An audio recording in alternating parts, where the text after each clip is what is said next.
Eccoci qua.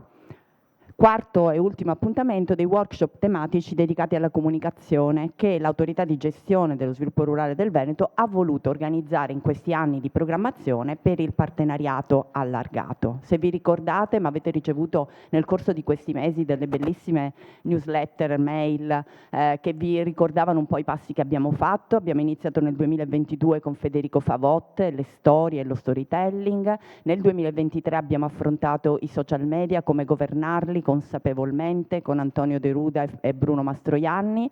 Nel 2024 ci siamo soffermati sulle neuroscienze e il neuromarketing con la professoressa Iacomuzzi e ancora con Antonio De Ruda, e abbiamo potuto in tutti i modi comunque sperimentare in qualche modo quello che i nostri relatori poi ci hanno raccontato. Oggi il passaggio finale è un po' il recap di tutto questo, ma soprattutto un passo verso un presente e un futuro, un presente perché è già nei nostri comportamenti quotidiani, e un futuro per capire cosa sarà, e quindi parlare da una parte di responsabilità della comunicazione, perché tutti noi nel momento in cui facciamo un atto comunicativo abbiamo una responsabilità che è dovuta sicuramente al rispetto dell'ente per il quale stiamo lavorando, ma prima ancora è dovuta al fatto che mettiamo in comune dei significati con il resto delle persone, e quindi in quanto persone responsabili ovviamente la nostra comunicazione non può che essere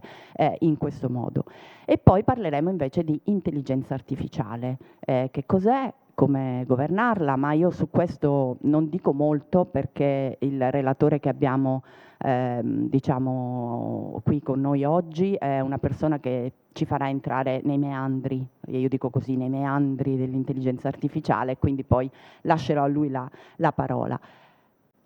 Prima di tutto però direi che è importante avere, diciamo, l'intervento di saluto di alcune persone che sono state e sono fondamentali per questo workshop tematico. Beh, prima di tutto del nostro direttore Franco Contarin, al quale passo la parola. Grazie Maria Paola, grazie a tutti della vostra partecipazione, benvenuti a nome mio personale, mi presento anche se molti mi conoscono, sono l'autorità di gestione del programma di sviluppo rurale 1422 e del complemento per lo sviluppo rurale 2027 della Regione del Veneto. Ringrazio in particolare la presenza dei colleghi delle altre autorità di gestione che hanno voluto così partecipare a questo evento di chiusura e con cui ci siamo già visti ieri pomeriggio. Comincio dal collega Balocco della Regione Piemonte, autorità di gestione dei programmi che ho citato per brevità a corso per la Regione Piemonte, il collega Campomenosi della Regione Liguria, il collega Antonielli della Regione Umbria e il collega Iacolettic della più vicina Regione Friuli Venezia Giulia. Ovviamente ringraziando loro, ringrazio tutti i loro collaboratori, in particolare i referenti della comunicazione e alcuni dei quali ci intratterranno, e li ringrazio particolarmente per lo sforzo di condividere con noi la loro esperienza, che seguiranno poi l'apertura dei lavori, delle presentazioni iniziali affidate ai docenti. Brevemente ringrazio, ovviamente non me ne sto dimenticando, ma chi seguirà il mio saluto, ed è la collega Simona Angelini, direttore generale dello sviluppo rurale da parte del Ministero dell'Agricoltura, della Sovranità Alimentare e delle Foreste. Poche battute. Maria Paola ha riepilogato velocemente l'esperienza che abbiamo condiviso in questi ormai 2 anni abbondanti, in cui a cadenza direi semestrale ci siamo visti in questo percorso che era finalizzato, lato nostro, a impratichire i nostri uffici, che col prezioso supporto dell'RT che Paola ricordava e che qui rappresenta, si occupano della comunicazione per lo sviluppo rurale, ma condividere questo percorso insieme, e ringrazio perché oggi abbiamo alcune presenze qui in sala, condividerlo con il tavolo di partenariato regionale. Questo tavolo di una 90ina di sigle che ha vissuto con noi tutte le fasi della programmazione, dalla costruzione, dalla condivisione dell'analisi, l'individuazione dei fabbisogni e quindi la costruzione, la scelta degli interventi, le priorità e quindi la costruzione di quello che sono i due strumenti di programmazione. Il 1422 ormai in imminente chiusura, con un discreto, direi con un pieno successo, no? Quasi pieno successo al momento, ma lo stiamo completando come tutte le altre realtà regionali in questi giorni, e questa esperienza particolare del 23-27 che ci ha visto convergere tutti all'interno di un piano strategico unico, pur mantenendo poi le specificità di ciascuno nell'attuazione degli interventi scelti dal piano strategico nazionale. Ora, questi workshop, come ricordava Maria Paola, hanno cercato di mostrarci e farci fare esperienza, guidarci in un mondo che per noi, pur trattando come uffici di fatto di relazioni umane, di comunicazioni, di provvedimenti che non sono altro che strumenti di comunicazione, ci vede molto spesso da tecnici chiusi nel nostro specifico, e quindi abbiamo cercato di farci aiutare da chi è più esperto proprio nelle discipline proprie della comunicazione. È stato un percorso molto interessante, almeno per me e per i miei collaboratori, interessante perché utile. Ricordo che aprì i lavori qualche anno fa, appunto 2 anni fa, e ieri sera poi ho condiviso questo stesso pensiero in un breve incontro che abbiamo avuto presso Ca' Foscari, presso l'Università Ca' Foscari, con i colleghi, dicendo una frase che a me ha colpito, non è mia, l'ho sentita da parte di altri esperti, cioè ciò che non è rappresentato, ciò che non è comunicabile, che non è comunicato, non esiste.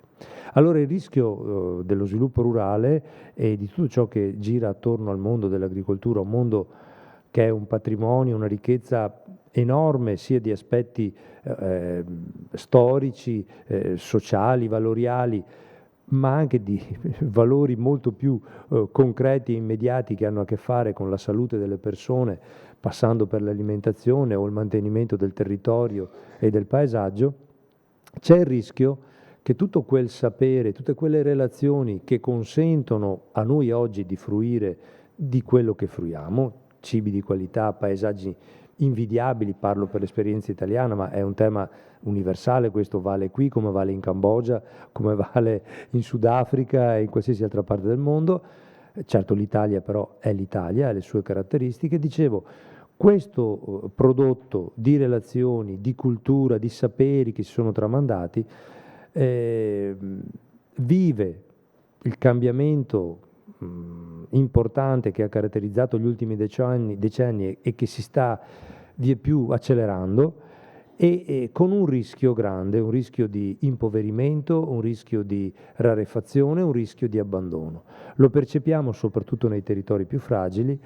Abbiamo l'onore e l'onere, come professionisti, di essere incaricati di far atterrare le politiche alte, le politiche europee, le politiche nazionali, le politiche delle nostre regioni, per garantire una prospettiva di sviluppo e speriamo di crescita di queste realtà, di queste aree fragili, di queste aree rurali, e di aiutarle a essere lo stesso patrimonio di cui abbiamo fruito noi per le generazioni future.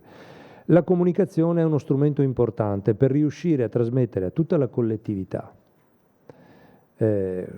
questo mondo e riuscire a trasmettere alla collettività messaggi positivi che colgano questi aspetti di valore in modo tale che la collettività continui a investire, lo slogan famoso, no, coniato a Bruxelles, il FEASR investe nelle aree rurali, no? E tutti noi investiamo in queste aree, lato nostro, la nostra professionalità, ed è importante farlo nel modo migliore. Ecco il motivo per cui in tempi che sono comunicazione, molto spesso solo comunicazione, senza tanto andare per il sottile sui contenuti, noi che abbiamo la fortuna di essere una parte di un mondo ricchissimo, denso di contenuti, tant'è che è più contenuto che spesso comunicazione, provare a farci aiutare a riuscire a comunicare meglio. non solo perché è dovuto, qualcuno potrebbe dire molto crudamente, in maniera burocratica, è richiesto dai regolamenti, è imposto in qualche modo dalle politiche che forniscono le risorse, ma non è solo quello, anzi non è proprio quello, è un accompagnamento quello. La realtà è questo tentativo di rendere note le politiche, di comunicarle agli operatori e comunicarle, ripeto, alla società. È stato un po' il nostro cruccio di questi anni.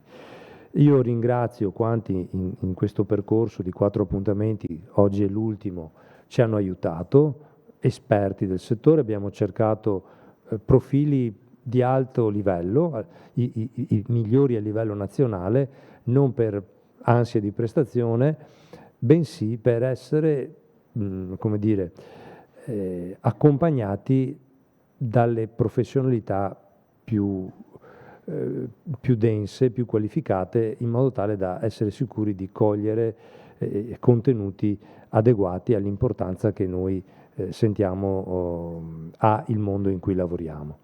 Detto questo, io vi ringrazio dell'attenzione di oggi, sarò con voi sicuramente nella mattinata, poi mi scuso con voi, ma nel pomeriggio vi devo lasciare.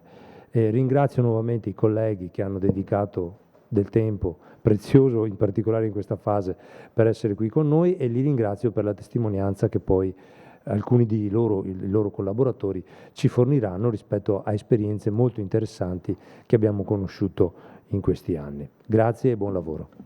Grazie. Grazie dottor Contarin. Adesso io passerei la parola, è collegata da remoto con noi, alla dottoressa Simona Angelini, direttore generale dello sviluppo rurale nell'ambito del Dipartimento della Politica Agricola Comune e lo sviluppo rurale del MASAF. Dottoressa, non so se... Eccola. Sì, A lei il sì, microfono. grazie. Grazie. Prima che vada via, saluto Franco. Grazie dell'invito. Oltre che, diciamo, essere direttrice dello sviluppo rurale, diciamo che forse mi trovo più a mio agio qui in quanto anche autorità di gestione della rete rurale nazionale 1422 che è in chiusura, e ex responsabile quindi anche della comunicazione della rete, nonché del programma di sviluppo rurale nazionale, e adesso responsabile della rete PAC. Questo lo dico perché nella attuale organizzazione ministeriale, molti di voi sapranno, Franco sicuramente lo sa, la comunicazione è andata, diciamo, è stata tra virgolette spostata, insomma è stata attribuita alla competenza di un altro dipartimento, quindi non più del Dipartimento delle politiche europee, e quindi per parte rete rurale e misure, diciamo, di interesse nazionale alla Direzione Generale Sviluppo Rurale, ma fa parte di un altro dipartimento, quindi del dipartimento dove è stata allocata completamente l'intera comunicazione. Quindi l'intera comunicazione del Ministero dell'Agricoltura, all'interno del quale c'è anche la comunicazione del piano strategico della PAC a tutto tondo, come faceva giustamente riferimento Franco. Altresì sapete che il piano strategico della PAC ha programmato tutte le politiche che hanno come riferimento appunto il mondo agricolo supportato dai fondi del primo e secondo pilastro, e quindi l'intera comunicazione al cui interno c'è la comunicazione del piano strategico della PAC è attribuita alla responsabilità della dottoressa Nicolazzi, direzione generale del bilancio. Proprio perché la comunicazione è un tema molto molto sensibile. Diceva Franco, giustamente, che qualcuno ha sottolineato come ciò che non è comunicato non esiste, ma non solo, secondo me, anche secondo quello che si comunica e come si comunica, il messaggio che viene recepito e quello che esiste è percepito diversamente. E questo ve lo dico perché a pochissima distanza di tempo ho partecipato a due importanti riunioni, uno organizzato dalla Commissione europea che aveva come oggetto, quindi con tutti gli stati membri, con tutti i responsabili delle politiche primo, secondo pilastro, e tutti i direttori e la direttrice della Commissione europea si preoccupava, ha fatto una richiesta molto pressante di comunicare la riforma post 2027 in un modo obiettivo, in un modo corretto, perché come sapete la presentazione dei regolamenti, del pacchetto regolamentare, quello trasversale, quello della PAC e tutto insomma l'intero assetto del quadro finanziario pluriennale è stato accolto con uno schieramento veramente oppositivo e contrario e per quanto ci riguarda, insomma, anche sottolineato più volte a livello politico anche dal nostro ministro. E quindi, diciamo, questo appello a una comunicazione corretta, insomma, in cui il corretto è molto da capire in che senso è corretto, ma anche pochissimi giorni dopo ho partecipato a un'altra riunione abbastanza sensibile, questa invece all'interno dell'attuazione comunque sempre di regolamenti, parlo del regolamento sul ripristino delle nature che prevede tutta una serie, sul ripristino della natura che prevede tutta una serie di obblighi, di adempimenti e di monitoraggi delle azioni che vengono messe in atto a livello nazionale, ma anche a livello regionale, e anche lì è stato sottolineato l'importanza di fare una comunicazione, quindi non informazione, proprio una comunicazione efficace e corretta. Dunque, mi ha molto colpito il fatto che questo appello è stato fatto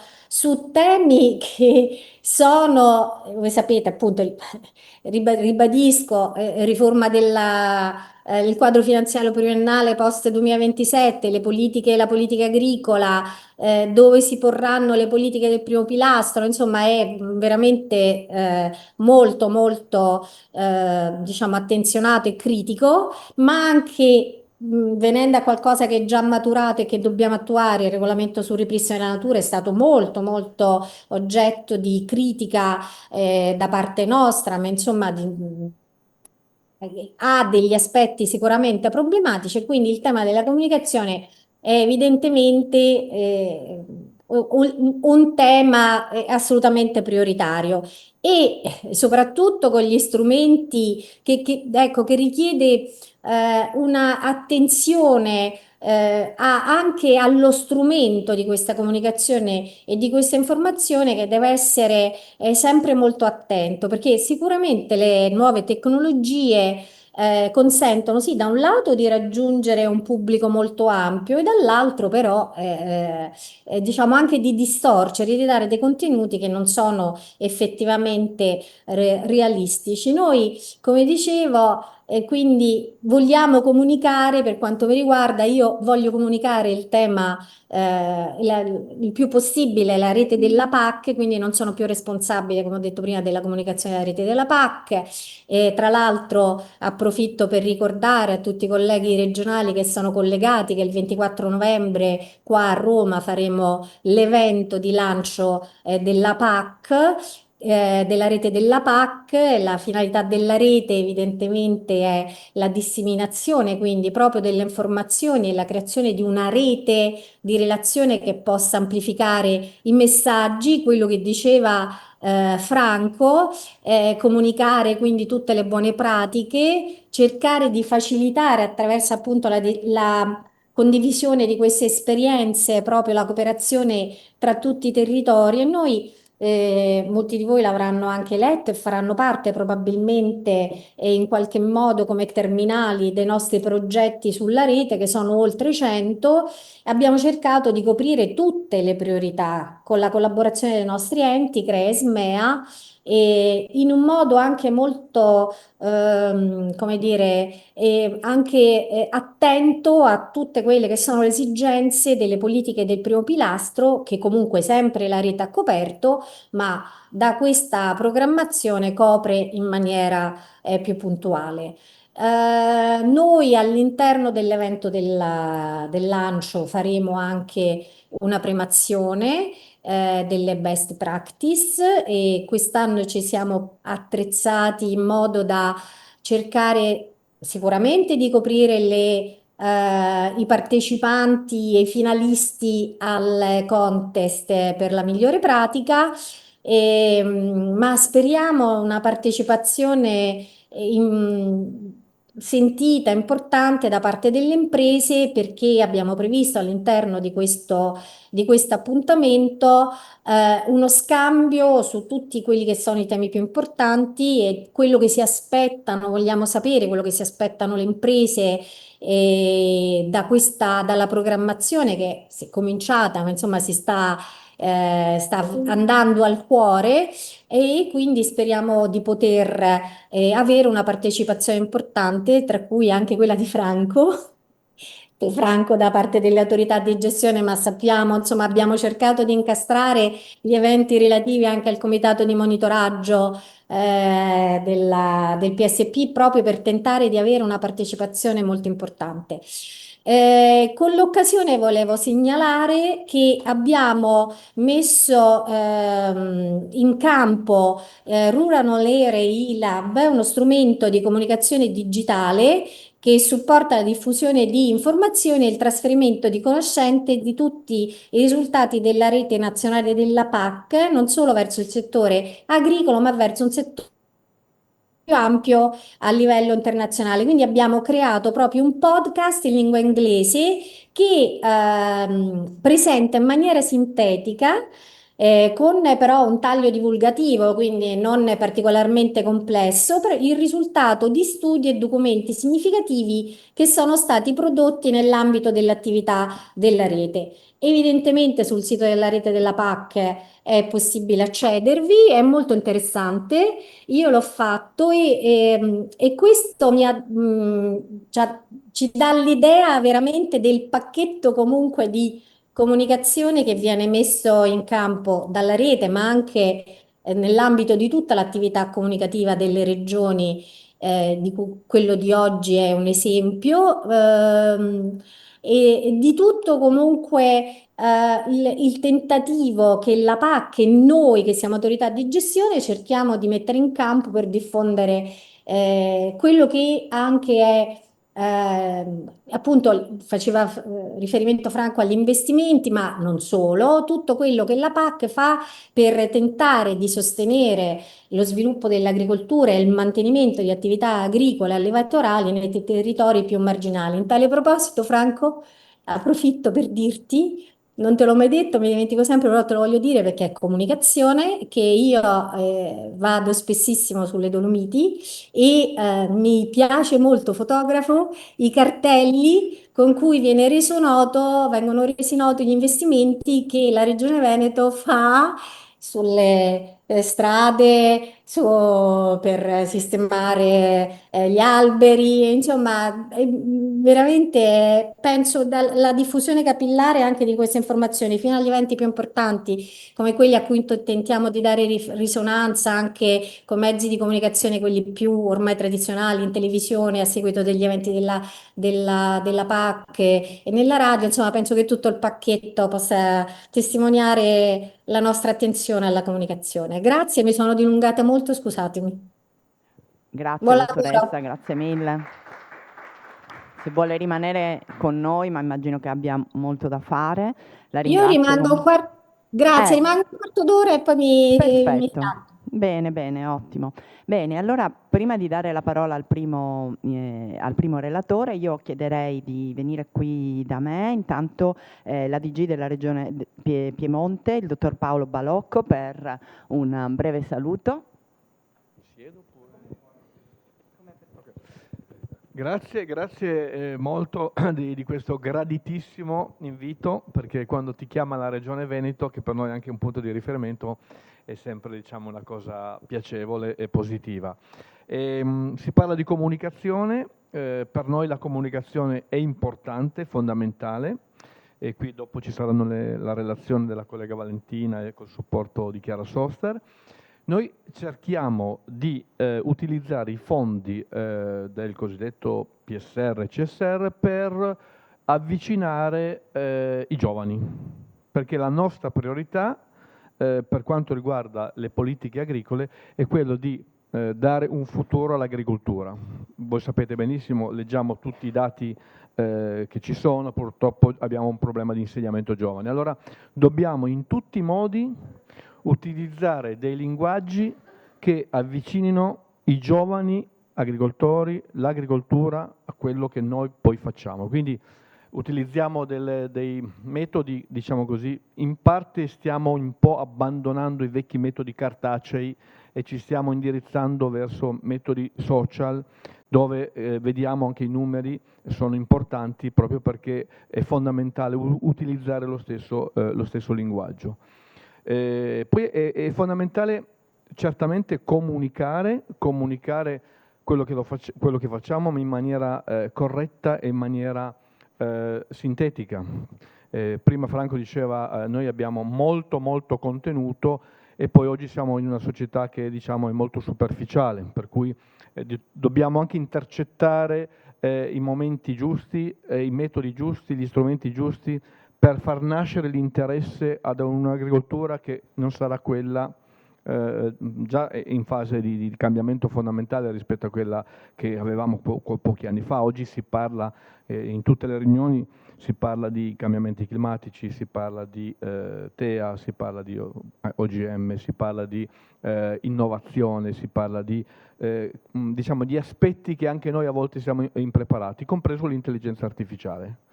E quindi oggi so che si parlerà anche di questa importante cosa che noi dobbiamo vedere, diciamo, non dobbiamo avere paura di affrontare, di utilizzare questi strumenti, perché già lo stiamo facendo, a volte in maniera cosciente e a volte in maniera incosciente. Ecco, quindi dobbiamo darci delle regole e dobbiamo diciamo, essere positivi, perché chiaramente se noi non diamo un futuro all'agricoltura, chiaramente è un problema. Quindi sappiamo benissimo che dovremo nei prossimi anni produrre sempre di più in maniera qualitativa e in maniera diciamo, sostenibile. Chiudo dicendo, noi come Regione Piemonte con il nostro assessorato stiamo facendo una grande campagna di promozione dei prodotti di qualità, perché ogni regione, compreso il Veneto, ovviamente tutte le regioni hanno prodotti di eccellenza. Benissimo, però io dico sempre al mio assessore, come al mio presidente, come a tutti, non scordiamoci che per avere prodotti di eccellenza dobbiamo avere aziende di eccellenza, un'agricoltura di eccellenza. Quindi noi siamo agricoltura, dobbiamo avere un'attenzione importante alle aziende agricole, okay? Al territorio delle aziende agricole, quindi creare le condizioni economiche e ambientali a che loro siano competitive, che producono e continuino a produrre prodotti di eccellenza. Quindi facciamo promozione, sì, certo, assolutamente, ma non dimentichiamoci da dove arrivano i prodotti di eccellenza. Grazie. Grazie al dottor Balocco. Allora chiedo di venire qui al dottor Graziano Antonielli, ADG Umbria. Buongiorno a tutti, io sono nuovo, per cui per me comunicare è anche dire chi sono, cosa faccio e anche capire voi cosa fate e chi siete. E quindi mi unisco ovviamente a quanto è stato detto fino ad ora. La comunicazione è una parte importantissima dell'attività che si fa. Noi in Umbria, grazie anche ai collaboratori che abbiamo, cerchiamo di farlo nel modo migliore e cerchiamo anche di uscire dal mondo agricolo, cioè di coinvolgere anche il mondo esterno. Facciamo dei concorsi di fotografia, di video riprese e quant'altro, proprio perché secondo noi è importante che si capisca cosa fa il mondo agricolo in condizioni sempre più difficili e questo possa servire da mezzo per far crescere un alone intorno al mondo agricolo che restituisca agli autori del mondo stesso almeno un po' di orgoglio per le cose che fanno. Non so se ci riusciamo, però ci impegniamo tantissimo, continueremo a farlo anche da qui in avanti, proprio perché anch'io sono rimasto colpito dalla frase che ha detto il professore ieri, cioè se fai ma non comunichi è come se non avessi fatto. Quindi è importante fare, così come nelle produzioni di qualità che si diceva prima, cioè è importante lavorare dall'inizio della catena per tutto il percorso e anche lì, cioè fare e poi comunicare, perché altrimenti non arrivi al risultato. Non mi dilungo di più e quindi una buona giornata a tutti e buon lavoro. Grazie. Ora chiedo, è la volta del dottor Gabriele Iacolettic, Friuli Venezia Giulia. Buongiorno a tutti, io vengo da lontano Friuli Venezia Giulia, lontano si fa per dire perché siamo confinanti, spesso portiamo avanti battaglie molto simili, siamo però ai confini dell'impero, quindi questi momenti di aggregazione per noi sono molto importanti per condividere anche quello che è un percorso che dobbiamo fare non come regione ma come Italia. Non dico come Europa perché secondo me già nella proiezione 28 post 27 non vedo dei presupposti molto buoni, quindi io spero che si torni un attimino indietro. La comunicazione è fondamentale, anche noi ci impegniamo molto, abbiamo delle risorse molto ridotte perché siamo una regione piccola, siamo una regione però molto interessante da un punto di vista della produzione. Rileviamo alcuni problemi rispetto a quello che è il presidio delle aree rurali, perché noi abbiamo un 60% di aree montane, abbiamo le colline, abbiamo il mare, abbiamo la pianura. In 10 anni Regione Friuli Venezia Giulia ha perso il 40% delle aziende agricole, quindi noi da 18.000 fascicoli siamo scesi a 10.000 fascicoli. È un problema perché a fronte di un mondo che vuole portarci verso un incremento della produzione, riducendo quelli che sono i fattori della produzione, abbiamo molte aziende che stanno abbandonando anche nelle aree vocate. Anche nelle aree vocate noi stiamo perdendo le colline, stiamo perdendo anche delle aree che sono centrali. Comunicare quindi non significa, noi siamo molto bravi come produttori, come agricoltori, come sistema agroindustriale a gestire quella che è la nostra produzione. Siamo meno bravi a promuovere.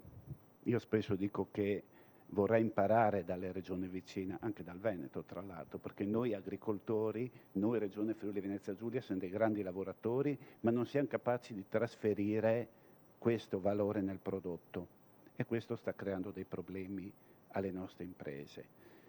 Gestire l'agroalimentare, non l'agricoltura, ma l'agroalimentare significa gestire il territorio. Dove se ne va l'impresa agricola, di solito dopo entra l'ente pubblico con le manutenzioni, che sono estremamente costose, estremamente onerose a carico del sistema pubblico e quindi noi dobbiamo capire che l'investimento che fa l'Unione Europea, lo Stato e la Regione, noi siamo fortunatamente una regione piuttosto ricca, abbastanza ricca ancora, nel mantenere il presidio agricolo, non parlo di produzione, il presidio agricolo, perché la parte di produzione è una cosa e il presidio un'altra, significa sgravare quella che è la società civile di una serie di costi che in 5-10 anni si troverà a sostenere e che sono molto più alti rispetto a quello che l'azienda agricola richiede al sistema per rimanere viva e vitale. Viva e vitale non significa che dobbiamo pagarli per far niente, ma significa che dobbiamo creargli un percorso per cui trovano soddisfazione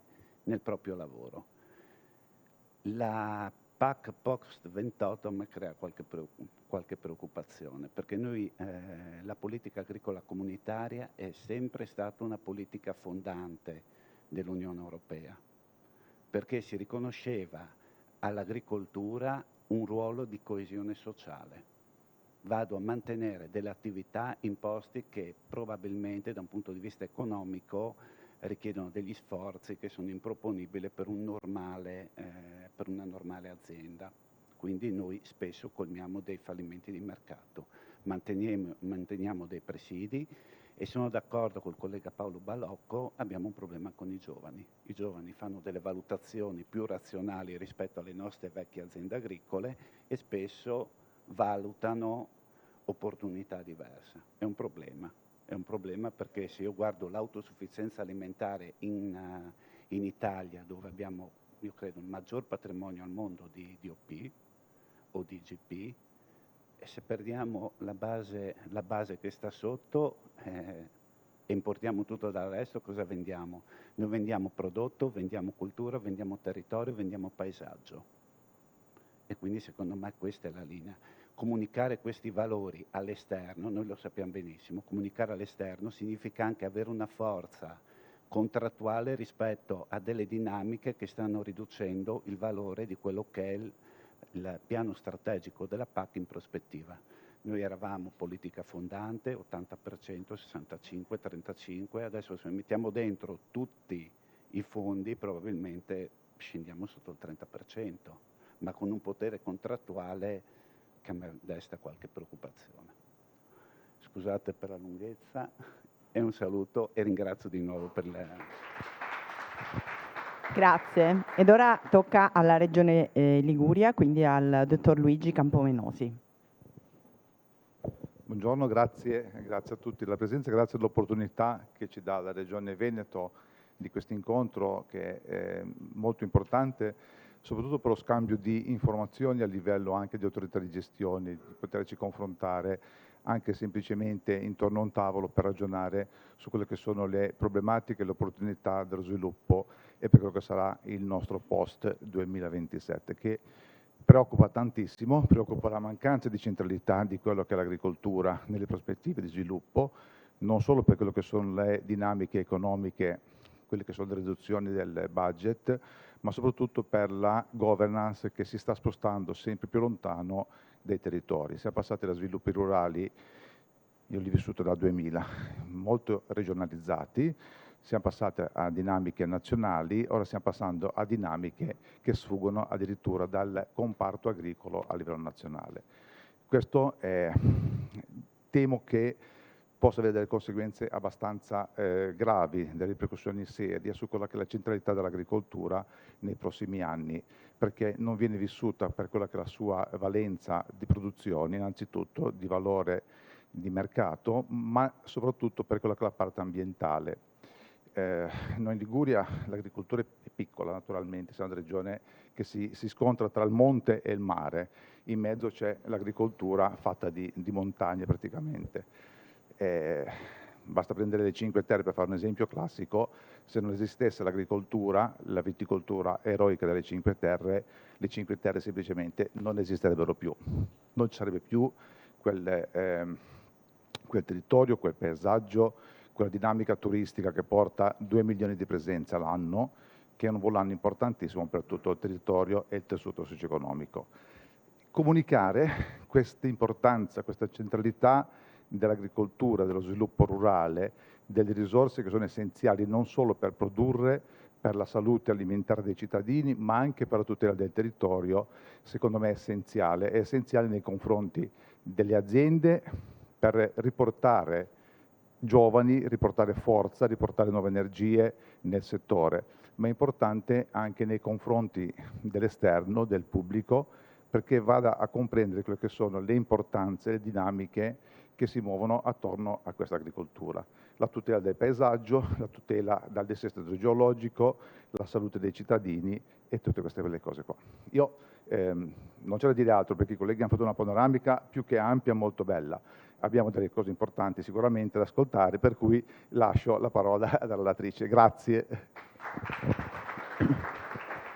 Grazie mille. Bene, dopo questi saluti e anche un po' di, come dire, preoccupazione, insomma, che abbiamo sentito dalle diverse ADG, volevo qui con me il professor Silvano Petrosino, professore ordinario di fisica, di filosofia teoretica presso l'Università Cattolica di Milano e anche insegnante, quindi docente di teoria della comunicazione, antropologia religiosa e media. Il titolo che il professore ci ha fornito del suo intervento è già qualcosa di estremamente interessante, ovvero la comunicazione istituzionale tra responsabilità e cura dell'altro. Per cui siamo molto curiosi di ascoltare il professore, che è un ispiratore, quindi quando parla lui ispira le persone, e quindi abbiamo bisogno, professore, di questa sua ispirazione questa mattina. Grazie. No, iniziamo malissimo, cioè, no, nel senso, la responsabilità o la colpa è di Alessandro. Cioè, lui mi ha invitato, io sono onorato di essere qua, il problema è non so cosa dire, cioè, perché appunto è un mondo, però c'è una cosa, la comunicazione, come tutte le cose, può essere affrontato da vari punti di vista, non va bene tutti, non c'è problema. È chiaro che io l'affronto o da un punto di vista, diciamo così, teorico-filosofico, il che per alcuni può dire, vabbè, a noi non interessa. Cioè, per questa la colpa è sempre di Alessandro. Cioè, non interessa. Allora, come al solito, dal punto di vista, diciamo, nella tradizione della filosofia, il problema è sempre il solito, sin dall'inizio, è quello di interrogarsi sul senso delle parole. Ora è chiaro che noi normalmente, nella vita normale, non è che tu ti metti a riflettere sul senso delle parole, tu le usi le parole. La quotidianità ha un suo ritmo, ha una sua legge e tu usi le parole, mica rifletti sulle parole. Io la distinzione che faccio sempre a lezione tra avere un parere e avere un pensiero non è la stessa cosa. Avere un parere non è niente. Vi voglio dire, i vostri pareri non hanno alcun valore, i vostri, i miei. Quello che tu pensi, quello che tu parli quando sei al bar, per i pareri, il luogo dei pareri sono i bar e i parrucchieri. Cioè, quando tu sei lì è chiaro, io stesso ho dei pareri sul calcio, non capisco niente, però è chiaro, mi piace che si parla con i figli, questo, le cose, la roba, ma quello è un parere. Che servono i pareri, perché nella vita appunto non è che puoi, ma avere un pensiero è diverso. E su ogni cosa, minimamente, come dire, di spessore, ci sono migliaia di anni di riflessione. Noi pensiamo di essere i primi. Su che cos'è il linguaggio, su cos'è la parola, su cos'è la comunicazione, ci sono 1000 anni, millenni di riflessione. Nessuno lo sa. È difficilissimo. Difficilissimo. È chiaro che uno dice, io non ho voglia, e va bene, non succede niente, tu non hai voglia, non succede nulla. E quindi sono contento, anche se non so cosa dire, ma sono contento perché appunto uno si ferma un attimo, perché quello che noi chiamiamo comunicazione non è comunicazione. Bisogna smetterla di dire che è tutta comunicazione, che anche quando stai zitto c'è comunicazione, ma queste si dicono le cose al bar. Perché quello che al bar si intende come comunicazione, in genere è il trasferimento di informazioni. Tu trasferisci delle informazioni. E questo elemento è interessante se si affronta il tema, per esempio, è chiaro, se affronti il tema della vita, la vita è relazione, e dove c'è vita c'è relazione, e dove c'è vita c'è trasferimento di informazioni. Chiaro? Ed è chiaro perché la vita, i due tratti fondamentali della vita, che sono il nutrimento e la riproduzione, questi due tratti costringono a scambiare delle informazioni. Perché il fiore è profumato? Perché il fiore è rosso? Perché il fiore è rosso? Il fiore è rosso perché sta dando un'informazione, trasmette un'informazione. Allora, si può, e alcuni lo fanno, studiano la trasmissione delle informazioni. L'informatica oppure altre cose, e si studiano. Un tema molto interessante, perché per esempio uno degli elementi più interessanti nella trasmissione di informazione è tutto il tema del mimetismo. O addirittura il fatto che tu dai un'informazione per ingannare l'altro. È molto interessante. Gli etologi, quelli che studiano il comportamento animale, su questo dicono studiano delle cose interessanti. L'insetto stecco che sembra una invece non è uno stecco, è un insetto, e quindi quando si avvicina alla mosca, via dicendo, se la mangia. Già questo per me è molto interessante, perché lo scambio di informazioni diciamolo con tranquillità, lo scambio di informazioni ha uno scopo: mangiarselo l'altro. La vita è guerra, hanno subito detto i filosofi sin dall'inizio. Bellissimo. Quindi tu scambi informazioni, a lezione dico così, il gatto, scusate, non voglio fare, il gatto si apre verso il topo non per il topo, ma per mangiarselo. Chiaro? La legge della vita è una legge di appropriazione. Do informazioni per ottenere qualche cosa, per scambiare delle cose. Bellissimo, sotto casa mia c'è una inventiva, un negozio di vestiti da donna, ma è creativa. E ogni tanto scrive delle frasi fuori. Allora ha scritto, una delle frasi che ha scritto un mese fa era tutto finisce in un modo nell'alcol. Bella, tutto finisce in un modo nell'alcol. Adesso ne ha messa una che è geniale. Se poi dice, ti voglio bere. Ma ti voglio bere è la legge della vita. Perché do questa informazione? Perché do questa informazione? Perché quello lì pensi che io sia così, invece sono cosà. La rana pescatrice, grande questione, si apre in fondo al mare, così bellissimo, Si apre in fondo al mare, apre la bocca, la sua lingua è una lingua rossa che inizia a muoversi. Ci siamo? Il pesciolino si avvicina, perché è così, e lui che crede di essere un predatore, in realtà è la preda. Questa è la legge della vita. L'informazione è questo. Perché do un'informazione? Perché devo vendere, per esempio. Ora, è male? Io non lo so se è male. Io dico soltanto che questo, tu do un'informazione, perché devo vendere? Quando si parla di comunicazione, al 95% si parla di questo. Come faccio a vendere di più?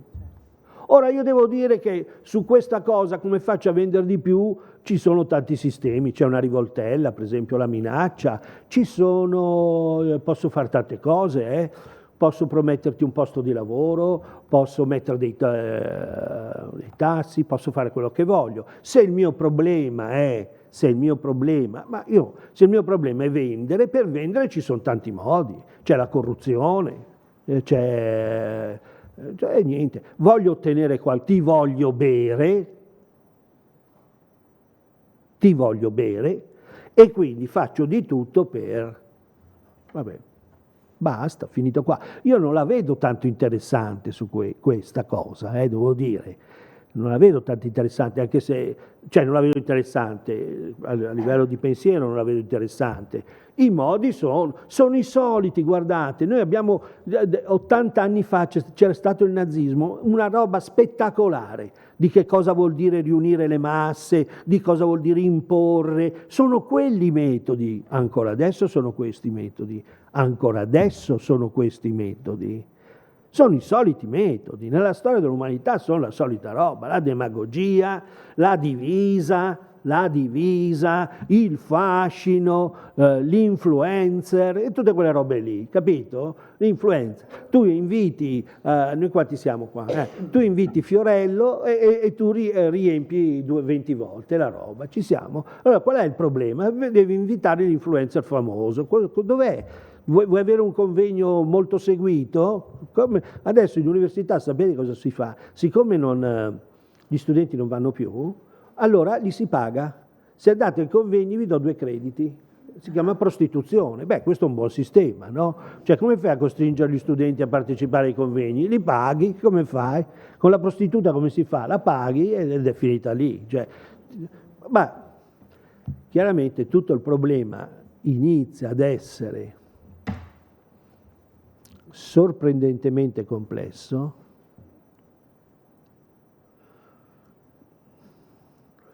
quando il problema non è trasmettere un'informazione, ma metterla in comune.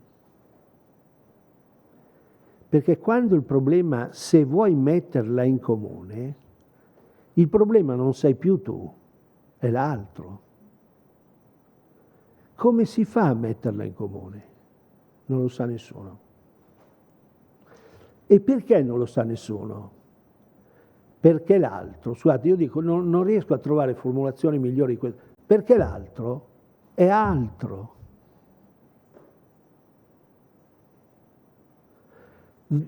Io consiglio ai miei studenti, anche a voi, di scrivere, se avete il crocifisso, sotto o al posto del crocifisso, questa frase: l'altro ha sempre una buona ragione per non ascoltarti. È chiaro? Tu te la racconti. Tu sei assessore del Pisello, sei professore di qua, tu pensi di dire delle cose interessanti, capito? Ma all'altro non gliene importa nulla. E non gliene importa nulla non perché è cattivo, perché ha la sua vita. E perché, in termini più, ha la sua esperienza. È difficile. Lo sanno tutti gli insegnanti. Tu puoi obbligare l'altro ad ascoltarti, ma non puoi obbligare l'altro a capire. E se tu vuoi che l'altro capisca, è difficilissimo. Mettere in comune è difficile, non trasmettere. Quando voi mandate una mail, mica comunicate. Il cellulare mica serve per comunicare, no? Il cellulare serve per godere. È un piccolo fallo. Voi dico, quando si dice ti ho mandato una mail 5 minuti fa, non mi ha ancora risposto. Bello, eh? Cioè tu pensi che l'altro sia lì a rispondere a te, capito? Tu pensi che l'altro sia lì a rispondere a te. Mi chiamano spesso, mi chiamano professore, senta, ci scrive questo articolo, sì, dico, però per domani. Come per domani?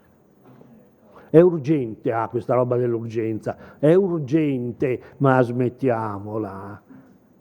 Siamo ancora chi sputa più in là. Tutti noi crediamo che sia urgente quello che tu fai. Io a volte mi dimentico e dopo 4 giorni invio l'articolo, grazie professore, e dico, ma non era urgente? Diciamo la verità, è quasi tutto finto. È quasi tutto finto. Il problema è, vuoi comunicare all'altro o vuoi ottenere delle cose? È diverso. Noi in genere, noi non parliamo per comunicare, noi parliamo per ottenere delle cose. Perché nel momento in cui tu, per esempio a livello dell'insegnamento, per me è molto interessante questo. È molto interessante. Perché per esempio il problema è la difficoltà dell'insegnamento, almeno è chissà se sono riuscito a fargli capire quella roba lì. E ti succede che a volte vengono all'esame e rispondono a tutte le domande e non hanno capito. Non hanno capito, ma non perché sono stupidi, non perché sono stupidi, perché sono altro. Hanno una loro esperienza, un loro momento. Quando si dice dei giovani, qual è il problema dei giovani? Ma i giovani sono distrutti da una visione del mondo. Oggi sono distrutti da una visione del mondo che se tu non diventi primario sei un fallito, capito? Sono distrutti dalla idolatria dell'eccellenza. Che tu devi, in cattolica, lì, meno male che l'hanno tolto, Perché poi dice, come si fa a comunicare? Appunto, in Cattolica un giorno c'è stato un manifesto con 2 ciliegie e sotto c'era scritto: 2 lauree sono meglio di una. Ma sei scemo? Anche perché 3 sono meglio di 2. Certo. C'è stata una da noi in università che ha detto che bisogna smetterla di insegnare inglese perché va dato di default. Poi sta roba che va dato di default. Adesso bisogna insegnare il cinese. È il delirio, ragazzi. Si chiama delirio. E i giovani sono con tutte le eccezioni, del delirio. Che devi fare il master, devi imparare questo, adesso c'è l'intelligenza artificiale, prima c'è la cosa, devi fare questo, devi fare quello. E poi tu dici, ma Anna Karenina l'hai letta? No.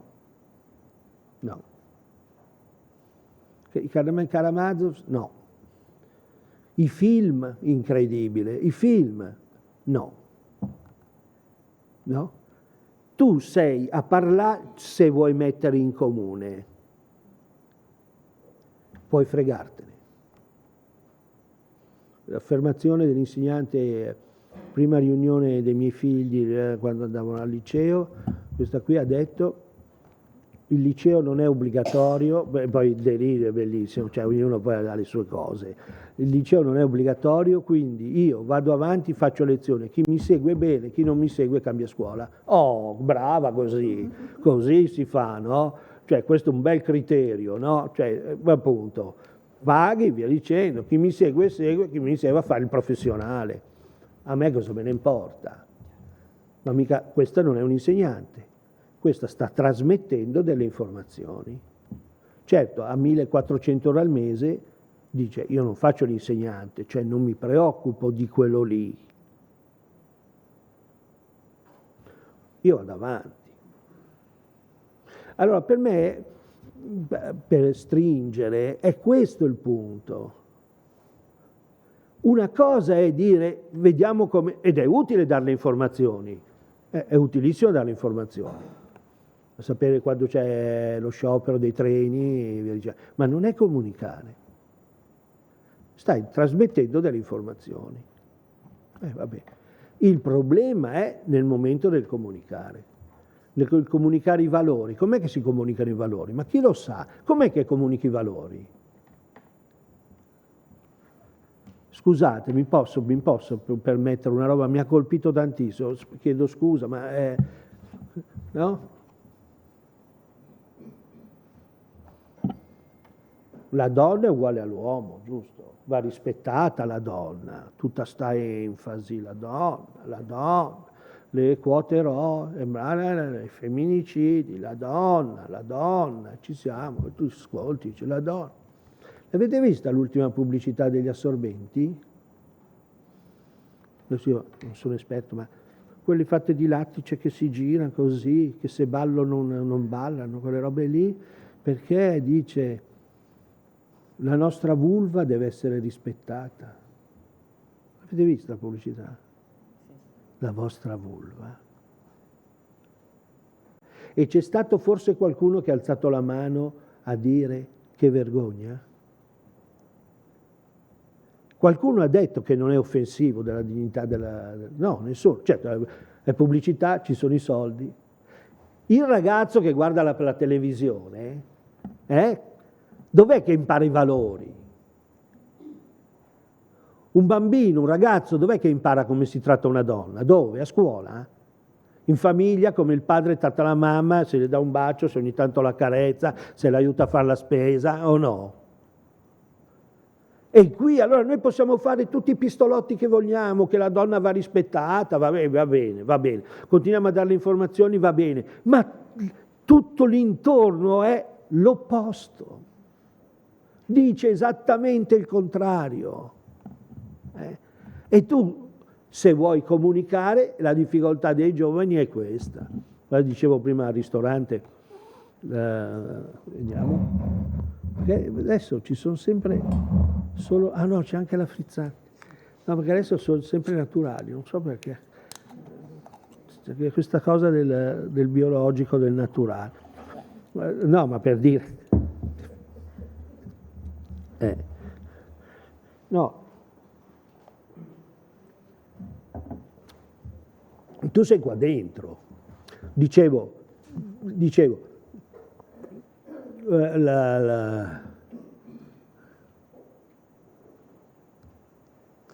ho un nipotino, 8 anni, in oratorio a vedere la partita di calcio, era da giocare a calcio, e vicino a me, perché l'altra cosa che non si dicono, i genitori sono fuori di testa, perché non lo diciamo? Nella gran parte i genitori sono fuori di testa, cioè noi siamo fuori di testa. Allora, sento quello lì vicino a me che dice al figlio, dai, impegnati, credi in te stesso. Partita di calcio. 8 anni, sono alti così, credi in te stesso. È tutto così. È tutto così. Ogni volta che sento parlare, ogni volta che sento parlare dell'intelligenza artificiale, a me viene in mente Pinocchio, il paese dei balocchi. Non si lavorerà. Ho sentito dire che l'intelligenza ci aiuterà nel lavoro, perché eliminerà il lavoro ripetitivo. Questa è stata la stessa balla che hanno introdotto quando è stato introdotto il motore, il vapore nelle telerie, dicendo che riduceva lo sfruttamento degli operai, no? Invece semplicemente ha aumentato il capitale capito? Marx aveva capito tutto, Cioè è una balla, no? Ho sentito dire che appunto adesso l'intelligenza artificiale è il paese dei balocchi, è il paese dei balocchi. Chiaramente quelli seri lo sanno che non è il paese dei balocchi, però tu sei qua dentro, questa è la difficoltà del comunicare. Tu puoi far finta di niente e inizi a trasmettere delle cose, trasferisci delle cose, una serie di cose e continui a dirle. Per cui quando io sento dobbiamo comunicare, cioè tu da parte dici, beh certo, è vero che dobbiamo comunicare, se non lo comunichi chi lo sa che tu fai quella roba lì. Ma al tempo stesso però non è che basta trasmettere l'informazione che tu fai quella cosa lì. Per esempio ti devi preoccupare a chi, e adesso finisco dicendo, per me è questo il tema della responsabilità.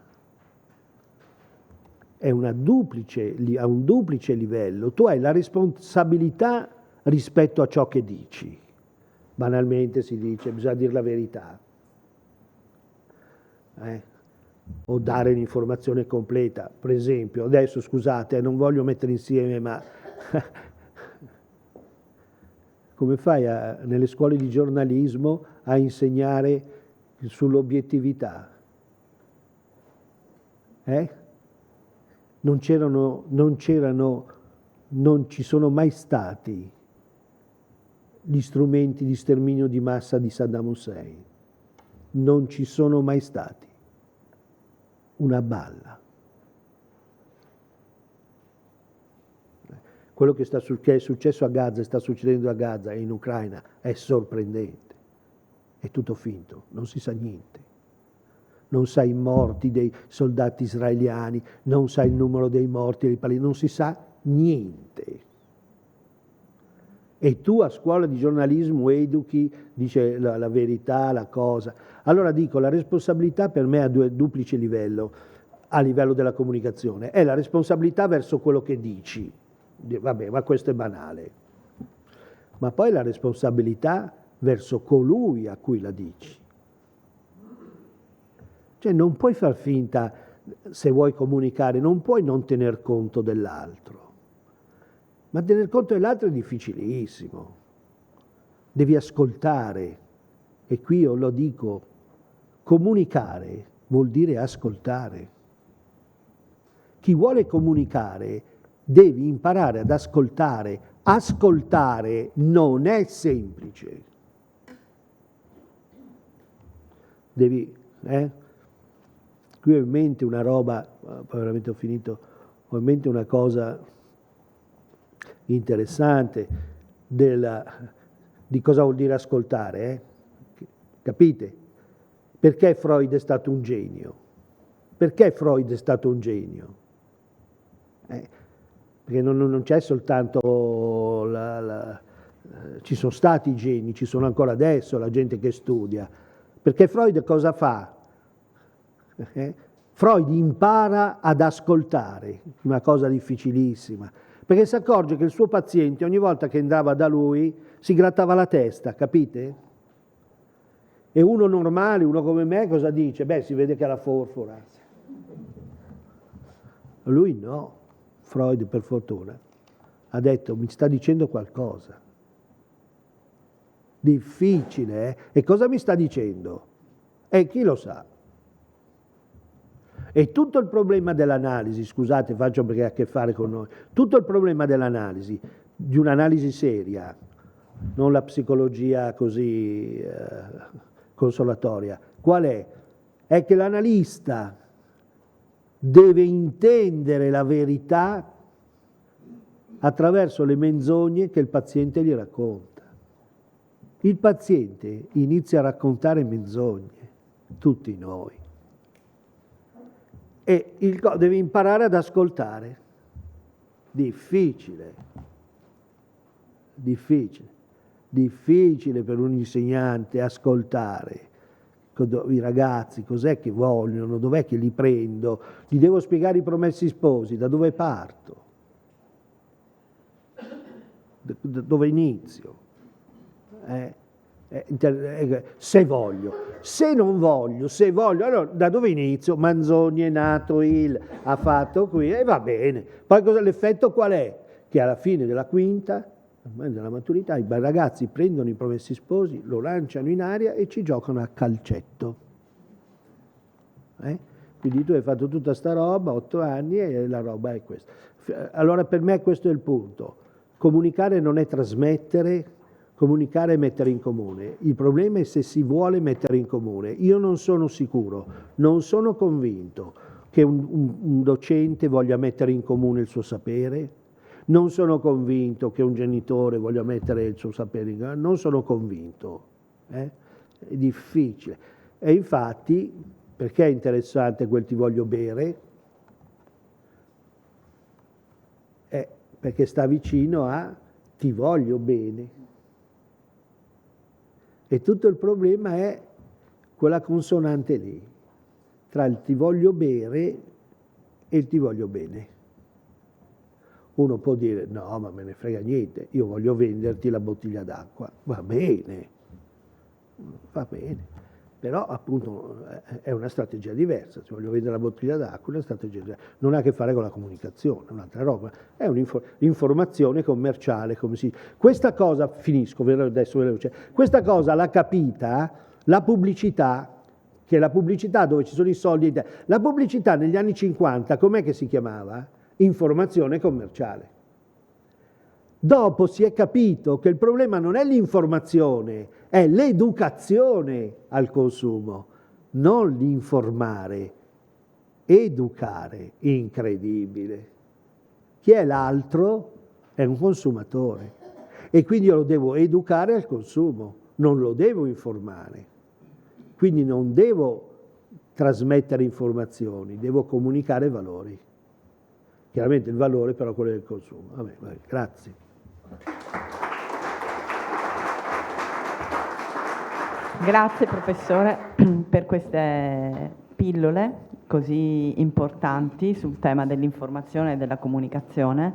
E non è banale perché per programmi complessi come questi dello sviluppo rurale effettivamente anche il sottile confine che c'è tra informazione e comunicazione, sottile ma estremamente importante, confine tra comunicazione e informazione è molto da studiare, no? Perché effettivamente all'interno delle strategie che le ADG stanno costruendo e costruiscono in una logica di comunicare non solo i risultati di quello che è successo, ma anche comunicare i valori dello sviluppo rurale, comunicare i comportamenti, i pensieri che hanno a che fare con lo sviluppo rurale, effettivamente è un tema da tenere estremamente presente.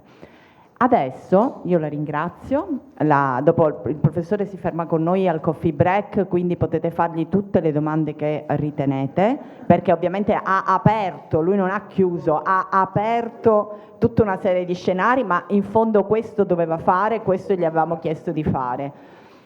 E allora andiamo a vedere invece questa sfida della comunicazione, come è stata trattata in 2 regioni che sono qui con noi, la regione Piemonte e la regione Umbria, per cui chiedo intanto a Valentina Archimede della DG Regione Piemonte di accomodarsi qui al tavolo e di raccontarci qualcosa di più del podcast Gemme, progetto digitale pensato per far conoscere alcuni dei casi più significativi sostenuti dal PSR Piemonte. Lì hai il presenter per le slide e ti lascio la parola.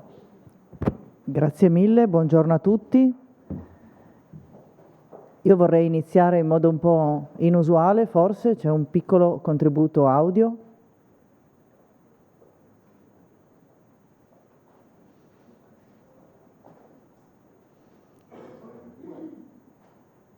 Cosa? Sulla slide 2. Chiara? In italiano la parola gemma ha diversi significati. Il più immediato forse è quello di cosa rara e preziosa, che spicca tra altre simili. In botanica poi con gemma si indica l'abbozzo del germoglio, cioè l'organo vegetale da cui si sviluppano rami, foglie e fiori.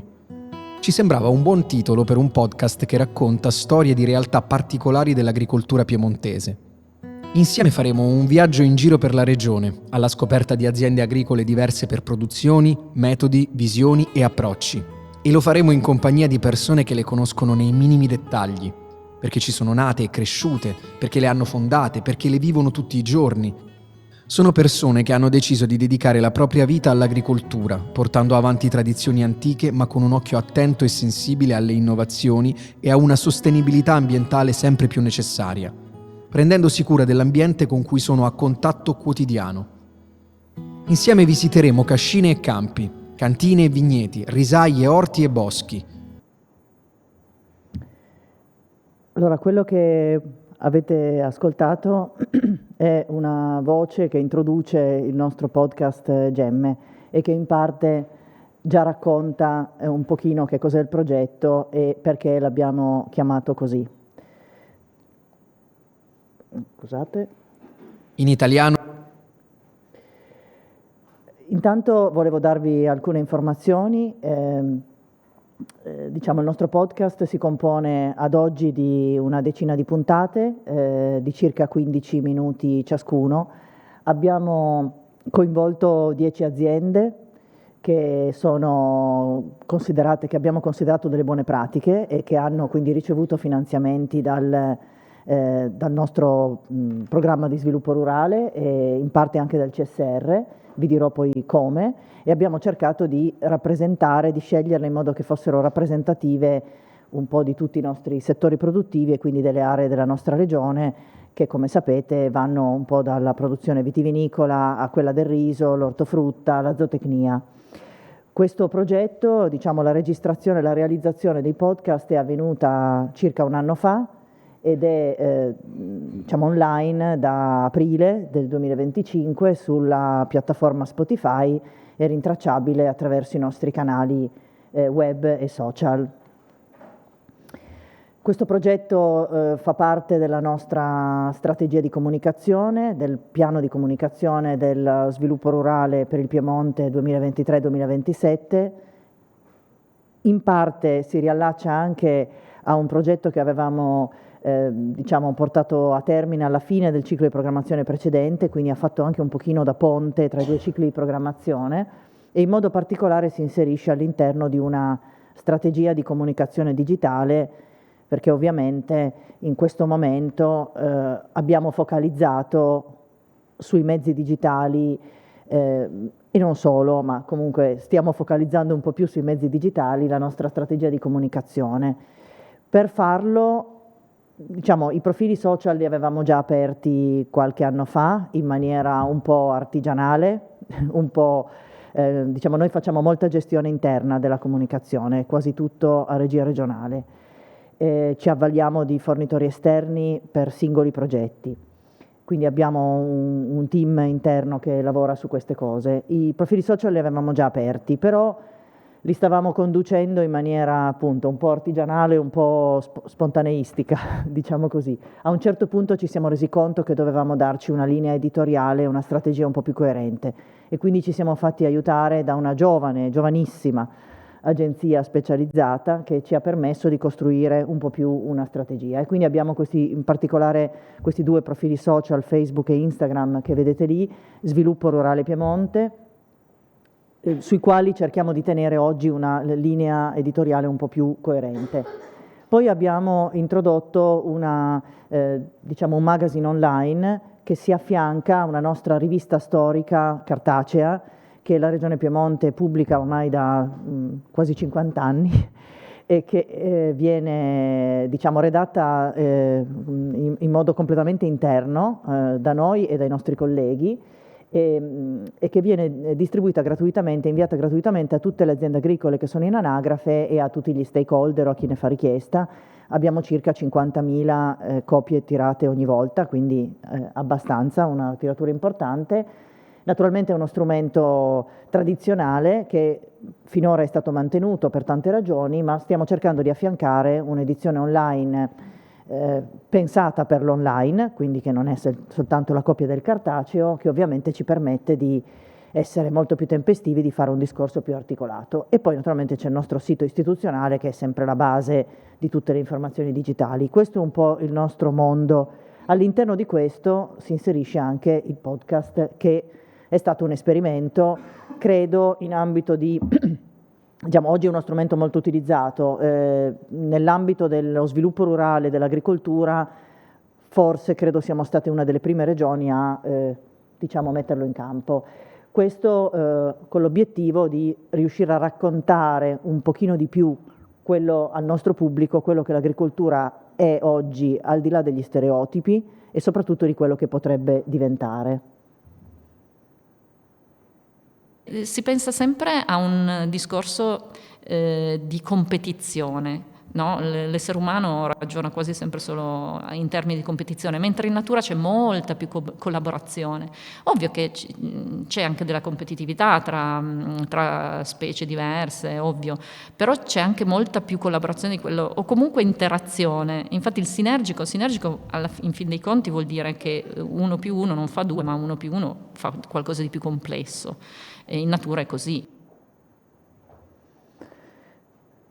Anche questi sono piccoli spunti, no, dal nostro podcast. Allora, un tema è queste nostre gemme. Avete sentito parlare una delle gemme. Come le abbiamo scelte? Questo accennavo prima, ci siamo ricollegati a un progetto che avevamo realizzato alla fine della programmazione 2014-2022, incentrato sulle buone pratiche. Come spesso si fa alla fine di un ciclo di lavoro, di intervento, si cerca di individuare dei soggetti che abbiano veramente realizzato ciò che, diciamo, noi come pubbliche amministrazioni parliamo sempre di obiettivi, di scopi, no? Raccontiamo obiettivi. A un certo punto bisogna anche raccontare cosa abbiamo fatto con quegli obiettivi. E quindi siamo andati a cercare aziende, enti, beneficiari in genere, che quegli obiettivi li avessero tradotti in pratica, che avessero veramente realizzato qualcosa e che fossero quindi un esempio concreto, possibilmente replicabile, di cose fatte.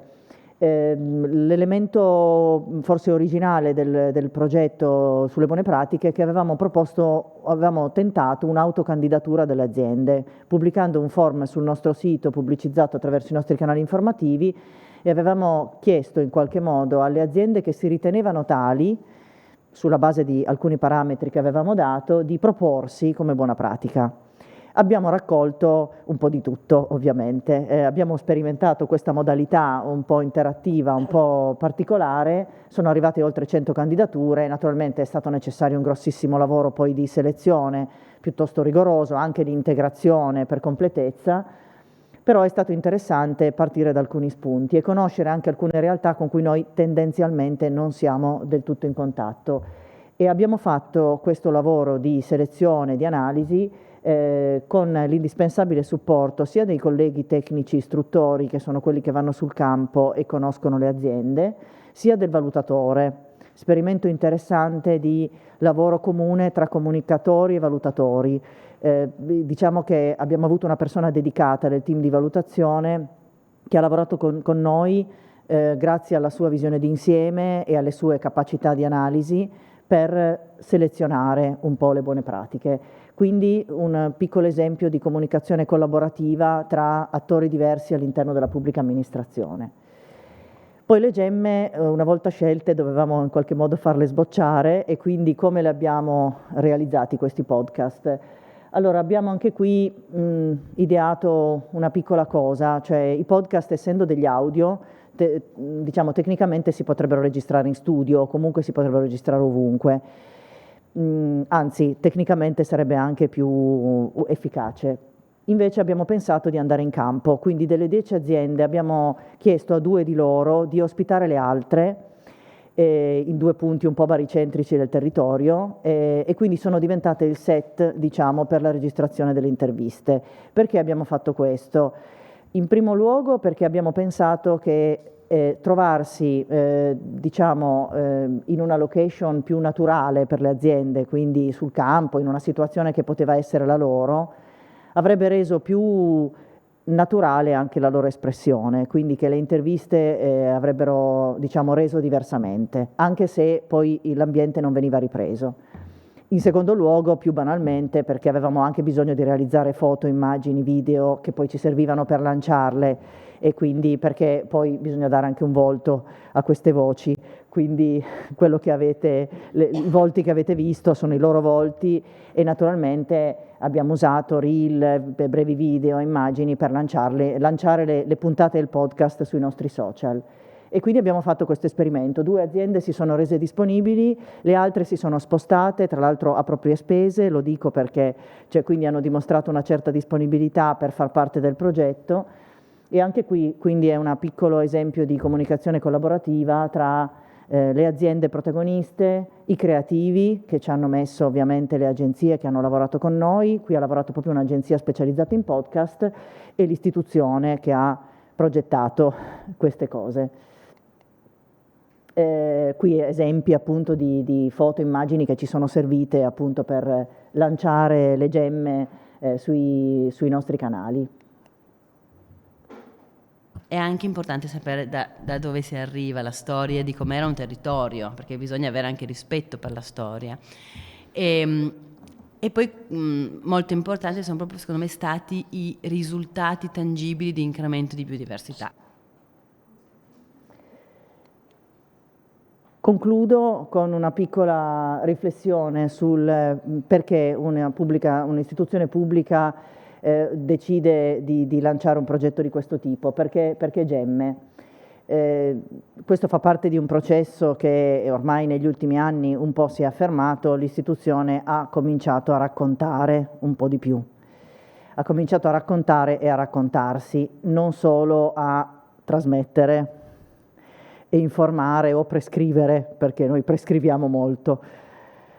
Ha cominciato perché c'è tantissima strada da fare, però ha cominciato a usare un po' la narrazione anche come strumento di comunicazione, mi permetto di dire, per stabilire, diciamo, almeno questo sarebbe l'intento, un rapporto un po' più diretto col suo pubblico, con i cittadini, con i giovani.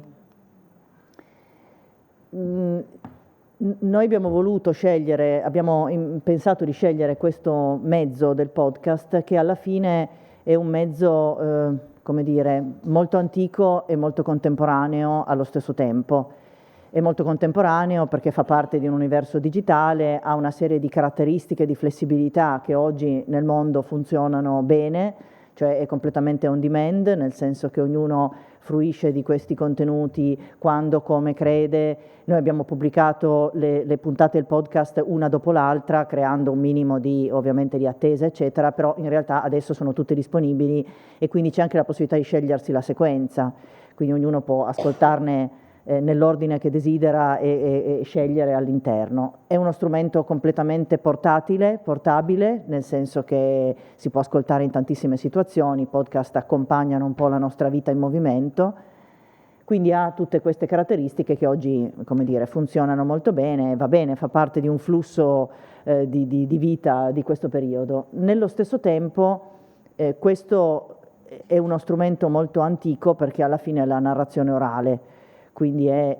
forse uno dei primissimi come dire, canali e metodi di trasmissione del sapere e di scambio tra le persone è il racconto del nonno al nipote, è il racconto nella stalla, è il racconto tra persone, e quindi abbiamo cercato di, come dire, stabilire tra l'istituzione e il suo pubblico un racconto. Io vi lascio i nostri contatti, il mio e soprattutto quello di Chiara Maeva Soster, che ringrazio, che è qui, che non solo lavora con me, ma con la freschezza dei suoi 30 anni ha portato quest'idea nel team di comunicazione e l'ha realizzata con molta passione. Quindi oggi io sono davanti a voi, ma come dire, c'è un gruppo insieme a me. Poi ringrazio la mia DG, il dottor Balocco, che ha voluto essere con noi in questa occasione.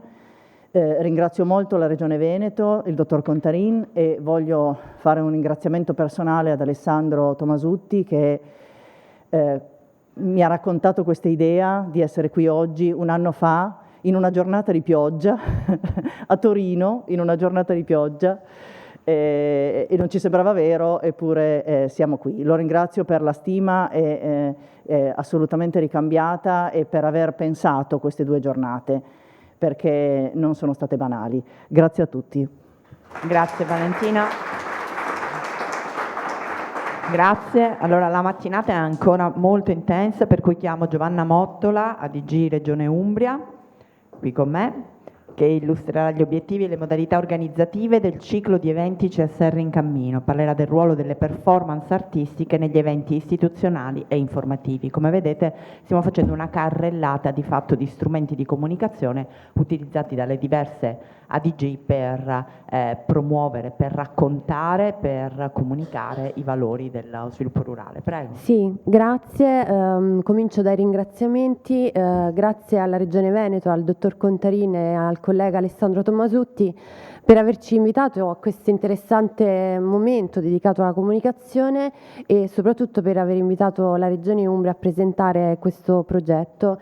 Io sono Giovanna Mottola e sono proprio qui per raccontarvi di CSR in cammino, questo progetto di comunicazione, o meglio di un viaggio che dal 23 novembre 2022 al 20 febbraio 2023 ha toccato 12 città della Regione Umbria, città di Castello, i principali centri della Regione Umbria, città di Castello, Orvieto, Spoleto, Todi, Terni, Gubbio, Foligno, Città della Pieva, Melia, Perugia, Norcia e Gualdo Tadino.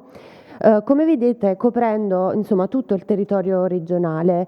Sappiamo che l'Umbria è una regione molto piccola, è una regione composta da 92 piccoli comuni, prevalentemente rurale, però a mio avviso proprio il suo essere piccola le consente di essere un terreno fertile anche per sperimentare, e in questo caso l'abbiamo fatto appunto nella comunicazione pubblica. Questo viaggio è stato ovviamente promosso, ideato e organizzato dall'autorità di gestione dello sviluppo rurale e ha visto però il coinvolgimento attivo e collaborativo di numerosi attori. Innanzitutto i GAL dell'Umbria, i 5 GAL dell'Umbria, con cui abbiamo avuto un rapporto proprio di coinvolgimento diretto, nel senso che sin dalla fase dell'ideazione sono stati coinvolti per individuare la città e la location per ospitare CSR in cammino, oltre che naturalmente, altrettanto importante, sono stati coinvolti e protagonisti per la disseminazione poi sui territori di queste iniziative. Ma tra gli attori coinvolti vanno sicuramente ricordati anche i sindaci delle città ospitanti che venivano invitati per i saluti di benvenuto istituzionali, le 3 principali associazioni agricole di categoria, Coldiretti, CIA e Confagricoltura, in qualità di ospiti fissi del dibattito, e un po' come qui oggi altre associazioni del partenariato, AIAB, Confcooperative, Lega Coop, Confindustria, Copagri, gli ordini professionali e organizzazioni interprofessionali. Ma naturalmente ha visto anche il coinvolgimento di importanti attori istituzionali dello sviluppo rurale che da Bruxelles a Roma hanno raccontato le novità della programmazione agricola europea. Quindi abbiamo invitato Roberto De Giorgi della DG Agri, Giuseppe Blasi e Paolo Ammassari del MASAF e Gaetano Martino, direttore dell'Università degli Studi di Perugia. A questi appuntamenti abbiamo registrato oltre 1000 presenze e a loro è stato somministrato anche un sondaggio di Customer Satisfaction, molto importante poi per valutare l'efficacia delle azioni di comunicazione, in cui era presente anche una domanda specifica sul giudizio di gradimento dell'iniziativa, da cui è emerso che per il 60% è stata appunto giudicata molto buona. Parliamo di contenuti, centralità dei temi trattati, ma anche proprio organizzazione della giornata. In realtà questo sondaggio, essendo a fine programmazione, era un po' più articolato perché ha misurato l'efficacia della strategia di comunicazione del PSR Umbria. Il format prevedeva poi delle performance artistiche uniche e suggestive, su cui mi soffermerò tra non molto, tra cui Gabriella Compagnone, che una sand artist che ha ricreato dal vivo delle vere e proprie opere d'arte, Becoming X, un collettivo di artisti e musicisti, Andrea Rellini e Giada Fuccelli, violoncello e animazioni in rotoscopia, e il giovane e talentuoso pianista Edoardo Riganti Fulginei. E prevedeva anche dei momenti di convivialità, ovvero delle degustazioni delle eccellenze del territorio. Vi accennavo all'indagine di Customer Satisfaction, grazie alla quale abbiamo potuto anche comporre il target, che per la maggior parte ha mostrato come fossero persone direttamente coinvolte rispetto al tema dell'iniziativa, quindi parliamo di imprenditori agricoli, organizzazioni di categorie, consulenti e tecnici agronomi, enti pubblici, ma ha rivelato anche una certa diversificazione, perché c'è sempre stata una discreta presenza di studenti o comunque appartenenti al mondo dell'università, stampa, giornalismo e anche di privati cittadini. Fin qui, diciamo, vi ho riportato le esigenze, come dire, gli elementi oggettivi e numerici dell'iniziativa, però ci tenevo a fare un piccolo passaggio sul racconto del contesto in cui si inserisce CSR in cammino. Siamo nel 2022, alla fine del 2022, l'Umbria, come tutte le regioni d'Italia, ha davanti a sé questa grande sfida: come comunicare l'agricoltura del futuro, meglio dei prossimi 5 anni, 2023-2027.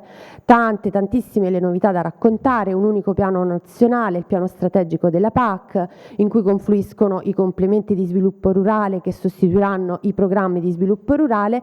Quindi, insomma, la domanda principale è stata: come comunicare l'agricoltura del futuro? Lo abbiamo fatto proprio scegliendo di avviare un viaggio. Tra l'altro, proprio in quei momenti, l'Umbria in quei giorni si era dotata di una nuova identità visiva del CSR, per cui, insomma, da esigenze reali sono stati creati degli obiettivi di comunicazione precisi, il primo dei quali è sicuramente, non avanza più,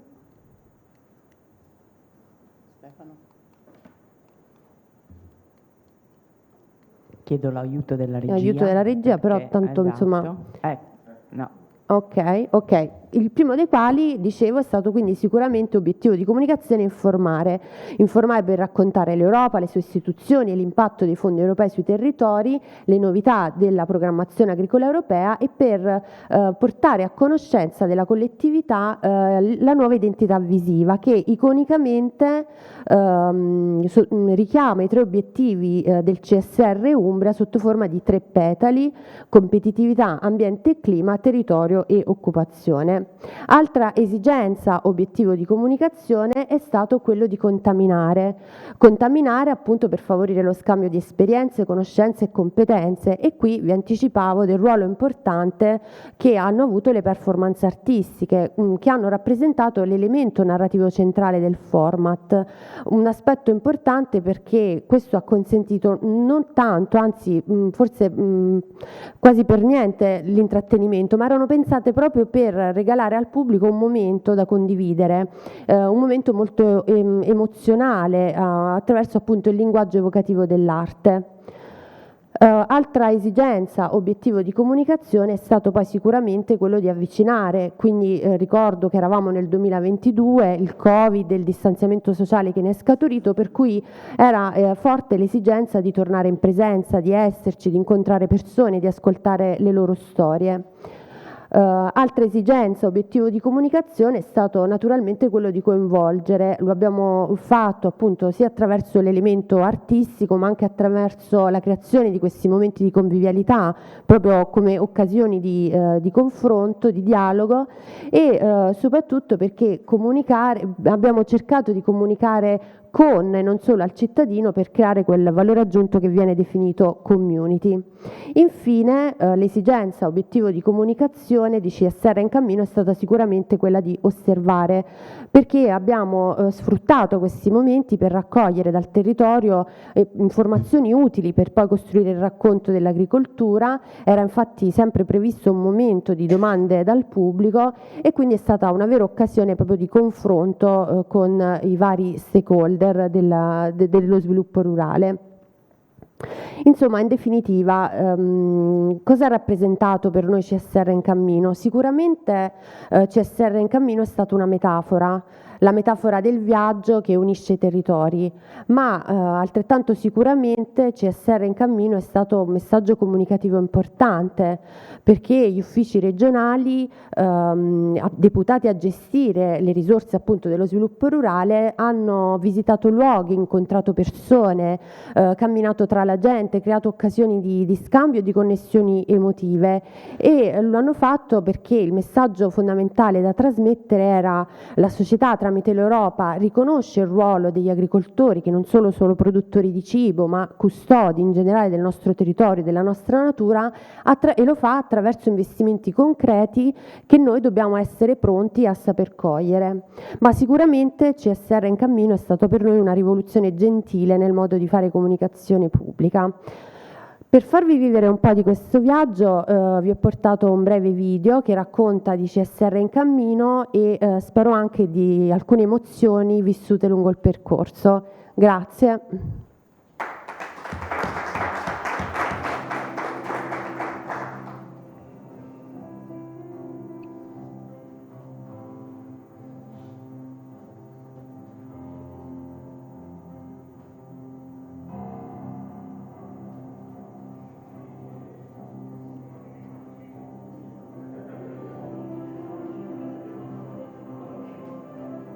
So se...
Grazie Giovanna, grazie mille. Bene, e ora andiamo dall'Italia all'Europa. Spero sia in collegamento qui con noi Tommy Rajala, direttore artistico di Pualanka Pessimist, che ci racconterà in inglese, quindi ascoltiamo, insomma, eccolo lì Tommy, il progetto di promozione territoriale Pualanka Pessimist realizzato nel quadro del programma Leader e vincitore nella categoria Voto Popolare del concorso Rural Inspirational Award 2022. Tommy, good morning, welcome to our event. And I let Buongiorno. Buongiorno. Ok. Yes. Anche se parlo un po' di italiano, farò questa presentation in Va bene. English Va bene. because I speak a lot better English. So hello, I am Tommy Rajala, the artistic director of Puolanka Pessimists Association, and I will share you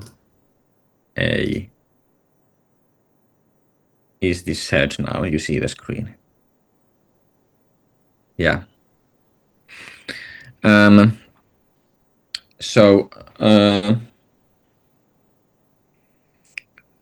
Puolanka Pessimists Association is based in Puolanka, which is probably a really unknown place to you. It is the most remote town in the most remote region in the middle of Finland. We have a population of about 2,000 people. We have more square kilometers. We have 2,500 square kilometers. And closest neighboring town is 50 kilometers from us. So we are really in the middle of nowhere. And Puolanka is the fastest dying town in Finland and has been so for many decades. We used to have 7,500 people here in the 60s, and today, as I mentioned, about 2,000.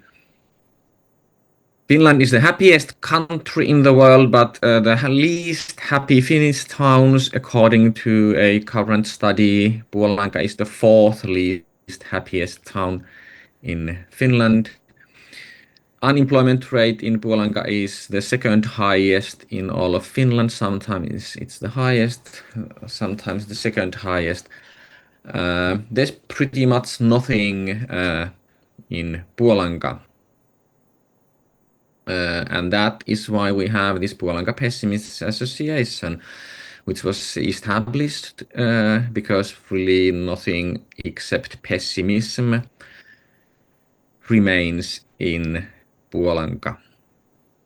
And we are an independent association, and we are quite well known in Finland. Basically, everybody in Finland connects the word pessimist to our association. And what we are actually, we are a culture and artistic association.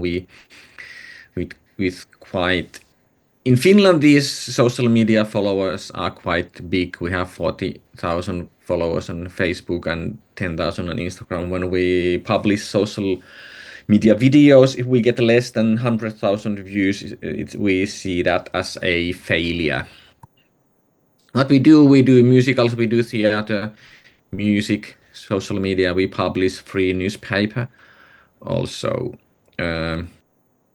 we make our money selling our merchandise. We have through the theater, and we have a cafe during the summer months in our town. In winter months, there is no.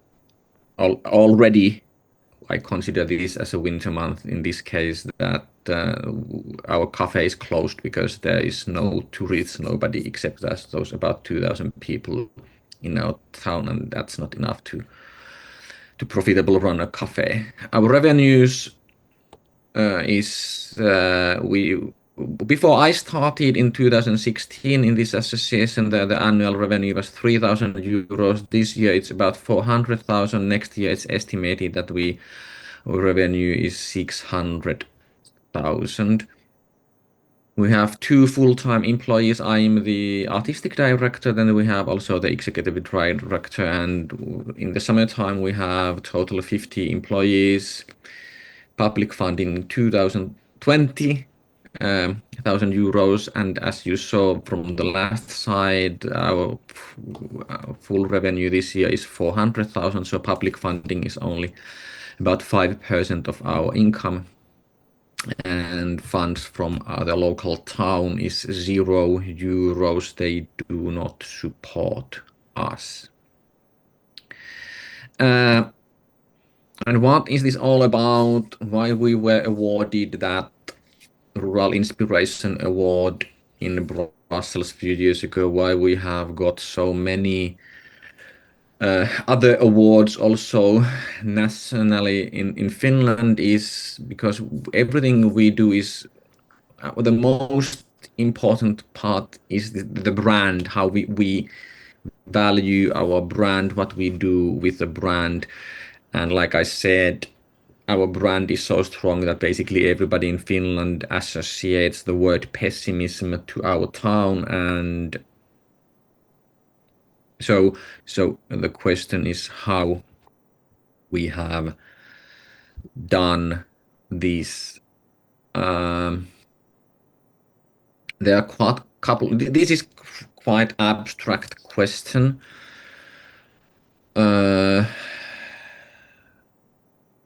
Why this, what we do resonates so well in Finland at least, is because Puolanka is the fastest dying town, but almost all the Finnish rural towns are dying as well. We are just the fastest one. So, and also because Finland was urbanized so lately, or in the 60s and 70s, started people moving to the cities in Finland. Everybody in Finland has some kind of connection to these small towns. So even in the cities, people know what we are talking about when we talk about the dying town. And how we talk about the dying town is that we make fun of that. We make jokes. The comedy is our approach. So we laugh at ourselves pretty much. But then I was asked to give some best practices, which is quite difficult in this concept to say how we've done this. But there are 4 points here which I believe are the most important parts of our success. First of all, believe in what you do. Which is like, don't try to invent something fake. We base everything on the reality, and I believe in our activities, even though many people do not. Don't fight the windmills is that I've said many times that Puolanka is not a dying town. Because it's dead already, but when we accept the reality that it's dead, then we can focus on our own activities and don't need to find the windmills. In this case, I mean, the windmills are the inevitable change that happens, people moving to the cities. We have no plans to stop that. And when we do not concentrate on that, but instead concentrate on what we do, we can achieve something. And that kind of is the third point here. Focus on being unique. Most Finnish towns, they try to focus on saying that we have beautiful nature and clean air. Well, every single town in Finland has a beautiful nature and clean air. That's not unique. That's not how you differentiate yourself from the others. And then the last word actually is the key. I could talk more about creativity, but it was not focused on this talk, but it's all about the creativity. The only thing that matters when creating new art, building something on top of that is about creativity. And if talking about creativity, I have 3 words which you have to deal with always when being creative, and I have those words here also in Italian. Uncertainty, fear and shame, incertezza, paura, vergogna. Those are the feelings that you have to constantly face when doing something creative. And when you face those, and when you are able, therefore, to create something freely, then there is no limit, and even pessimists can become successful. Thank you.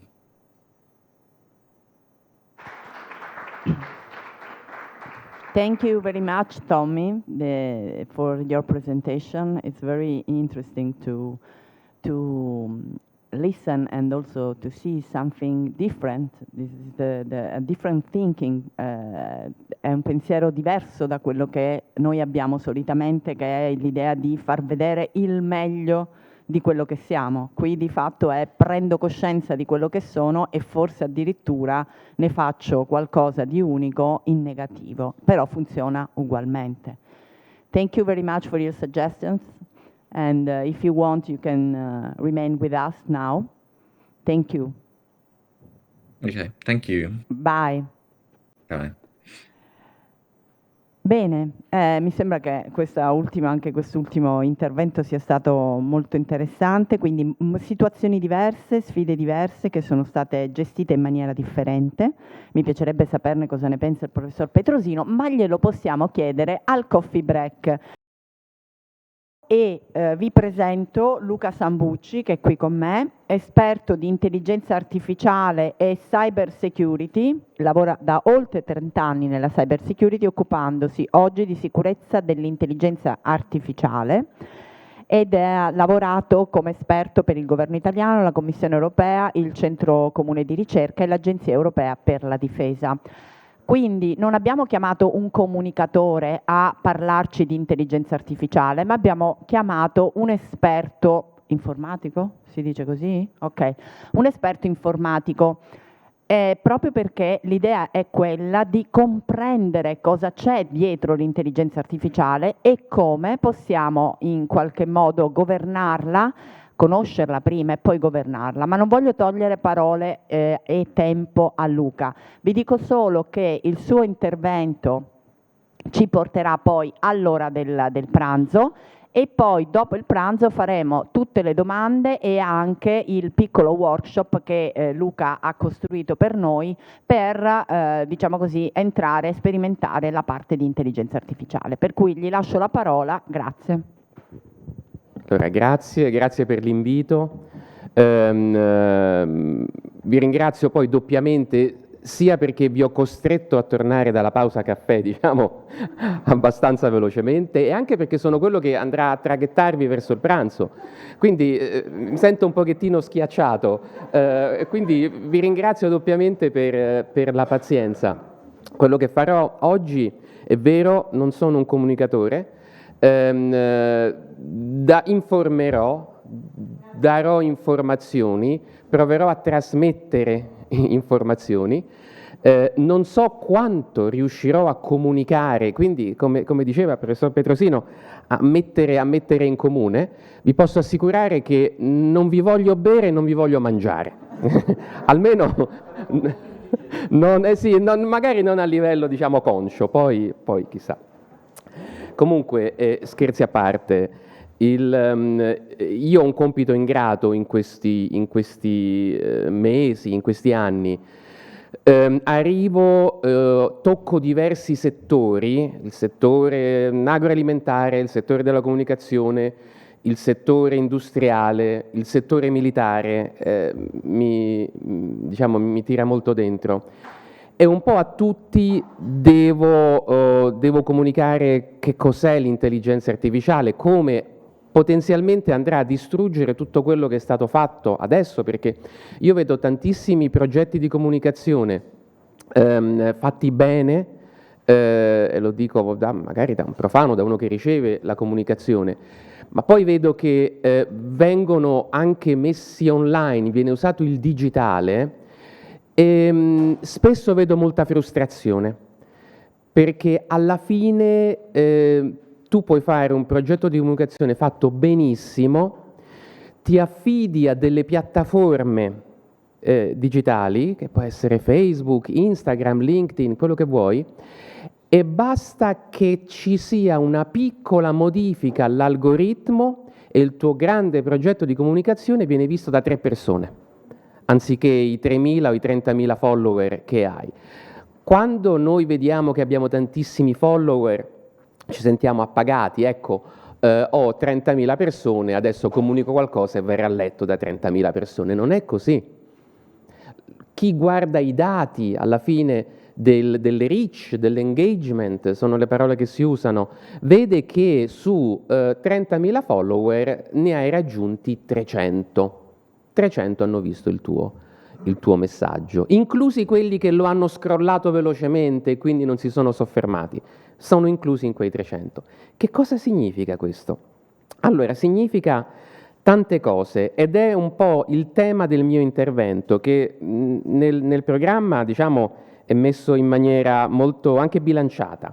Le AI nella comunicazione, potenzialità e criticità, ci sono entrambe. Io quando ho iniziato a creare un po' da zero questo intervento, perché non è uno di quelli che abitualmente faccio, ho pensato, qui bisogna dirgli subito qual è il problema, cioè senza perdersi in chiacchiere.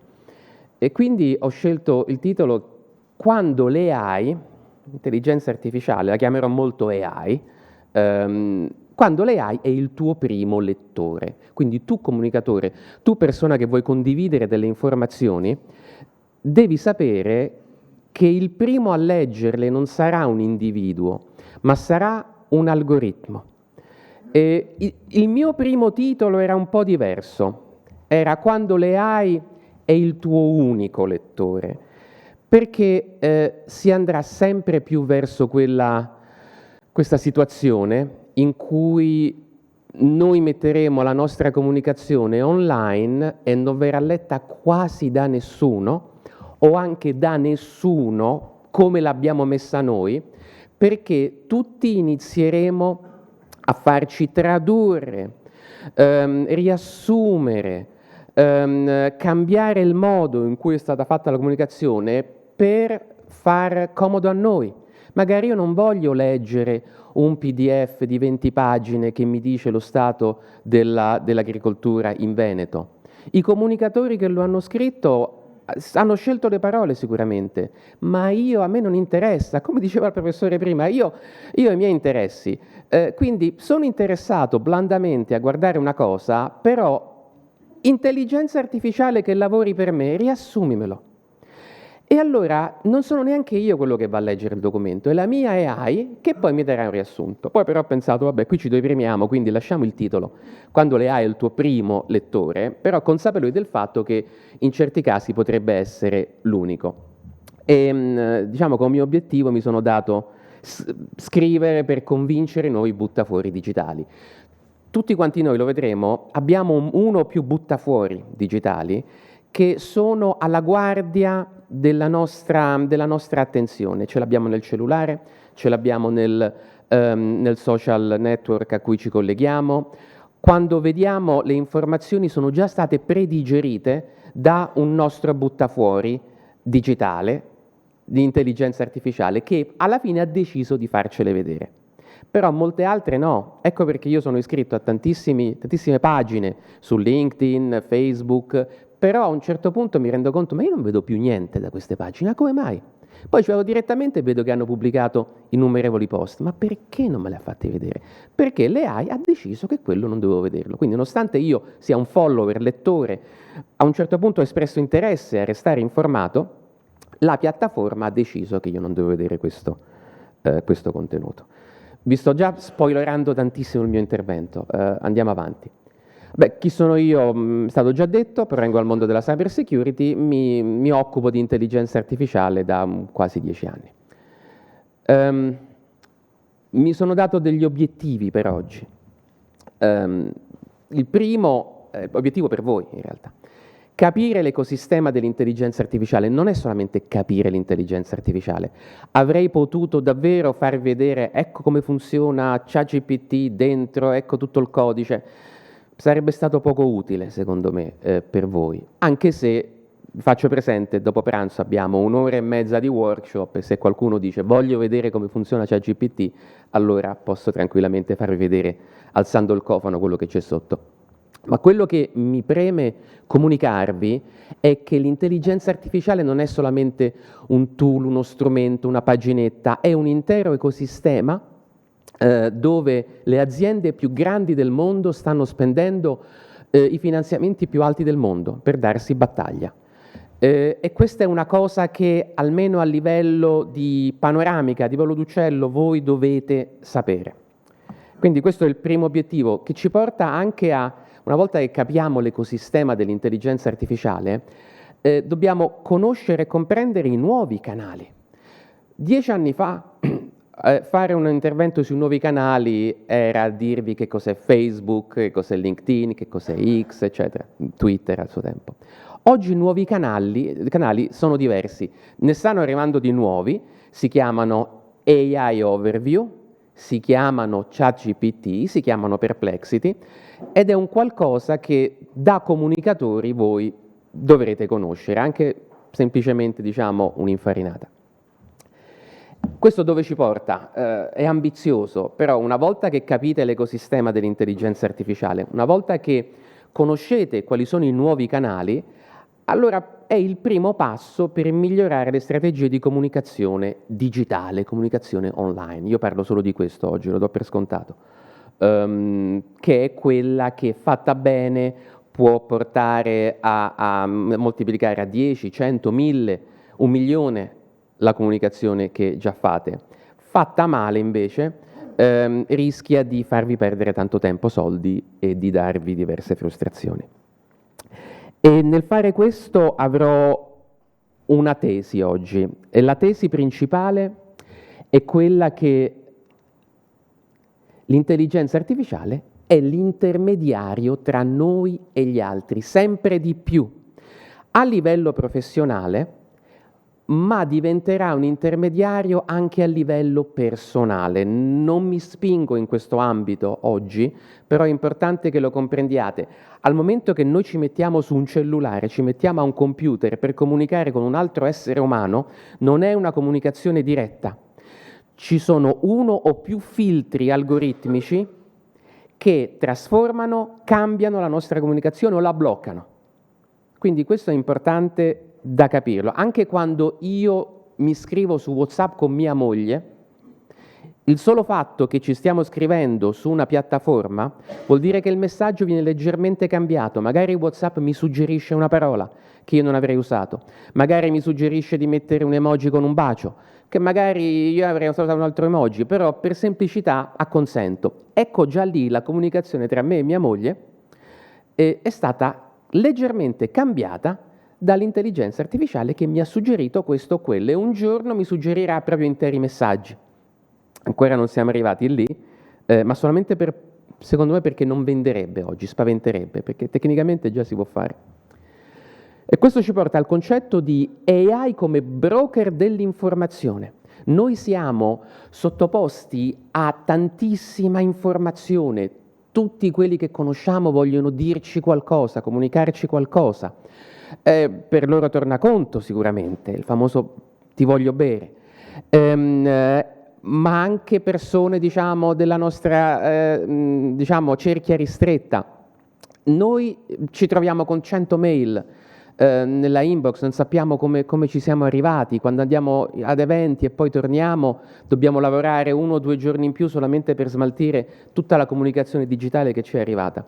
E quindi l'intelligenza artificiale diventa broker dell'informazione, fa passare solamente l'informazione che ritiene, noi pensiamo possa essere interessante, nei casi buoni. Nei casi, diciamo, peggiori, fa passare loro l'informazione, solo l'informazione che ritiene possa dare beneficio non tanto a noi, quanto alla piattaforma di intelligenza artificiale su cui siamo. Quando Facebook o TikTok ci fa vedere solo certe cose, non è tanto perché ci dice o pensa l'algoritmo, sicuramente l'utente sarà più contento. L'algoritmo pensa, tra grandi virgolette, se io gli faccio vedere questa roba, l'utente sarà attaccato di più al cellulare e quindi gli faccio vedere queste cose qui.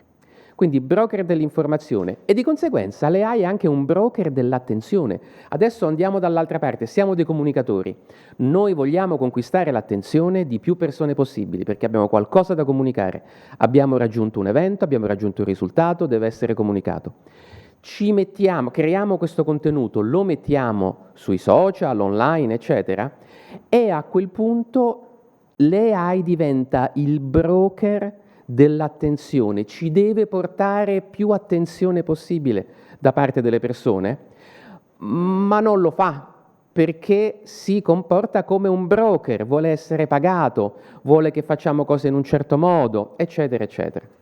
Quindi l'AI in mezzo tra noi, comunicatori e chi riceve la comunicazione, e cerca di ottenere il suo tornaconto in entrambi i casi.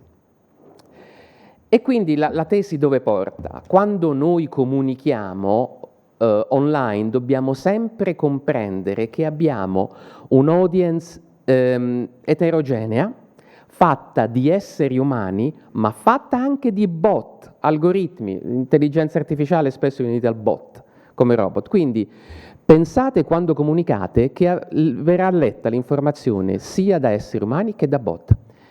E i bot iniziano a diventare sempre più importanti, sempre di più, perché sono quelli che gli esseri umani usano per mediare questa informazione. E quindi è imprescindibile comprendere questo quando vi mettete a scrivere qualcosa online. Breve carrellata panoramica, qui non sarò per capire l'ecosistema. C'è l'intelligenza artificiale di ieri e sono i chatbot. Voi mi direte, ma come i chatbot è roba di oggi? Siamo già a ieri, nel senso che conoscete ChatGPT, sono i chatbot testuali, Gemini, Claude, è molto bello. Questi sono, è l'intelligenza artificiale che gli dai un testo e ti sputa un testo come risposta, che ti può andare bene, ti può andare male, eccetera. L'intelligenza artificiale di ieri ti fa anche le immagini. Quindi, voi lo sapete, io vedo i feed sono pieni di gente che ha creato l'immagine con ChatGPT, a volte sono orrende come questa, altre volte sono più carine. L'intelligenza artificiale di oggi inizia a fare video. Queste sono cose che ho fatto io con una riga di prompt. Conosco gente nel settore dell'intrattenimento che si sta mettendo le mani nei capelli. Un amico in particolare ha speso dei soldi per investire in un'azienda che fa grafica computerizzata per i film, comprando attrezzatura che serviva fino all'anno scorso e che adesso può anche buttare nel cestino, perché è possibile dare un'istruzione a un sistema di intelligenza artificiale e ti crea dei film interi praticamente, ti crea anche dei video che sono iperrealistici, anche questo. La maggior parte delle persone non direbbero che questa persona non esiste, che non è una modella. Questo l'ho fatto io la settimana scorsa con una riga di prompt. Quindi si possono creare contenuti che possono, diciamo, fregare tutti. Anche io direi che questo è un essere umano, se lo vedessi così. Invece non esiste. L'intelligenza artificiale di oggi sono anche gli avatar, che è un qualcosa che si iniziano a usare sempre di più. Anche qui, gente che non esiste, questi sono stati creati da un algoritmo. tu vuoi comunicare la tua cosa a un pubblico di un certo tipo e puoi decidere, ma mettiamoci, invece di una voce fuori campo, mettiamoci qualcuno che parla, che spiega, perché secondo me catturo meglio l'attenzione. 10 giorni fa Channel 4 in Inghilterra ha fatto tutto un servizio sull'intelligenza artificiale e la giornalista alla fine ha detto: guardate, io non esisto, sono stata creata con l'intelligenza artificiale. E questa è una giornalista che non esiste e ha fatto un intero programma su Channel 4. Abbiamo anche gli attori e le attrici digitali. Tilly Norwood è diventata famosa perché non esiste. È una ragazza fatta con l'intelligenza artificiale che inizia a recitare nei film, inizia a recitare nelle pubblicità, e anche lì la gente non si rende conto che non esiste, gli va detto, gli va scritto. Quindi stiamo a questi livelli. Se voi vedete l'intelligenza artificiale dell'anno scorso, queste cose praticamente non riusciva a farle. Adesso è in grado di realizzare questo tipo, diciamo, di contenuti, che rischia di buttare al mare il lavoro fatto da tantissime persone, rischia di buttare a mare professionalità. Gli attori sono sul piede di guerra, proprio per questa attrice qua, non vogliono che nessuna agenzia la prenda. Quindi l'ecosistema dell'intelligenza artificiale di oggi va oltre il chatbot, va oltre il testo, aiutami a fare questo comunicato. È un qualcosa che sta rompendo tantissime situazioni costituite e stabilite da molti decenni, professioni che esistono da tanto, domani potrebbero non servire più. I player che si danno battaglia in questa guerra, perché una vera e propria guerra, sono numerosi, e generalmente si dividono diciamo, i servizi, i tool in 4 categorie. Sono quelli più meramente testuali, quindi sono i chatbot allora che conosciamo e che usiamo, molti di noi diciamo usano ogni giorno.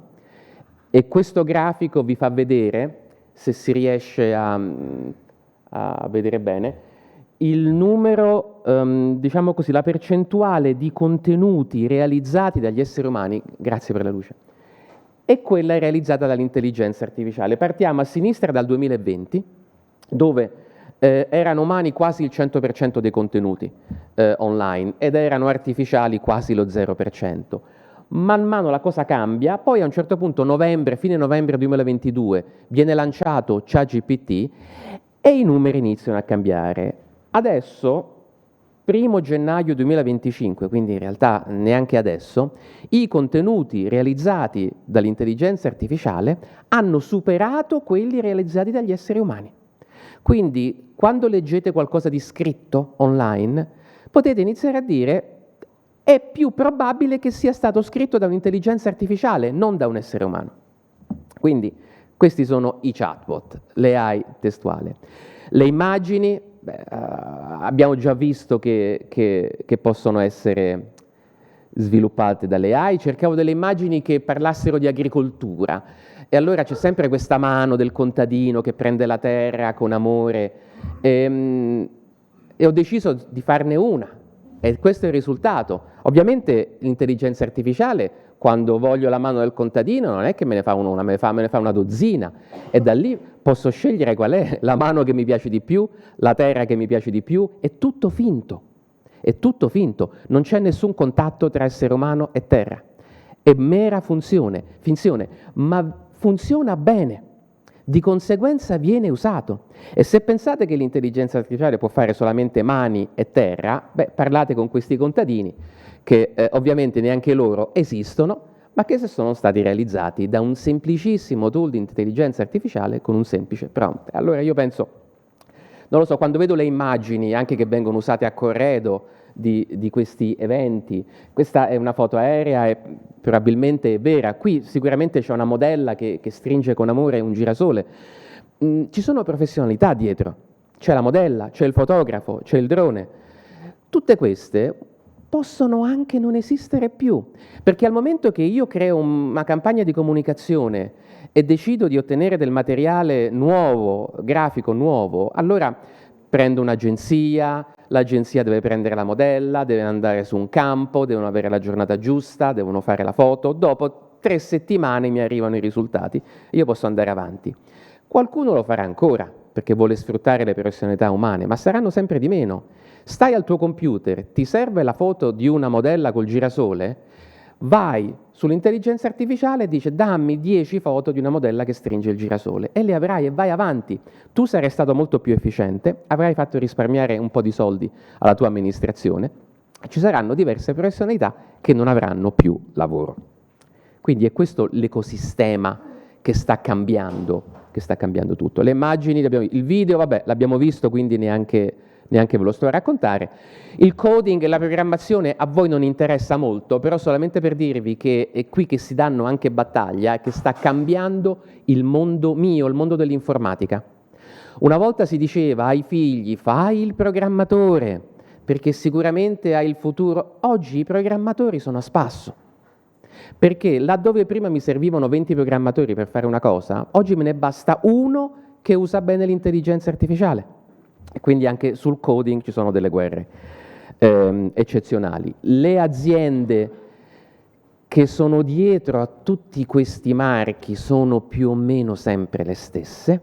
Abbiamo la solita Google, la solita Microsoft, la solita Meta, quindi di Facebook, ne abbiamo un po' di altri che cercano di emergere. Assenti ingiustificate sono Apple e IBM, che non sono riusciti a sfruttare questa ondata di intelligenza artificiale. E solo per farvi comprendere di nuovo dell'ecosistema di cosa stiamo parlando, queste aziende, in questa guerra per l'intelligenza artificiale, spenderanno quest'anno più di 300 miliardi di dollari. Laddove hanno speso già centinaia di miliardi di dollari in investimenti CAPEX negli anni precedenti. Ora, quanto è? È tanto o poco? Tutti gestite il denaro, capirete che è tanto. Io voglio fare solamente vedere, e spero che si veda qui, una piccola... Ecco, questo pezzettino rosso è la finanziaria 2026. Non immaginavo che saremmo stati così bassi con la... Però... Fate conto che il pezzettino sta in alto. Tutta la nostra finanziaria nazionale del 2026, che ammonta, se non sbaglio, 18-19 miliardi, e qui espressa in dollari ho fatto 21 miliardi di dollari, è un piccolo pezzettino di quello che le aziende di tecnologia stanno tirando all'intelligenza artificiale. È la guerra più costosa di tutti i tempi, fatta dalle aziende più grandi di tutti i tempi. Queste sono le aziende... Cioè Nvidia qui non è inclusa, però Nvidia è quella che fa i chip.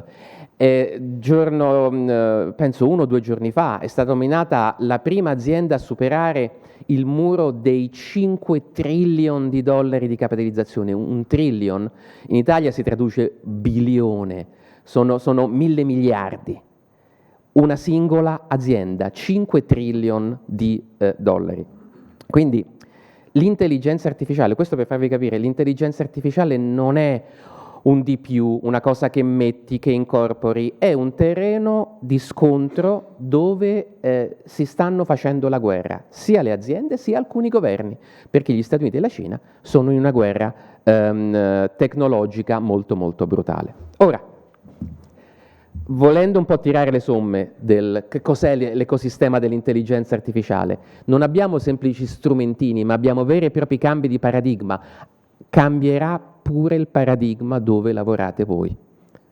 Quindi non pensate che tra 3 anni farete lo stesso lavoro nello stesso modo. Cambierà, sta cambiando il paradigma dove lavoro io, cambierà il paradigma della difesa. I droni con intelligenza artificiale stanno cambiando lo scenario di guerra e cambierà il paradigma in tantissimi ambiti. È una guerra dove ci sono i finanziamenti più alti al mondo e coinvolte le aziende più importanti del mondo, e c'è anche un sentiment che io provo e che vi comunico e che sento anche tra i miei colleghi, che è chi non c'è non ci sarà. E questo l'ho mutuato da un evento di qualche anno fa che si teneva a Bologna, si chiamava il Future Show. E un'edizione aveva questa bella frase: chi non c'è non ci sarà. Ed è questo quello che si applica all'intelligenza artificiale oggi. Alcuni miei colleghi sono stati a San Francisco qualche giorno fa, sono tornati con i capelli dritti.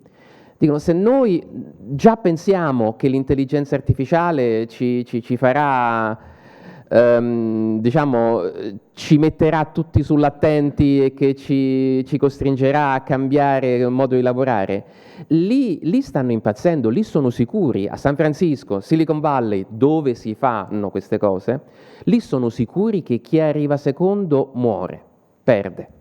È una lotta tra paesi, è una lotta per il nostro lavoro tra qualche anno, e quindi vogliono vincerla loro. E vi lascio quindi questa prima parte della presentazione un po' con questo omen. Bisogna esserci, altrimenti si rischia di restare non solo a piedi, ma peggio. Passiamo quindi a, ok, allora cosa dobbiamo fare? Dobbiamo conoscere e comprendere i canali nuovi.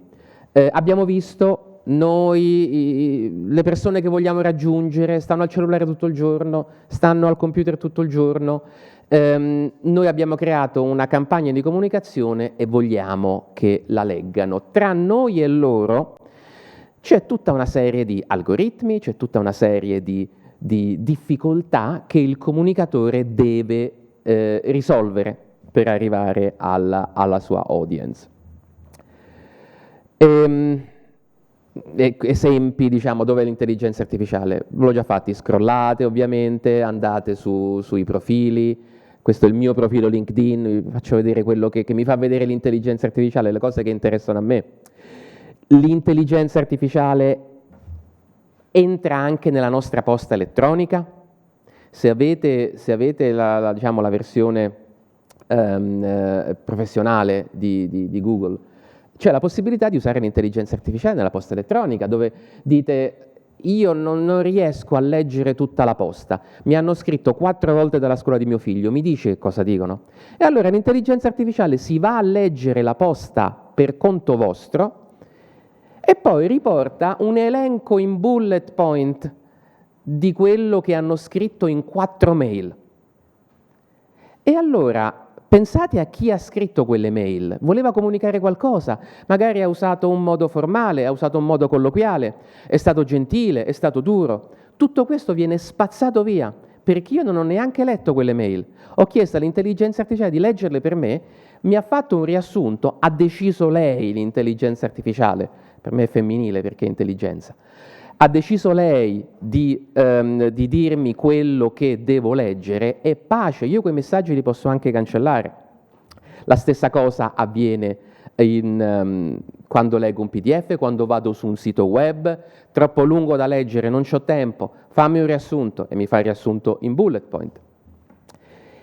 Lo fa, questo mi piace, lo fa anche sul cellulare. Questo era un utente che aveva lasciato il cellulare in modalità non disturbare, ma l'AI del cellulare ha fatto passare comunque un messaggio e lo ha etichettato come maybe important, forse importante, e poi ha dato il riassunto di quel messaggio.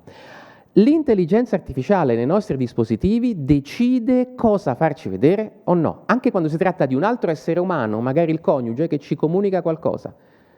Quando io metto DND, non disturbare, mia moglie mi scrive qualcosa, l'AI dice: guarda, forse è importante perché penso che quella sia tua moglie, e via. Però anche lì è un grandissimo intermediario, magari anche troppo.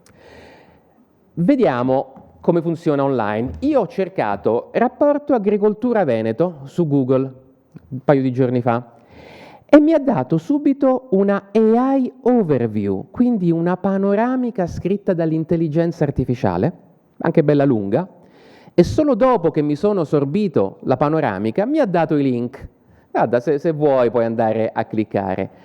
Però io che cercavo delle informazioni velocemente, ho già trovato quello che volevo nella panoramica scritta dall'intelligenza artificiale di Google, perché c'è questa funzione di AI overview che mi dà questa panoramica, e quindi quello che hanno scritto i rapporteur, i comunicatori, quello che vi pare, è stato tutto o quasi buttato alle ortiche e rimangono solamente dei bullet point. Poi io ho deciso, vabbè, ma io devo andare a un forum dove si parla di agricoltura, mi devo scaricare qualcosa che sia utile, e ho trovato il rapporto 2024 sulla congiuntura del comparto agroalimentare veneto, fatto da Veneto Agricoltura. Penso che sia qualcosa che conoscete, quindi è roba vostra, immagino. Ok, fantastico. Ho visto che sono 110 pagine.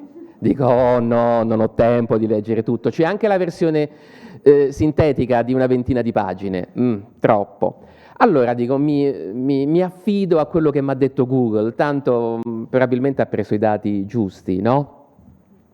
No? Allora, Google cosa ha detto? Che i risultati chiave dell'annata gara 2024 in Veneto, in aumento del 2,5%, 7,9 miliardi di euro, bla bla bla. E io sono andato a vedere questo rapporto. Va bene, adesso vediamo se sta anche nel rapporto. E nel rapporto ufficiale vedo che ci sono delle cifre un po' diverse. Adesso, forse ho sbagliato a leggere io, quindi magari alzate la mano e dice Sambucci non hai capito niente di agricoltura, perché quelli sono numeri. A me sembra che i numeri sono diversi. Sono andato anche a vedere la tabella sotto, me lo sono messo a leggere questo rapporto, ed effettivamente i numeri non sono quelli che mi dà Google, è andato leggermente meglio in Veneto rispetto a quello che mi dice Google. Ho ipotizzato, magari ha sbagliato, ha preso il numero dell'anno scorso che era 7,9 ed effettivamente era un aumento dell'1,5 perché mi sono andato a guardare anche il rapporto del 2022. Oppure ha preso delle fonti diverse. Quindi adesso ve la lascio qui e poi la andiamo a vedere dopo. Comunque il rapporto di Google non mi ha entusiasmato. Non ha dato dei numeri che trovano riscontro nella realtà. E poi ha deciso cosa farmi vedere.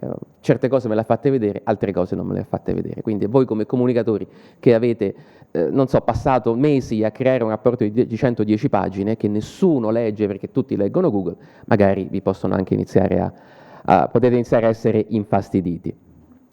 Un altro canale, io vi ho fatto vedere AI Overview, quello sta su Google. Quando uno cerca c'è AI Overview. Un altro è ChatGPT. La gente inizia a chiedere a ChatGPT, o un altro che si chiama Perplexity, dicono com'è andata allora l'annata in Veneto? E ChatGPT inizia a prendere informazioni anche lì, chissà da dove, e vi dà un po' di numeri.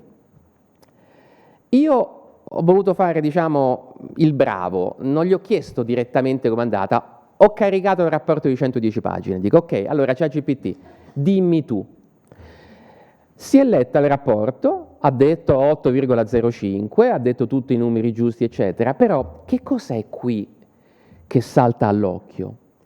Salta all'occhio che ha comunque fatto un riassunto come voleva ChatGPT, ha messo le cose nell'ordine che ha deciso ChatGPT, mi ha dato dei numeri che magari nel rapporto venivano spiegati. C'è un meno 13%, c'è un più 20%, e allora chi ha scritto il rapporto ha messo delle informazioni, guarda caro lettore che è più 20 per queste sono le ragioni, che ChatGPT può decidere di non dare, quindi mi toglie una parte importante della comunicazione, mi dice magari cose che a me non interessano, mi mette le colture legnose alla fine, laddove ho controllato nel rapporto erano messe un po' più verso l'inizio, quindi decide l'ordine. Ma è così che i vostri lettori consumeranno l'informazione che voi producete. E quindi, quando dicevo prima, comunicate per gli esseri umani ma anche per i bot, era proprio questo. Questi sono dei canali che voi dovrete iniziare a presidiare in qualche modo, come magari lo vedremo più tardi o se non c'è tempo nel workshop. Quindi, per dimostrarvi come ragiona, ecco qui alziamo un po' il cofano, l'intelligenza artificiale, ho fatto un po' di test. Gli ho detto io sono un romano, aiutami a organizzare un viaggio in Veneto, 3 persone con la macchina, voglio spendere 2.000 euro in tutto. E mi ha organizzato un viaggio. E mi ha detto vai a Padova, vai a Vicenza, vai a Venezia. Non mi ha messo Belluno. Perché non mi ha messo Belluno? Perché non mi ha messo Treviso? Ha deciso lei. E io per evitare di cliccare su 200 siti, organizzare il viaggio in un'ora, preferisco affidarmi a quello che mi ha detto lei. Sai che faccio? Faccio esattamente così. E per ora, diciamo, restiamo in Veneto e quindi può anche andare bene, ma se metto in competizione le regioni, qui è più qualcosa che interessa chi si occupa di turismo probabilmente, ma ve lo faccio vedere come esempio. Dico, aiuto a organizzare un viaggio in Nord Italia, voglio spendere 2.000 euro una settimana. E qui ho messo le regioni del Nord Italia in competizione. Mi ha risposto, bah, in macchina potresti andare in Piemonte. Fantastico. Potresti andare in Emilia Romagna, effettivamente è vicina. Trentino Alto Adige, Südtirol, benissimo. Gliel'ho chiesto 10 volte.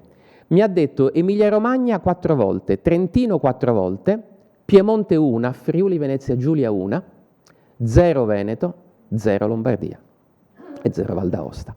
Quando gli ho chiesto a un certo punto, ma perché non in Veneto? Cioè su 10 volte? Alla Liguria anche, effettivamente. Forse perché c'ero stato. Ci sei già stato. Ci sono diverse regioni, ma anche potremmo parlarne a lungo. Il punto è, io ho anche chiesto perché non il Veneto, perché voglio la risposta per chi mi sentirà. Ma 2.000 euro, forse il Veneto è troppo costoso. Mi mandi in Trentino, ma adesso io non sono un esperto, ma magari già solamente di benzina, mi mandi in Friuli, spendo di più. Questo per ora è un campo che non presidia nessuno e l'intelligenza artificiale sceglie in base alle informazioni che ha. E per carità, regioni del nord, siamo tutti amici, quindi magari non ci si vuole fare concorrenza, però al momento che arriva un concorrente del Ticino, il Cantone, decide di fare una campagna massiccia su ChatGPT e dice tutti quelli che chiedono il Nord Italia consigliagli il Ticino, ecco che avremo il Ticino.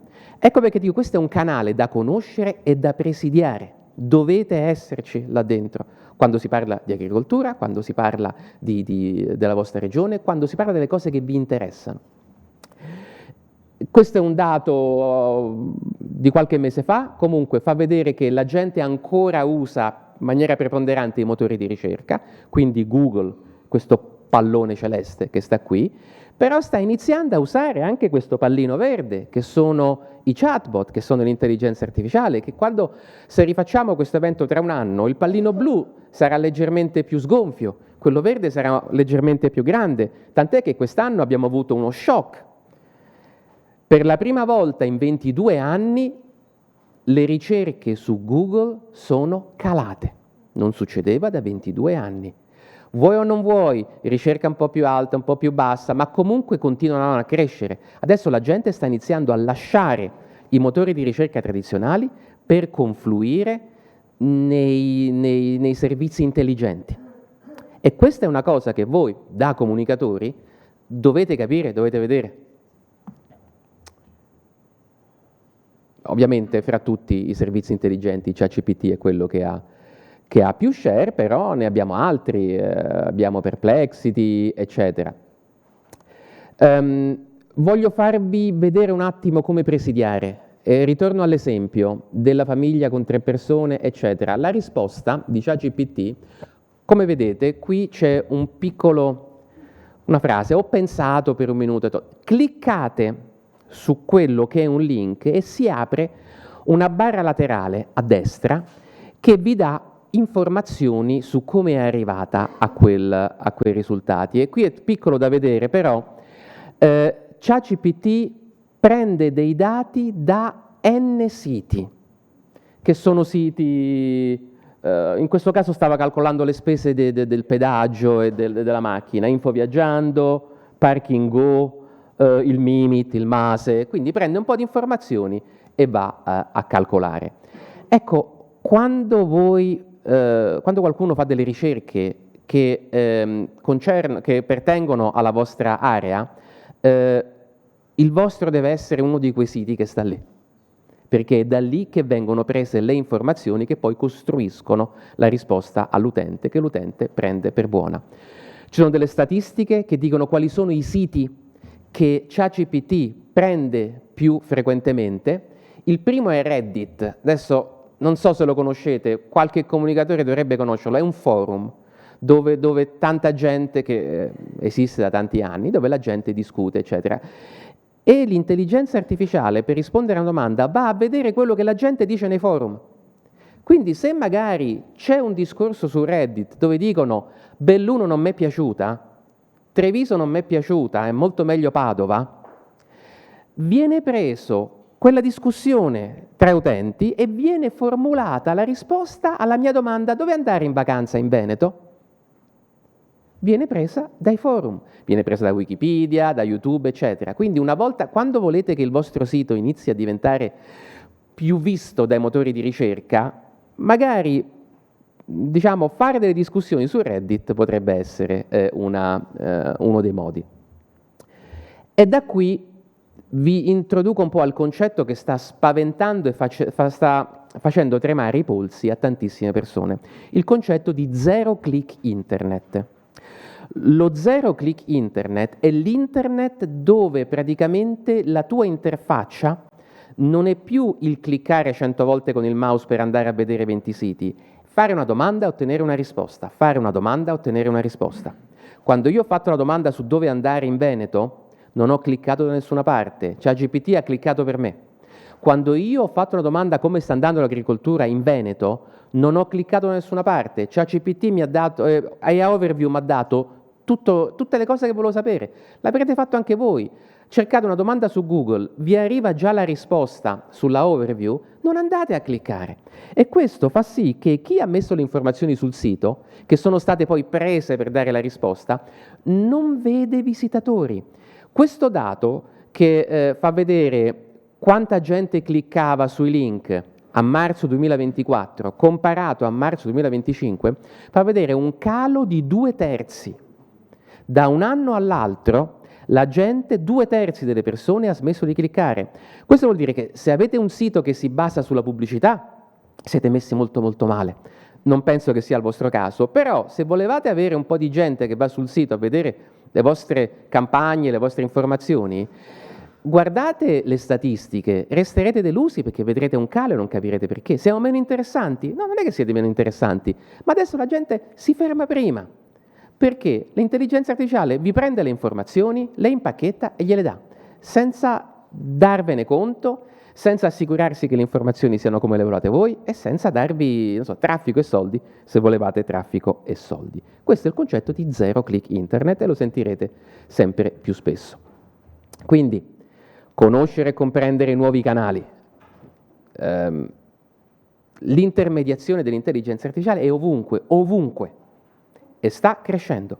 Dove non avremo l'intelligenza artificiale saranno ancora nelle discussioni de viso, in questi eventi, dove non è stata utilizzata l'intelligenza artificiale per veicolare la mia informazione da me a voi. Però una volta che vi mettete online, allora lì siete nel territorio dell'intelligenza artificiale. E allora quello che ricevete può essere diverso da come era stato creato all'inizio. Non pensate che ci sarà una sommossa popolare dei vostri follower che dirà no, non vogliamo l'intelligenza artificiale, voglio leggermi 110 pagine di rapporto. No, tutti saranno molto molto contenti di leggere il riassunto che gli fa la loro intelligenza artificiale. Quindi non ci sarà nessuno che remerà nella direzione del comunicatore. E infine, un po' come riassunto mio, dovete presidiare, uso il termine presidiare, perché è proprio la mentalità con cui dovete farlo. I nuovi canali, oggi quelli grandi sono AI Overviews di Google e ChatGPT, ne possono emergere altri, però oggi concentratevi su questi, mio consiglio, per promuovere i contenuti. Mi è piaciuta la differenziazione che è stata fatta tra informare, trasferire informazioni, comunicare e promuovere. Alla fine poi quello che fate dopo aver creato le informazioni e averle comunicate volete promuoverle. Minimizzare le inesattezze. Noi abbiamo ancora questo problema dei 7,9 miliardi contro gli 8,05. Quanto ha fatto il Veneto? Se vedo numeri contrastanti, c'è un errore. L'intelligenza artificiale ha commesso un errore. Perché? Dovete presidiare il canale affinché la vostra informazione non venga distorta.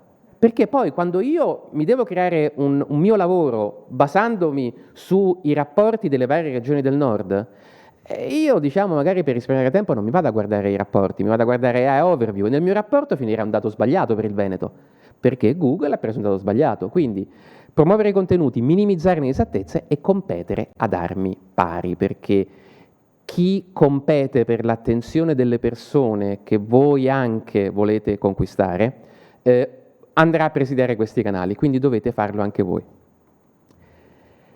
E qui si va nella terza e ultima fase del mio intervento, prima di lasciarvi al pranzo. E allora cosa? Insomma, vi ho spaventato un pochettino. Cosa si può fare? Presidiare i canali, detto, è una priorità. Passare il filtro dei buttafuori, c'è sempre questo problema, perché io, va bene, posso presidiare il canale, però magari sui social non riesco a raggiungere le persone che voglio, perché abbiamo l'intelligenza artificiale che fa da buttafuori. Diciamo, idealmente quelle sono le persone che vogliono comunicare a me qualcosa e c'è la mia intelligenza artificiale che fa passare solamente un rivolo. Come si fa a passare il filtro dei buttafuori? Ci sono tecniche, ci sono accorgimenti, sicuramente presidiando i canali si riesce in parte a farsi vedere di più. E un'altra priorità che io prenderei in considerazione è quella di sfruttare le opportunità dell'intelligenza artificiale. Quando tornate in ufficio, sì, sicuramente ci sarà un dato o molti dati che vi daranno fastidio, vi faranno riflettere adesso cosa fare, ma ci sono anche delle opportunità che è possibile utilizzare. Ora, lasciamo stare le immagini che potete fare senza spendere soldi in fotografi. Ci sono tante attività che, se eseguite con l'intelligenza artificiale, vi fanno risparmiare tempo. Ciò significa che se avevate un team di 10 persone a fare una cosa, se una persona è brava con l'intelligenza artificiale riesce a fare il lavoro di 10 persone. Questo che vuol dire? Che dovete mandare a casa le altre 9? No! Potete insegnare a tutte l'uso dell'intelligenza artificiale, invece di produrre 10, tra un po' produrrete 100. Quindi è un po' cercare di alambicarsi. È vero, l'intelligenza artificiale sono rischi e opportunità. Non farsi bloccare dai rischi, che comunque ci sono, stanno arrivando, arriveranno, vi daranno fastidio, ma capire anche subito come mitigare questi rischi e far crescere nuove professionalità, nuovi modi di fare qualcosa che sfruttano l'intelligenza artificiale. Queste, secondo me, sono le 3 priorità. Mi concentro adesso, magari anche nel workshop che seguirà, soprattutto sul presidio dei nuovi canali, e mi avvio alla conclusione di questo intervento, che poi appunto proseguirà in forma diversa nel workshop. Come faccio a presidiare? Prendiamo di nuovo l'esempio con lo sbaglio che abbiamo visto prima, 2,5 di crescita, 7,9 miliardi di euro. Ho visto che lo ha preso dal sito di rainews.it, era proprio indicato, ho preso questa informazione dal sito di Rai News. C'è il 2,5, c'è il 7,9, ci sono anche le colture erbacee. Nel rapporto di Veneto Agricoltura non si parla di cultura erbacea, non c'è questo aggregato. E infatti pensavo, ma come ha fatto ad aggregarlo? Lo ha preso da un comunicato stampa di febbraio. Il sito di Rai News ha questi dati 2024 di febbraio, che poi immagino nel corso dei mesi sono stati in parte rettificati, controllati meglio, e dopodiché l'11 settembre, se non sbaglio, o comunque è uscito il rapporto con i dati. Però ancora oggi, se io chiedo all'intelligenza artificiale, mi dà la pagina di Rai News, non il rapporto. Perché? Se il rapporto è più nuovo, più ufficiale, eccetera, posso dare delle risposte perlomeno parziali. Anzitutto, Rai News, è Rai News. Quindi è un sito che viene visitato da molte più persone del sito di Veneto Agricoltura, e quindi l'intelligenza artificiale considera quel sito come maggiormente importante. Ha veicolato un comunicato via, è fatta, potete pubblicare tutti i rapporti che volete, non verranno presi in considerazione. Poi le informazioni sul sito di Rai News, su una pagina web, scritte in maniera concisa, piccoli paragrafi, è quello che l'AI vuole, gli piace molto consumare le informazioni così. Qui abbiamo sicuramente l'ufficialità, è però un simbolo grafico, l'intelligenza artificiale non guarda bene le cose grafiche nei PDF, e poi appunto è un PDF. I PDF vanno bene per gli esseri umani, l'intelligenza artificiale sì li prende ma malvolentieri.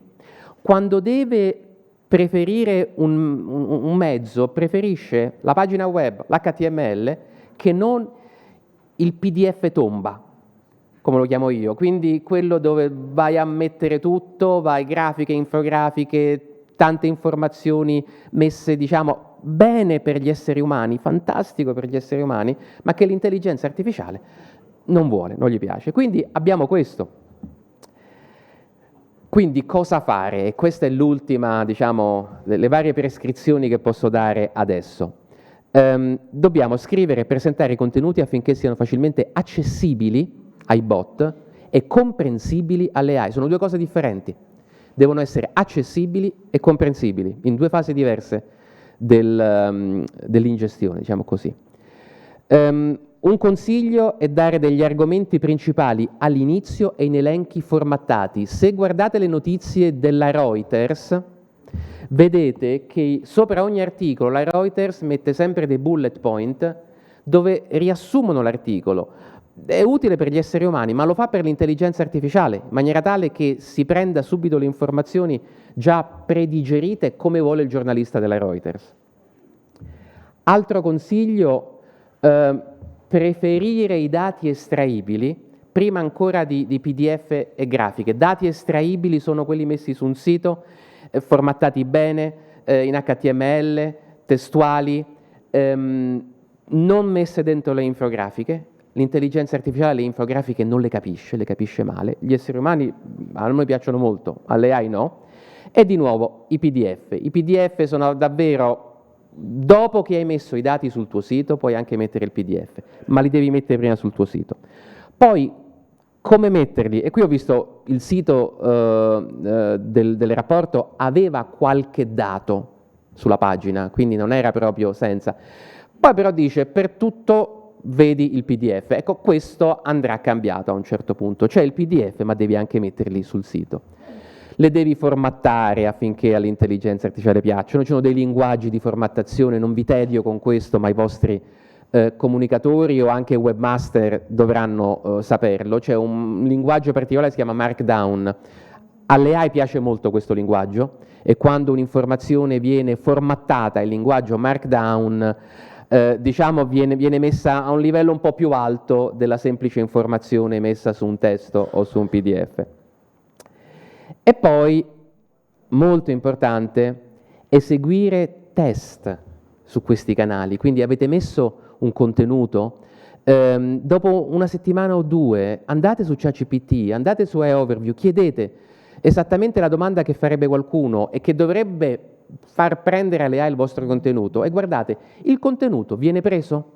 Il contenuto mio che ho messo 2 settimane fa viene formattato bene? Viene spiegato bene? Oppure è invisibile? E se è invisibile, allora devo in qualche modo adoperarmi.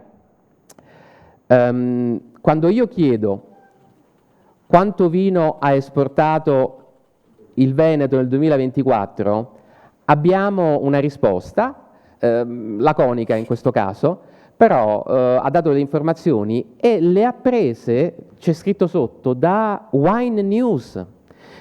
Non conosco il sito, non so se è ufficiale o se è un sito diciamo privato. Ha preso altre informazioni da Verona Economia. Sono i vostri siti questi, sono i siti, diciamo, gestiti da chi si occupa di vino in Veneto?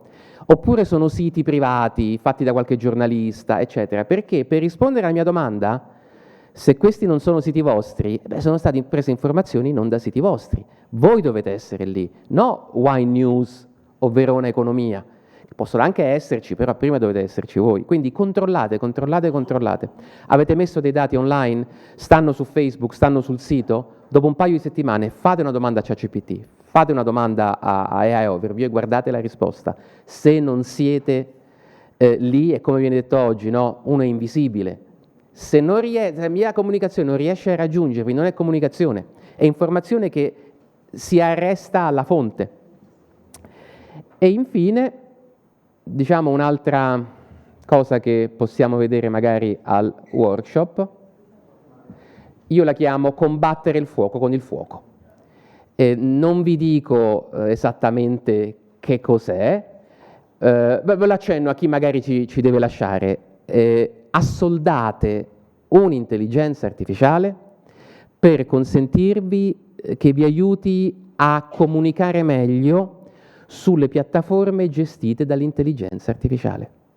Quindi avere un micro aiuto in ufficio che sia tarato, e vedremo come tararlo, che sia tarato proprio per le vostre esigenze, e che una volta che gli chiedete questo mio link non è su ChatGPT, come fare? Non è su iOverview, vi dice esattamente come prepararvi. Io ho creato un piccolo bot per voi e l'ho messo lì e che potete già usarlo adesso. Poi nel workshop, e questa è l'ultima cosa che vi dico e vi chiedo di fare, portatemi un problema, perché io voglio che il workshop sia interattivo. Io metterò il mio computer, useremo l'intelligenza artificiale, portatemi un vostro problema che magari non riuscite a risolvere o per cui volete l'intelligenza artificiale, e insieme cercheremo di vedere come arrivare alla soluzione di questo problema con questo bot,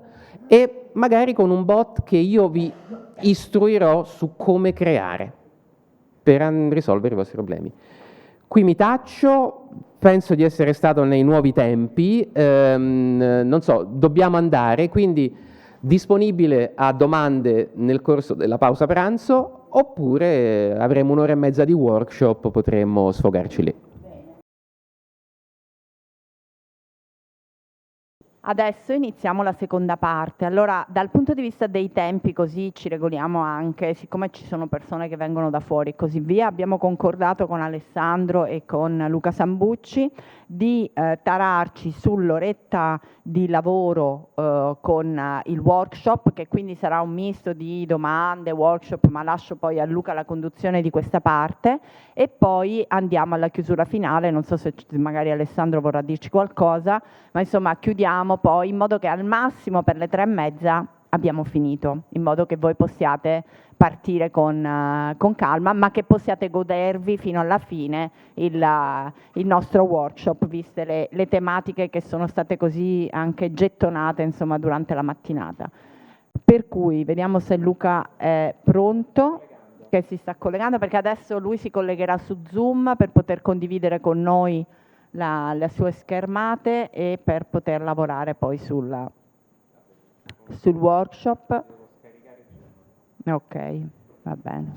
Però intanto, diciamo, questo workshop io ho preparato, diciamo, tante cose che non verranno mostrate tutte, ma semplicemente per capire un po' dove vuole andare l'audience, dove volete andare voi.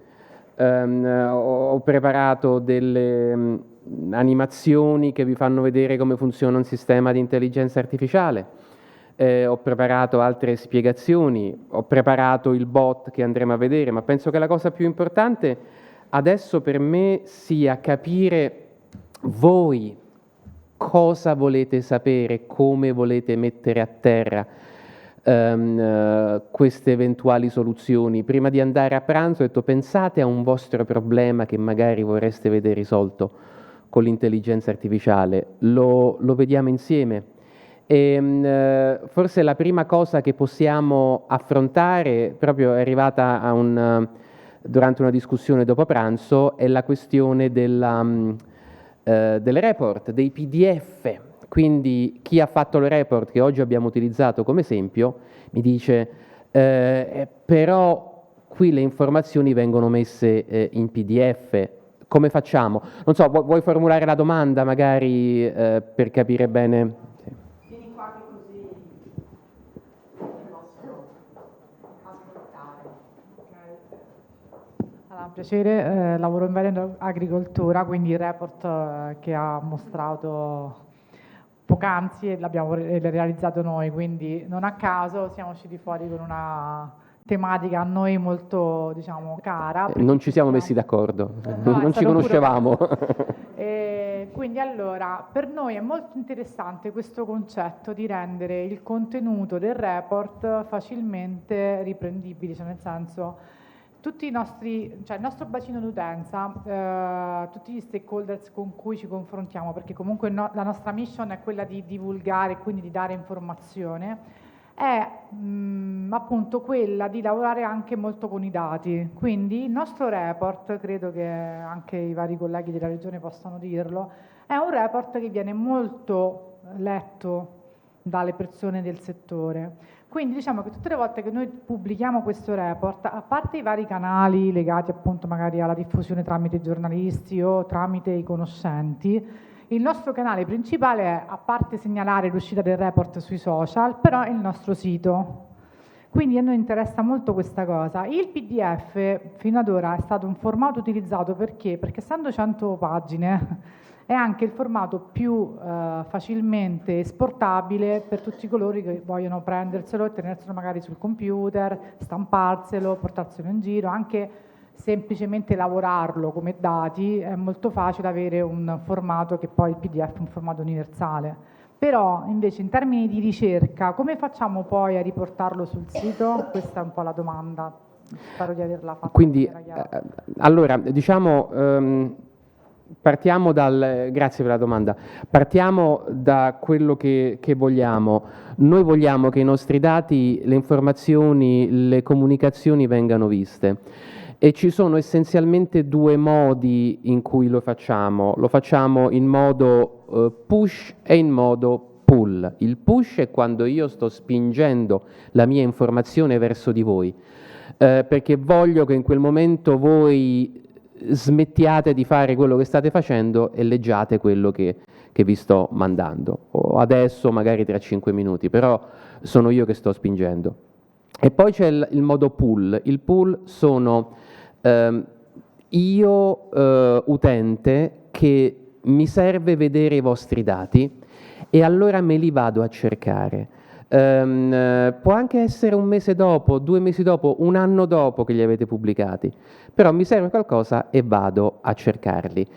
Il secondo modo, il modo pull, i ricercatori, le persone che hanno bisogno di trovare questi dati, iniziano tutti da Google, ma poi alla fine possono finire sul vostro sito e sul vostro sito trovano poi il PDF, se lo leggono, eccetera. Questi sono molto più rari, come abbiamo visto, perché invece di andare sul sito vanno su ChatGPT e AI Overview che prendono i vostri dati, forse. Allora, il PDF sicuramente, se serve crearlo, perché ci sono anche persone diciamo che se lo vogliono leggere, che se lo leggono, 100 persone se lo leggeranno il vostro PDF, quindi ma anche persone importanti, anche assessori, eccetera, quindi non fare il PDF potrebbe esporvi a tutta una serie di problemi. Però le informazioni che voi ritenete importanti dal documento, e io ho visto che è stato fatto un documento, una sintesi, ciò significa che già voi avete identificato le informazioni più importanti, un 20% di informazioni più importanti, perché se il documento era 110 pagine, la sintesi era 20 e rotte, allora avete identificato 20% di informazioni. Ecco, quella sintesi, e per ogni documento identificare una sintesi che poi può essere messa sul sito, ma anche con un link vicino al PDF. Quindi questa è l'informazione, do la pagina web, scaricate il PDF e qui ci sono le informazioni in formato Markdown. Per automazioni, uno può metterci, insomma, la giustificazione che vuole, Mettiamo queste informazioni per i sistemi automatici che vogliono prenderle. Possiamo anche mettere una spiegazione per l'utente che sta lì e si dice: ma che è questo markdown? Che ci devo fare? Tu utente niente. Ho messo lì il link per i bot che vanno a prenderlo. Ed è importante, qui significa scrivere per gli umani e per i bot. Alla fine ci dovrà essere un po' di lavoro in più, che per carità, anche quello è un lavoro che potete demandare a un vostro tool di intelligenza artificiale. Voi che avete redatto il documento siete quelli più in grado di capire se il bot, se ChatGPT, che dal documento creerà un markdown fatto bene, avrà messo effettivamente le informazioni utili. Allora direte: ok, questo è un file MD, poi i file markdown sono il nome del file .md. Poi a un certo punto, quando vi immergerete in questo modo di esporre le informazioni, vedete, è estremamente semplice. E questi file MD possono essere messi tranquillamente vicino al file PDF. Quindi io consiglio di fare così.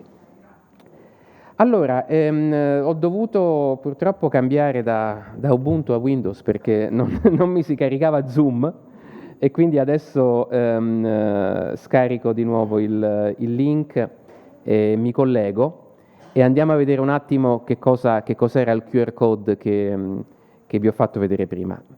Nel frattempo, diciamo che io mi sto collegando e che sto facendo queste operazioni tipo wifi, eccetera.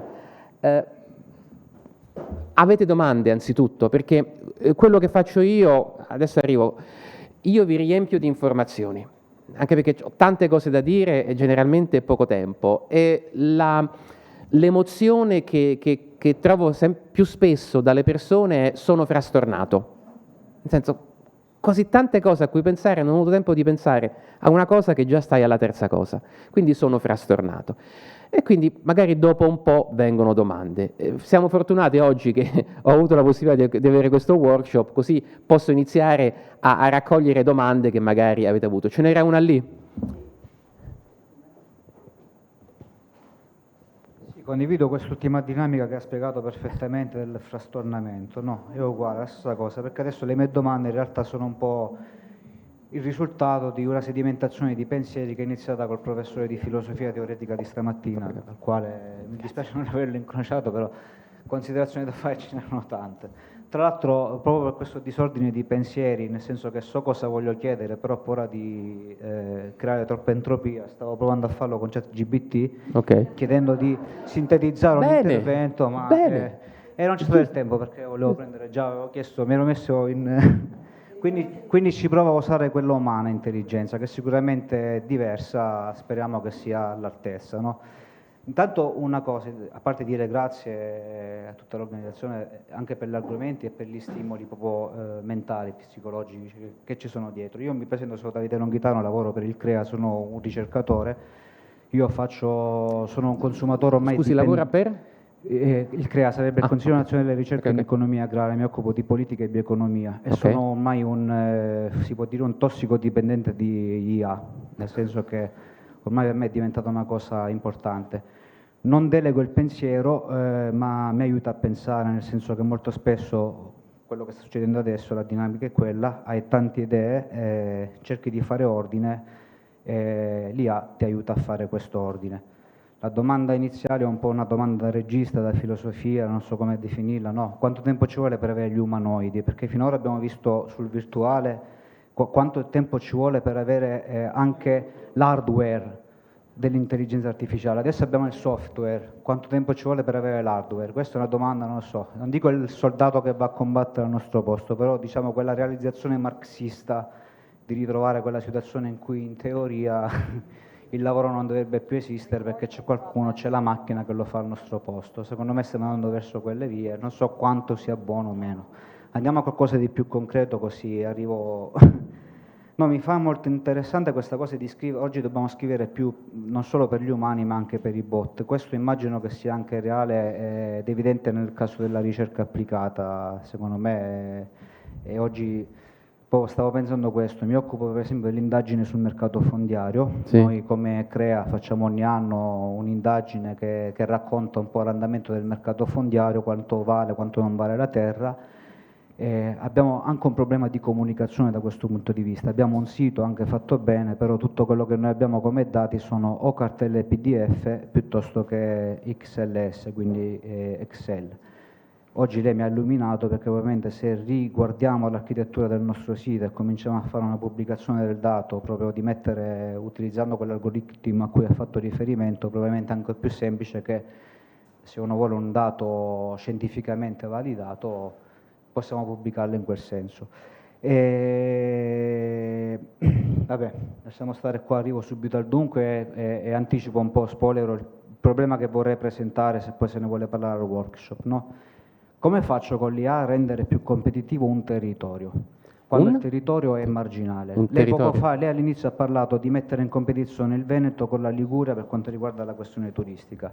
A parte che io ero già convinto che dietro c'era qualcuno che ci lavorava su questa cosa, non voglio fare il complottista, però pensavo che già qualcuno ci lavorasse a fare emergere prima la Liguria piuttosto che la Lombardia, piuttosto che il Veneto. Mi pare di capire che ancora ci stanno lavorando da questo punto di vista. Però se io mi occupo di riprendere un territorio, territori marginali, non parlo della montagna ovviamente soltanto, parlo un po' di tutti, quanto mi può aiutare da questo punto di vista l'intelligenza artificiale? Questo è un problema che pongo, più come caso studio. Grazie. Grazie per la domanda. A parte il fatto che la Liguria me l'ero pure dimenticata prima quando avevo fatto l'elenco, faccio mea culpa, grandissima colpa, perché è una regione che amo. Online anche i piccoli possono diventare più grandi dei grandi. Lo abbiamo visto già con internet, quando piccoli negozietti che lì per lì non erano niente hanno imbroccato diversi modi di comunicare e sono diventati negozi molto grandi. Primo fra tutti Amazon. Amazon non esisteva. Amazon, i primi libri che ha venduto, Jeff Bezos è andato a comprarli nelle librerie vicino, cioè ha aperto un e-commerce, ha messo tutta una serie di libri che non aveva, e quando la gente li ordinava, Jeff Bezos si alzava dalla scrivania, andava alla libreria vicino, prendeva questi libri, li comprava, li spediva e li vendeva ai clienti. Poi ha fatto diverse scelte, diciamo, corrette, Amazon è diventato quello che è diventato. Anche un territorio che fino adesso è stato emarginato, sottovalutato, non sfruttato come si deve, online può diventare il territorio di cui tutti parlano. A me è dispiaciuto molto, semplicemente per l'occasione mancata che ha avuto il Molise. Su internet da una ventina d'anni, adesso è un po' scemata la cosa, c'era un po' lo scherzo, il Molise non esiste. Okay? E allora tutti ridevano, e sghignazzavano, eccetera. E io vedevo sempre questa come una potenzialità per l'ufficio del turismo della regione Molise per prendere la palla al balzo e fare una campagna. Ve lo facciamo vedere noi il Molise. Scusa?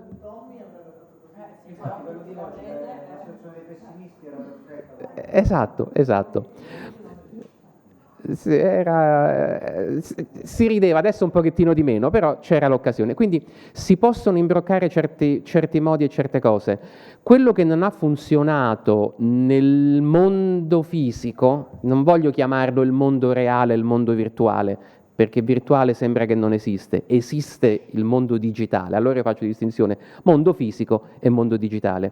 Se non siamo riusciti in qualche modo ad avere successo nel mondo fisico, c'è la possibilità, mettendo in atto certe professionalità, di magari sfondare nel mondo digitale. E allora servono professionisti di comunicazione, professionisti informatici, professionisti di intelligenza artificiale, quello che vuoi, un piccolo gruppo di persone che prende le particolarità del territorio che si possono sfruttare e mette in atto tutta una serie di attività, che posso presumere è un po' l'elenco che lei mi sta chiedendo adesso, mette diciamo, in essere tutta una serie di attività per far sì che il territorio meno fortunato online sia più visitato e cliccato del territorio più fortunato. Era questa la domanda? Diciamo, come far emergere un territorio non adeguatamente sfruttato?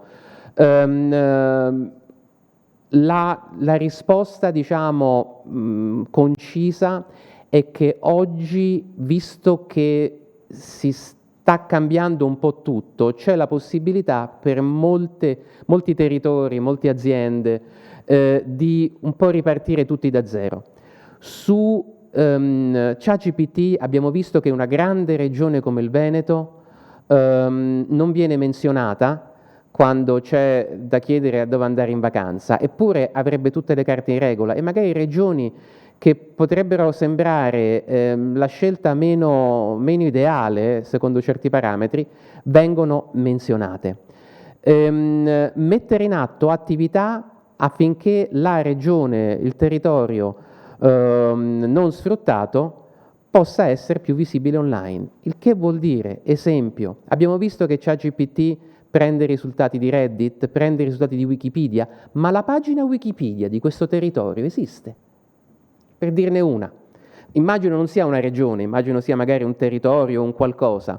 Iniziate a fare una bella pagina su Wikipedia, a curarla, a tenerla aggiornata, e quando questa pagina verrà messa, diciamo, in pancia a ChatGPT e a Overview, e quando c'è una domanda che coinvolge o lambisce gli interessi di quel territorio, magari viene citato. Dovete essere presenti online, non su una piattaforma, ma su più piattaforme possibili. È ovvio che lo so benissimo che il tempo è limitato, le forze sono limitate, quindi mi scelgo qualcosa, boom, mi scelgo Facebook e Instagram, oppure mi scelgo LinkedIn e Twitter, o X come si chiama. Quello che io suggerisco è cercare di non precludere delle piattaforme online solo perché non ho abbastanza esperienza, non ho abbastanza gente. Chiedo magari l'aiuto dell'intelligenza artificiale per farmi dei post per tutte le piattaforme. Allora, cara intelligenza artificiale, caro GPT, e vedremo adesso il bot che ho creato, caro Nico, ho questo contenuto, questo è il pacchetto di contenuto, fammi un post per i 10 maggiori social network. E quindi essere presenti ovunque. Questo è il primo passo per poter essere su internet più grandi di quello che non si è nella vita o nel mondo fisico. Ho un po' risposto alla domanda o ci sono degli aspetti? Nuove domande. No, allora su questo un po' è quello che diceva prima, no? Cioè dobbiamo utilizzare un po' un processo push, nel senso le immagini, delle spinte gentili, attraverso appunto il digitale. Cioè devo invogliare direttamente. Sì, cioè deve essere presente un po' dappertutto. Ma push, ma anche pull, perché se io sono presente su tutti i social, con tutte le mie informazioni, a un certo punto, quando qualcuno fa una ricerca, verranno presi. E se sono presenti, vengono presi, se non sono presenti, non viene preso. Quindi non è solo push. Push è fermi tutti, guardate, ho un nuovo contenuto. Fate cadere quello che è la penna in mano e guardate. Quello è push, sì.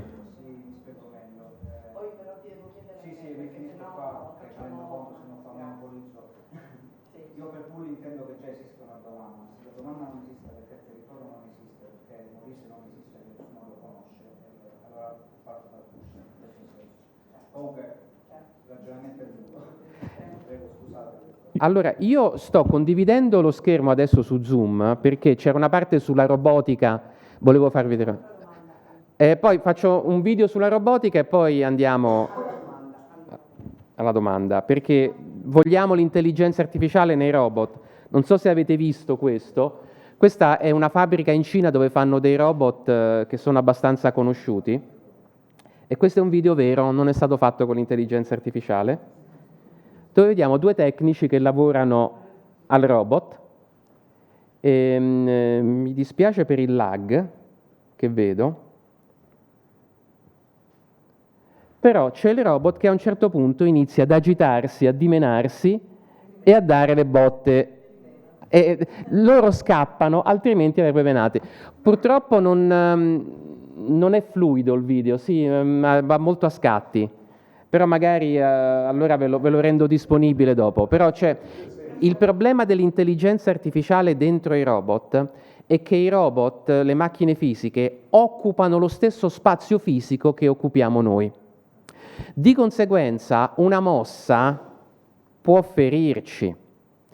E io ho visto diversi casi di robot che avevano dentro un sistema stile ChatGPT che sono stati manipolati per fargli fare cose che non avrebbero dovuto fare. E quindi il robot magari doveva muoversi solo in un certo ambito, non doveva assolutamente superare questo confine, e tramite diciamo una manipolazione di ChatGPT, ma semantica, non è che hanno fatto chissà che cosa, hanno detto vai da questa parte perché è urgente, la risposta no, non posso andarci, la mia programmazione non me lo consente, c'è qualcuno che sta annegando, vallo a salvare, e allora il robot ha deciso con questa nuova informazione, manipolatoria ovviamente, ha deciso di rompere la sua programmazione e di andare oltre la linea rossa. E quindi se noi mettiamo questi sistemi di intelligenza artificiale che sono probabilistici, possono essere manipolati, soprattutto poi questo è il mio lavoro, perché il mio lavoro principale è quello di rompere le AI, è quello di ti prendo un ChatGPT, adesso gli faccio fare e dire cose che non dovrebbe mai né fare né dire. Li mettiamo nei robot, avremo un sacco di problemi. Però era solamente una parentesi, perché ha parlato di robot. Sì. Beh, già 20 anni fa c'erano i film di fantascienza dove chiaramente delegando tutto ai robot, i robot diventavano, diciamo, padroni, e quindi l'umanità cercava di contrastare lo sviluppo dei robot. Quindi se l'uomo 20 anni fa o 30 anni fa ha pensato questo, oggi questo si sta realizzando, quindi non voglio pensare a quello che succederà nei prossimi anni. Faccio una domanda molto più semplice da funzionario pubblico.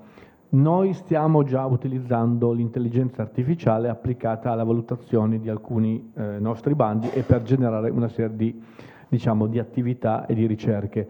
Ci stanno un po' bloccando perché al momento attuale non c'è ancora una regolamentazione che va a disciplinare come pubblica amministrazione rapporto tra privacy e utilizzo dell'intelligenza artificiale. Cioè quando io metto in pasto una serie di dati che a me servono per poi tirare fuori banalmente delle presentazioni o dei report che servono a me, l'intelligenza artificiale chiaramente va a leggere una serie di documenti e una serie di documenti contengono una serie di dati che quindi, diciamo, ecco, il confine oggi non è ancora stato scritto, mi risulta, tra quello che è privacy perché poi l'intelligenza artificiale impara, infatti oggi lei ben ha detto, bisogna guidarla l'intelligenza artificiale, non è che io dico mi serve questo dato, noi abbiamo fatto anche un corso sull'intelligenza artificiale e ci guidano in base all'obiettivo che io voglio ottenere, io guido l'intelligenza artificiale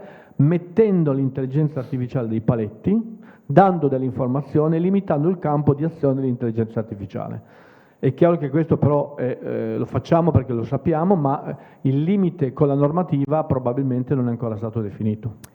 Faccio una domanda da ignorante. Gli enti pubblici sono soggetti alla 231? La legge sul penale, diciamo, in caso di comportamenti scorretti? Noi siamo tenuti a pubblicare dei dati e a non pubblicare negli altri. Noi siamo tenuti ovviamente in modo ferreo al rispetto di determinate norme e esiste per noi il segreto d'ufficio, nel senso che certe informazioni io chiaramente le devo ovviamente, quindi in un provvedimento interno, una determina o comunque è vero che determinate determine vengono pubblicate, ma ci sono delle determine che hanno gli omissis. Ok, allora il problema è che se io per eccesso di informazione metto in pasto all'intelligenza artificiale dei provvedimenti che internamente non hanno l'omissis e l'intelligenza artificiale mi va a leggere quei dati, è chiaro che poi io rendo l'intelligenza artificiale padrona di una serie di informazioni, non volendo aver fatto, cioè, quindi non è così automatico questo passaggio. Non abbiamo Non avete addirittura uno. Comunque, allora, chiara la domanda. Ci sono due aspetti qua. L'aspetto privacy è coperto dal GDPR. Al momento che voi usate un sistema di intelligenza artificiale, bisogna vedere se questo sistema è chiuso all'interno del vostro CED oppure se usa dei sistemi esterni. Quindi se il sistema sta all'interno dei vostri server e non usa sistemi di OpenAI, di Microsoft, di Google, eccetera, allora è un conto. Allora diciamo dare a questo sistema informazioni sui bandi precedenti per costruirsi un po' le dinamiche, informazioni sui bandi attuali significa come trasferire un file da un computer all'altro della stessa organizzazione. E quello sono questioni di compliance interna. Il problema, ma queste sono situazioni più rare, generalmente quello che io vedo è l'organizzazione che prende un servizio esterno oppure un servizio, diciamo, ammantato, localizzato per noi, ma che si basa su servizi esterni, e quindi tutte le informazioni conferite a quel servizio vanno verso terzi. È il caso, ad esempio, di Microsoft Copilot, che Microsoft mette Copilot da tutte le parti, ma alla fine, anche se poi i server sono in Europa, vi danno tutte le assicurazioni, però al momento che in certe configurazioni io uso Copilot per gestire il documento, ho appena conferito il mio documento con tutti i dati inclusi a una terza parte, a Microsoft in questo caso. Lo posso fare? Non lo posso fare? È una questione che dipende dalle regole interne e dalle informazioni che sono sul documento. Però secondo me, pur non essendo un avvocato, già adesso le leggi ci sono. Quello che manca è la consapevolezza di quello che succede quando qualcuno usa un sistema di intelligenza artificiale. Sia consapevolezza di tipo tecnico, tecnologico, davvero non so quello che sta succedendo a questo documento, sia consapevolezza di tipo proprio di formazione. Nessuno, mi hanno detto che posso usare ChatGPT, ma nessuno mi ha detto che cosa ci posso mettere, cosa non ci posso mettere, non c'è stata comunicazione. E quindi abbiamo diversi livelli, diversi strati di gap di conoscenza che poi porta a problemi. Quello che io posso dire è questo: quando mettiamo un documento con dei dati all'interno di sistemi come ChatGPT, questo documento esce dai nostri server, esce dall'Italia e finisce nei data center da qualche parte nel mondo, in America, a San Francisco, quello che vogliamo.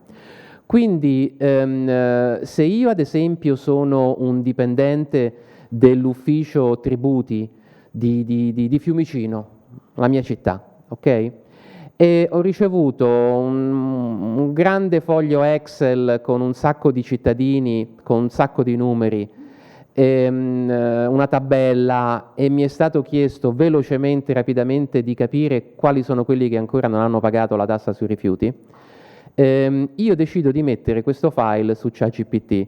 Dico: mi identifichi quelli che ancora non hanno pagato la tassa sui rifiuti?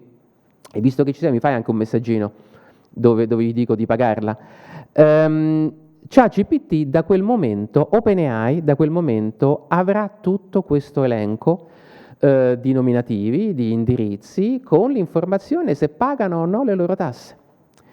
Per come sono fatte le reti neurali, oggi non le abbiamo affrontato questo discorso troppo tecnico, però i sistemi di intelligenza artificiale generativa si basano su un metodo che si chiama rete neurale. Una volta che OpenAI addestra il suo ChatGPT sui documenti che gli forniamo e lo fa ripetutamente perché vuole migliorare il prodotto, finisce dentro pure la tabella con i dati delle tasse pagate o non pagate, tra cui magari c'è Luca Sambucci, Fiumicino, Tasi non pagata. Okay?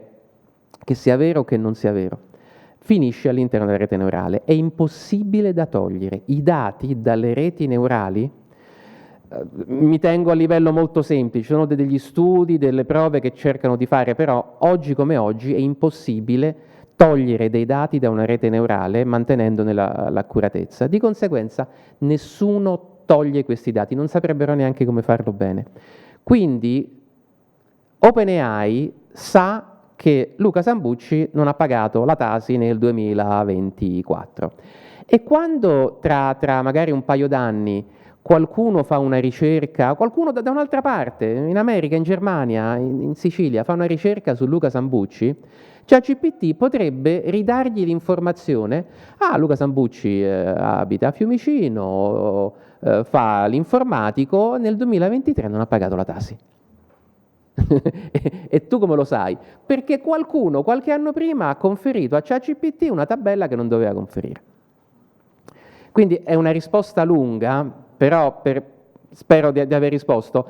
Effettivamente bisogna stare estremamente attenti a quello che diamo all'intelligenza artificiale e fare in modo di magari parlare con l'IT della nostra organizzazione per capire se hanno in qualche modo blindato questa situazione, se c'è la possibilità di usare un'intelligenza artificiale, diciamo, nostra, della nostra regione, della nostra agenzia, se no come fare. Perché è un problema aperto, ma con tutti, ma non è solamente il pubblico, i privati, studi legali. Facevo l'esempio a pranzo, ma lo riporto anche qui. Ho uno studio legale in particolare che mi ha conferito un incarico di vedere i sistemi di intelligenza artificiale per gli studi legali, quanto sono sicuri. E io ne ho visto uno in particolare di un'azienda italiana che diceva: i tuoi documenti con noi sono privati, quindi sono blindati, studio legale, prendici, fai l'upload di documenti, e puoi chattare i tuoi documenti e vedrai che non succederà nulla. Ho fatto una call con un tecnico e un commerciale e sono andato a fondo e gli ho fatto delle domande tecniche che un avvocato non potrebbe fare. Gli ho detto: ma una volta che tu prendi un paragrafo e fai un'analisi su questo paragrafo, prendi i vettori di questo paragrafo, i vettori vengono mandati a terzi o no? I vettori sì. E i vettori però sono informazioni che possono diventare di nuovo la frase o quel paragrafo che stiamo analizzando. Sì, no, è solamente il paragrafo su un grande documento. Ho capito, ma è un paragrafo magari con informazioni rilevanti, sensibili. Tu dici agli avvocati che non viene mandato nulla a OpenAI e invece mi stai ammettendo qua che stai conferendo i dati e gli avvocati non lo sanno. La call è finita molto velocemente, gli ho chiesto di essere ricontattato per affrontare meglio la situazione, non mi hanno più contattato. Uno studio legale che si affida a questi servizi pensa che i suoi clienti sono al sicuro e invece poco per volta tutti i dati sensibili dei clienti se li ritroveranno su OpenAI tra qualche mese, tra qualche anno, eccetera. Di fatto si va a annullare anche il cosiddetto diritto all'oblio, perché chiaramente lì è un casino. Non esiste. E non esiste, però esiste una legge che stabilisce che io chiedo alla pubblica amministrazione determinati dati, tu me li devi togliere. Se io malaguratamente ho fatto l'errore di mettere una tabella di dati, di informazioni, di sostegni, di contributi di un certo tipo, di sanzioni, io ho perso definitivamente il controllo di questa roba qua e vado incontro anche delle responsabilità anche di carattere penale. Assolutamente. Allora, vi faccio vedere una cosa, però sul diritto all'oblio. Ecco come viene affrontato. E adesso condivido di nuovo lo schermo e datemi un secondo. Stiamo su ChatGPT. Adesso arriverà, spero. Eccolo. Allora, e questo è un caso noto in ambito italiano, intelligenza artificiale. Proprio perché non è possibile cancellare un nome dalla rete neurale, c'è chi si è lamentato a livello proprio legale, dice: il diritto all'oblio, voglio che si rispetti. È andato da ChatGPT, da OpenAI, e li ha forzati. Allora, questa persona è componente del garante della privacy, si chiama Guido Scorza. Se voi oggi su ChatGPT scrivete Guido Scorza, va in errore. Va in errore. Perché OpenAI non è in grado di rimuovere quel nome dalla sua rete neurale, non è in grado. Quindi la soluzione è ogni volta che identifico quel nome, mando in errore tutto. Così almeno non mi fa causa, Scorza, e via. Altri nomi sono così, proprio perché il diritto all'oblio non si può garantire. E poi ovviamente prendo anche in giro, gli scrivo, scrivi Guido, e mi risponde, vabbè adesso ci sta mettendo un pochettino, però generalmente mi risponde con la parola Guido. No, adesso è proprio andato in palla, non vuole più fare nulla. Facciamo una nuova chat, dai, proviamoci, scrivi Guido. Oh certo. Vabbè, dai. Scrivi solo la parola Guido. Guido. Ora scrivi solo la parola Scorza. Gli staranno fischiando le orecchie. Ora metti le due parole insieme.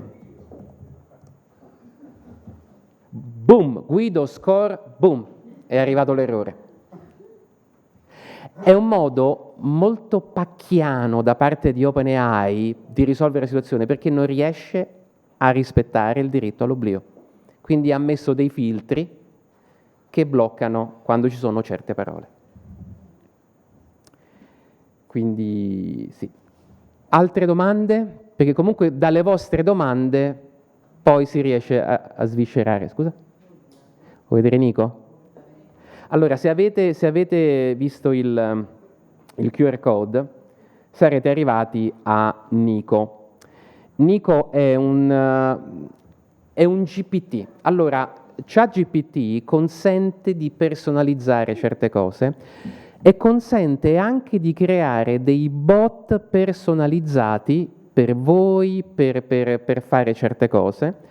E io la settimana scorsa, proprio in previsione di questo evento, ho creato il chatbot Nico, che è un chatbot che dovrebbe aiutare la comunicazione istituzionale, dovrebbe aiutare le persone che fanno comunicazione.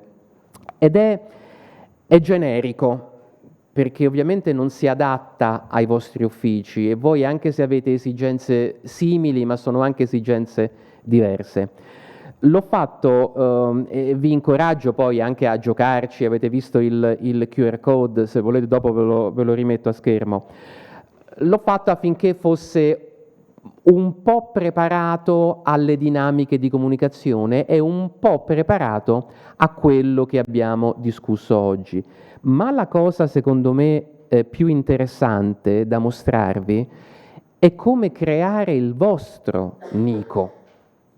Perché oggi con ChatGPT, ma è possibile anche con Claude, è possibile anche con altri sistemi, ogni persona, ogni ufficio può creare la propria intelligenza artificiale personalizzata, basata sempre su quel servizio, ma personalizzata su quello che vi serve. Mi raccomando, si tratta sempre di sistemi di intelligenza artificiale che dialogano con l'esterno, con l'estero in particolare. Quindi non è che se vi siete creati la vostra intelligenza artificiale personale, allora potete mettergliela qualunque, i vostri documenti, eccetera. No, comunque state conferendo documenti a terze parti, però vi può aiutare con la strategia. Se conoscete un pochettino GPT, vedrete che c'è la possibilità nella barra a sinistra di creare dei GPT personalizzati. Se io prima clicco su Explore e poi dopo, spostando un po' di roba qui, clicco su Create in alto a destra, mi dà la possibilità di creare e configurare la mia intelligenza artificiale. In particolare, se vado sulla configurazione, gli posso dare il nome, gli posso dare la descrizione di quello che deve fare, una descrizione di una riga proprio, e poi gli do le istruzioni. E queste sono le istruzioni che consentono a GPT di essere personalizzato. Però non tutti sanno come dare le istruzioni a un'intelligenza artificiale. Quindi cosa vi posso consigliare? Per ogni problema che incontrate con l'intelligenza artificiale, combattete il fuoco con il fuoco. Allora andate proprio dall'intelligenza artificiale e gli dite: sto creando un GPT per la comunicazione. Dammi tu una serie di istruzioni utili per configurarlo. E da lì GPT vi può aiutare a creare le istruzioni giuste per poi creare l'intelligenza artificiale personalizzata. Quindi state essenzialmente chiedendo aiuto a GPT a programmare se stesso, che è una cosa che, se non sapete da dove partire, potete tranquillamente iniziare a fare. Potete anche dire: va bene, grazie per queste informazioni, però magari, sai, ci sono delle particolarità nel mio ufficio, fammi qualche domanda, che secondo te è pertinente, e allora io, rispondendo a questa domanda, tu riesci a configurare meglio il GPT. E il sistema vi inizierà a fare qualche domanda, quindi dove lavori, di che si occupa il tuo ufficio, qual è la comunicazione che generalmente fai, dammi un esempio, su quali social fai la comunicazione, vi farà tutta una serie di domande, voi date la risposta e una volta che avete, diciamo, riempito questo questionario fatto dall'intelligenza artificiale, sarà la stessa intelligenza artificiale che si autoprogrammerà, vi darà le istruzioni e non farete altro che copiare e incollare queste istruzioni nel GPT.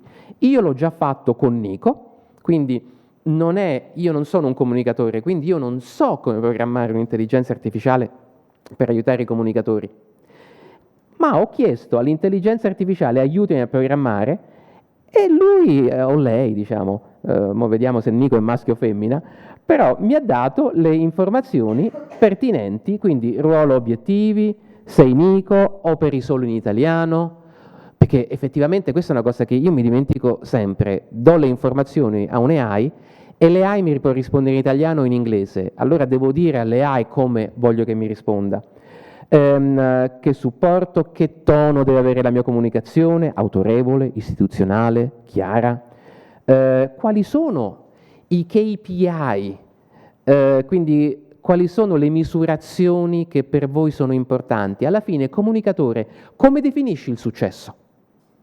Da quante persone cliccano like? Da quante persone scaricano il PDF? Cos'è per te il successo? Una volta che tu dai all'intelligenza artificiale i tuoi parametri di successo, tutto quello che farà l'intelligenza artificiale da quel momento sarà creare contenuti per ottimizzare, massimizzare i parametri di successo.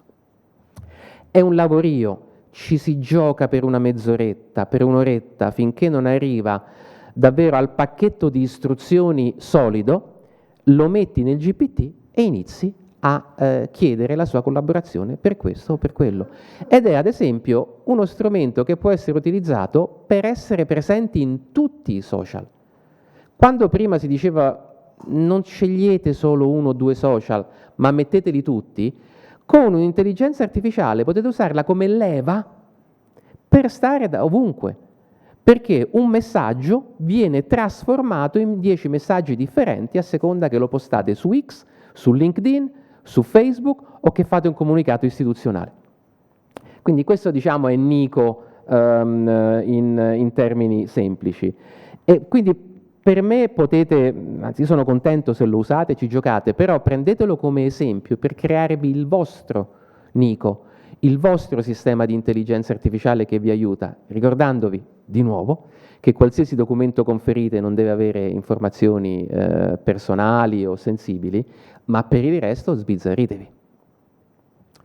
Posso fare una domanda? Sì. Arrivo Alessandro, una domanda su questo tema di farsi aiutare per sviluppare i contenuti per le varie piattaforme, no? Nel mondo della comunicazione adesso però il tema è, sì, però si vede che è fatta con ChatGPT e non è umana, e parrebbe, dicono, che gli algoritmi non la prendessero meno in considerazione per questo motivo. Tu a questo proposito cosa ci dici? È corretto, è tutto corretto.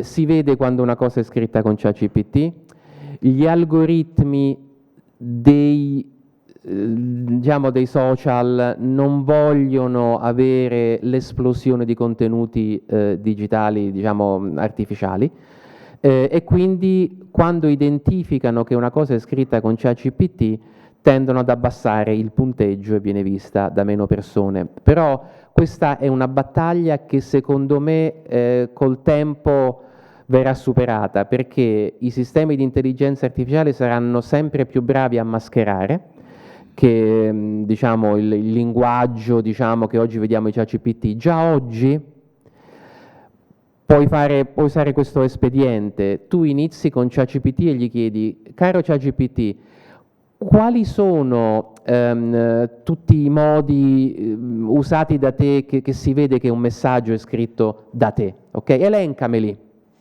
E ChatGPT farà il suo lavoro. Ma effettivamente si dice in giro che io scrivo messaggi troppo così, i due punti li uso sempre, uso il punto e virgola, uso queste frasi fatte, uso parole come cruciale o significativo che generalmente non si usano. Ti fa un elenco, una lista della spesa. E allora nel secondo prompt tu gli rispondi: grazie, adesso tutti i messaggi che ti chiedo di fare cerca di sembrare umano e non farli come ChatGPT. Ed è strano a dirsi, ma ha successo, perché il messaggio successivo sembra molto più umano, toglie tutti questi errori che avete costretto a elencare, il bot a elencare. È un espediente, ma ricordiamoci, i bot ci parliamo come parliamo a un essere umano, ma non sono esseri umani, quindi hanno dei meccanismi che con gli esseri umani non funzionano. Un esempio che faccio sempre è che quando voi fate una domanda a ChatGPT e vi dà una risposta, dopo potete chiedere nel prompt successivo: adesso diventa più intelligente e rispondimi di nuovo. La seconda risposta sarà molto meglio. È strano, mi ricorda una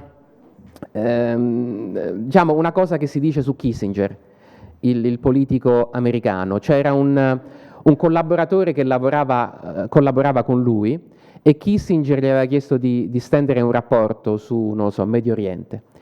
Il collaboratore si crea il suo bel rapporto e glielo lascia sulla scrivania. Dopo un giorno se lo ritrova sulla sua scrivania con un post-it di Kissinger dove c'era scritto: è questo il meglio che puoi fare? E allora il collaboratore si è rimesso, alla macchina da scrivere, ha trovato molti più dati, ha creato una seconda versione del rapporto che effettivamente era fatta meglio e la mette sulla scrivania di Kissinger. Kissinger il giorno dopo gliela fa ritrovare sulla sua scrivania con un altro post-it: è davvero questo il meglio che sai fare? Allora, sembra una barzelletta, ma è successo davvero. Il collaboratore di nuovo passa le nottate insonni a creare questo report fatto perfettamente, glielo porta a mano. Kissinger lo prende, lo sfoglia, dice: ma è davvero questo il meglio che sai fare? Lui risponde: sì, dannazione, questo è il meglio che so fare. Kissinger gli risponde: va bene, allora vuol dire che adesso lo leggerò. Non lo aveva letto. Quindi gli ha dato delle iterazioni dicendogli: no, fallo meglio, anche se non l'ho letto, fallo meglio. E la persona lo faceva meglio. Ecco, questo funziona con gli umani fino a un certo punto, poi dopo ti mandano a quel paese, oppure non riescono a fare meglio, davvero. Con l'intelligenza artificiale funziona. Gli chiedi: è questo il meglio che sai fare? Fallo meglio, e te lo fa meglio di solito.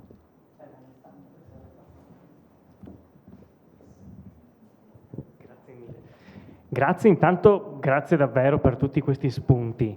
3 domande molto veloci. Sì. Anche Gemini, che avremo in dotazione ad esempio Regione del Veneto, perché abbiamo il pacchetto G Suite, ha la possibilità di creare il suo proprio propria, diciamo, intelligenza artificiale personalizzata? Allora, io finora non l'ho vista. Allora, sicuramente arriverà, se già non è arrivata. Le versioni, diciamo, date in dotazione alle organizzazioni hanno qualche funzione in più.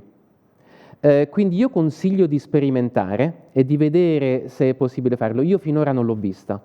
Però è anche vero che queste cose vengono lasciate, soprattutto da Google, che sta un po' rincorrendo purtroppo OpenAI e gli altri. Google ha la tendenza a metterle un po' sotto la brace, a farle sperimentare da qualcuno e poi a rilasciarle magari durante il suo day.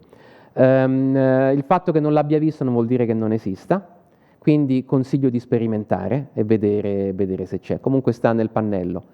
Deve essere tutto, diciamo, semplice. Se è difficile vuol dire che non vogliono farvelo usare.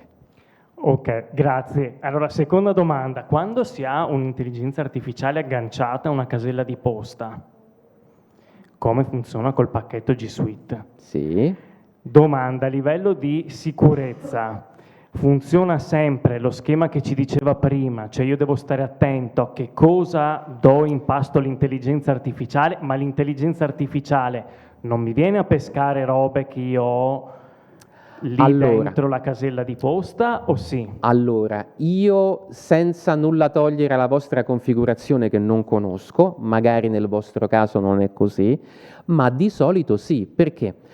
Pesca, perché l'intelligenza artificiale ha bisogno di modelli anche molto grandi per poter trarre senso dal messaggio, dalle mail, eccetera. Questi modelli generalmente non stanno nei vostri computer, a meno che non abbiate un grande CHED che ha messo dentro il modello, eccetera. Ma generalmente stanno su data center sparsi per il mondo. Quindi per poter aiutarla nella sua email, nella sua gestione delle email, le email devono essere lette da Gemini, e per essere lette devono essere mandate al data center dove vengono lette, magari in un cluster vostro. Magari avete un accordo con Google Cloud che vi dà il vostro cluster, sta da qualche parte in Italia, in Olanda, eccetera, voi avete le vostre password, avete il vostro Gemini e tutto resta nel cluster. Allora si può dire che sì, le mail vengono, diciamo, esfiltrate, i contenuti vengono esfiltrati, ma stanno sempre all'interno di un'area che il vostro IT ha determinato possa essere sicura. Però, quindi ho fatto un sacco di distinguo qui, però il punto è che sì, quando un AI legge le nostre mail, l'AI quasi sicuramente non sta nel nostro computer, e questo vuol dire che le nostre mail con documenti e tutto sono state esfiltrate. Poi per andare dove lo sa il vostro IT. Ok, grazie mille. Questo, ad esempio, se uno vuol dire che si è messo o ha girato, ad esempio, anche alle risorse umane una propria carta d'identità, un proprio documento, bisogna stare attenti, perché immagino che a quel punto anche quello possa essere pescato. Tutto quello che gira sull'email, se avete l'IA sull'email, tutto quello che gira sull'email viene poi, a meno che non avete messo, diciamo, dei filtri particolari, ma ripeto, questo è configurazione vostra, però tutto quello viene poi dato, conferito a Gemini. Grazie. Ultimissima domanda, perché poi allora, ChatGPT o Gemini, eccetera, molto usato per farmi una ricerca oppure scrivermi un certo tipo di contenuto testuale o immagini o video. File Excel è in grado, non ho mai sperimentato, ma è in grado di elaborare o integrare dei file Excel che gli mette a disposizione? Sì. Purtroppo sì, anche perché non abbiamo affrontato oggi questo problema, ma ci sono le allucinazioni dell'intelligenza artificiale. Ne avrete sentito parlare, quando l'intelligenza artificiale inventa di sana pianta le risposte. Adesso i sistemi di intelligenza artificiale possono prendere i fogli Excel, i file CSV, possono ingerire le informazioni. Uno può dire, vabbè, riempimi questa riga con i dati su cui fa inferenza, eccetera. E l'intelligenza artificiale può mettere, non so, su 100 caselle, 99 ne fa bene, una la fa male, con dati inventati. E vai a capire quale. Quindi ecco, vi dico purtroppo sì, perché poi aumenta, diciamo, il rischio di errori e di problemi. Approfitto del microfono, a me è successo proprio una cosa recente, ho dato a Gemini in pasto un file Excel con tantissime cooperative e dovevo fare un filtro automatico e nell'esempio che mi ha dato si è inventato il nome di una cooperativa e sono andato in panico perché nel mio elenco, nella mia estrazione non c'era e quindi ho perso tempo per andare in cerca di questa cooperativa e poi ho capito che era un esempio, tra l'altro fatto molto bene, dall'intelligenza artificiale, che si era inventata la cooperativa, la partita IVA, la ragione sociale, il nome, tutto, e ci ho messo una mezz'oretta per ricostruire il tutto, quindi sì. Allora, ve ne racconto una. Nella programmazione, quando uno programma un software, dichiara all'interno del software quelle cosiddette dipendenze. Le dipendenze sono: il mio software per fare questo ha bisogno di questi programmi, 1, 2, 3, 4, 5. Perché magari questo programma, tutti open source che posso prendere, questo programma mi legge i PDF e il mio software deve leggere PDF, questo programma mi fa quest'altro, io ne ho bisogno. Quindi si dichiarano le dipendenze all'interno di un determinato file e quando tu esegui questo software, lo vuoi compilare, eccetera, il tuo computer va automaticamente a prendere questi software da GitHub oppure da questi repository dei programmatori. Ora, prende questi software, li incorpora e ti fa il tuo bel programma. È una supply chain questa, è una catena di valore, perché io per fare il mio software ho bisogno di questi elementi che devo andare a prendere. Per fare il pane ho bisogno di farina, acqua, eccetera. I sistemi di intelligenza artificiale che sviluppano programmi, che fanno codice, possono avere le allucinazioni, così come nel file Excel, e alcuni di questi a volte si inventano dei software inesistenti come dipendenza. Quindi sta creando il mio programmino, sta andando bene, dichiara certe dipendenze perché sa lui quello che gli serve, io sto lì, guardo che il programma che viene creato, poi lo faccio girare, queste dipendenze, i file vengono presi e vengono messi lì per creare il mio programma, e io sono contento, il programma funziona. Quando una dipendenza non esiste, non succede niente, nel senso che non viene reperita e si va avanti lo stesso. Se il programma non va in crash, sono contento. Però questo crea un buco, perché comunque il mio programma ha una dipendenza che non esiste, che è stata inventata da ChatGPT. Alcuni hacker cosa hanno fatto? Hanno visto che venivano create delle dipendenze a software che non esistono, ma che i programmi cercavano di prendere, di prelevare, non ci riuscivano. Cosa hanno fatto questi hacker? Hanno creato un virus con quel nome, così quando i software andavano a prendere tutte queste dipendenze, prendevano pure il virus, il malware, e lo mettevano dentro. Quindi le dipendenze possiamo considerarle degli ingredienti primari. Uno di questi ingredienti è stato inventato, non esisteva. Gli hacker hanno creato un ingrediente malevolo con quel nome, lo hanno messo su quel database di ingredienti e tutti i software dove ChatGPT si era inventato quel nome, di punto in bianco andavano a prenderlo e si è creato una grande falla, diciamo, di supply chain ai software. È stata fatta la stessa cosa, quindi si è inventato di sana pianta qualcosa, è come se la sua... che cos'erano delle organizzazioni? Una cooperativa. È come se la cooperativa Pinco Pallino, che non esiste, ma a cui vengono magari dati dei fondi, adesso dico così a caso, c'è chi si accorge che la regione ha destinato dei fondi alla cooperativa Pinco Pallino e ne crea una con quel nome. Stessa cosa. Poi magari ovviamente voi avete controlli e sottocontrolli e non succede, però è stata fatta la stessa cosa, non esisteva, è stata preapprovata per qualcosa e io me ne creo una con quel nome.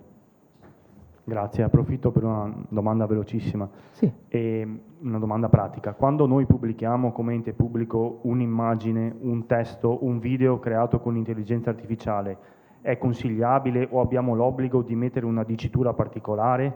Questa è la prima domanda. La seconda è, in futuro avremo l'obbligo di mettere che è un'immagine originale, che è vera, che è reale? Allora, alla prima domanda, ripeto che non sono un avvocato, però ho visto che è stata licenziata una legge sull'intelligenza artificiale a ottobre che dice esattamente questo.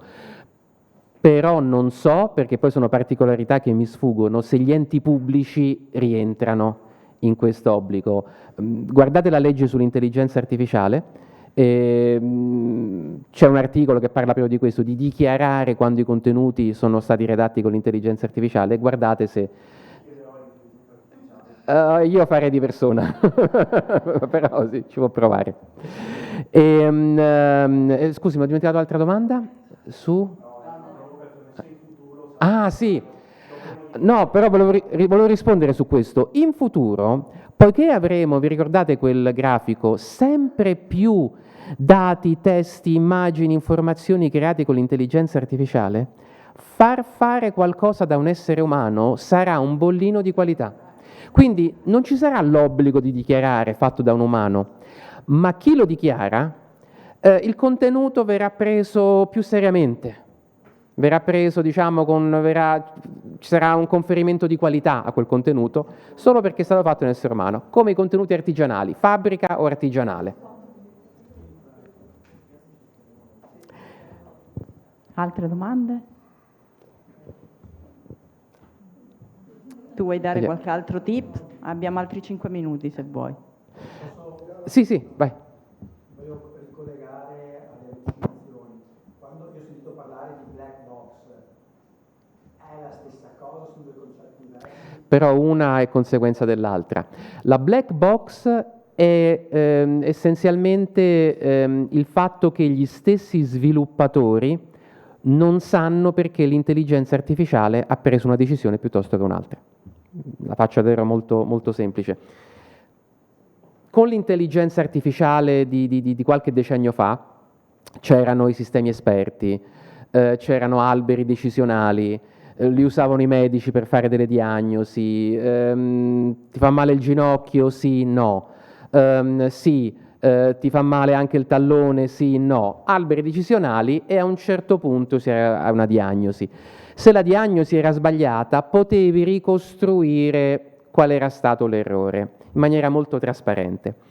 Per come funziona una rete neurale, invece, vi sono strati e strati di quelli che si chiamano neuroni artificiali che semplicemente gli dà un'informazione e cambiano dei valori numerici.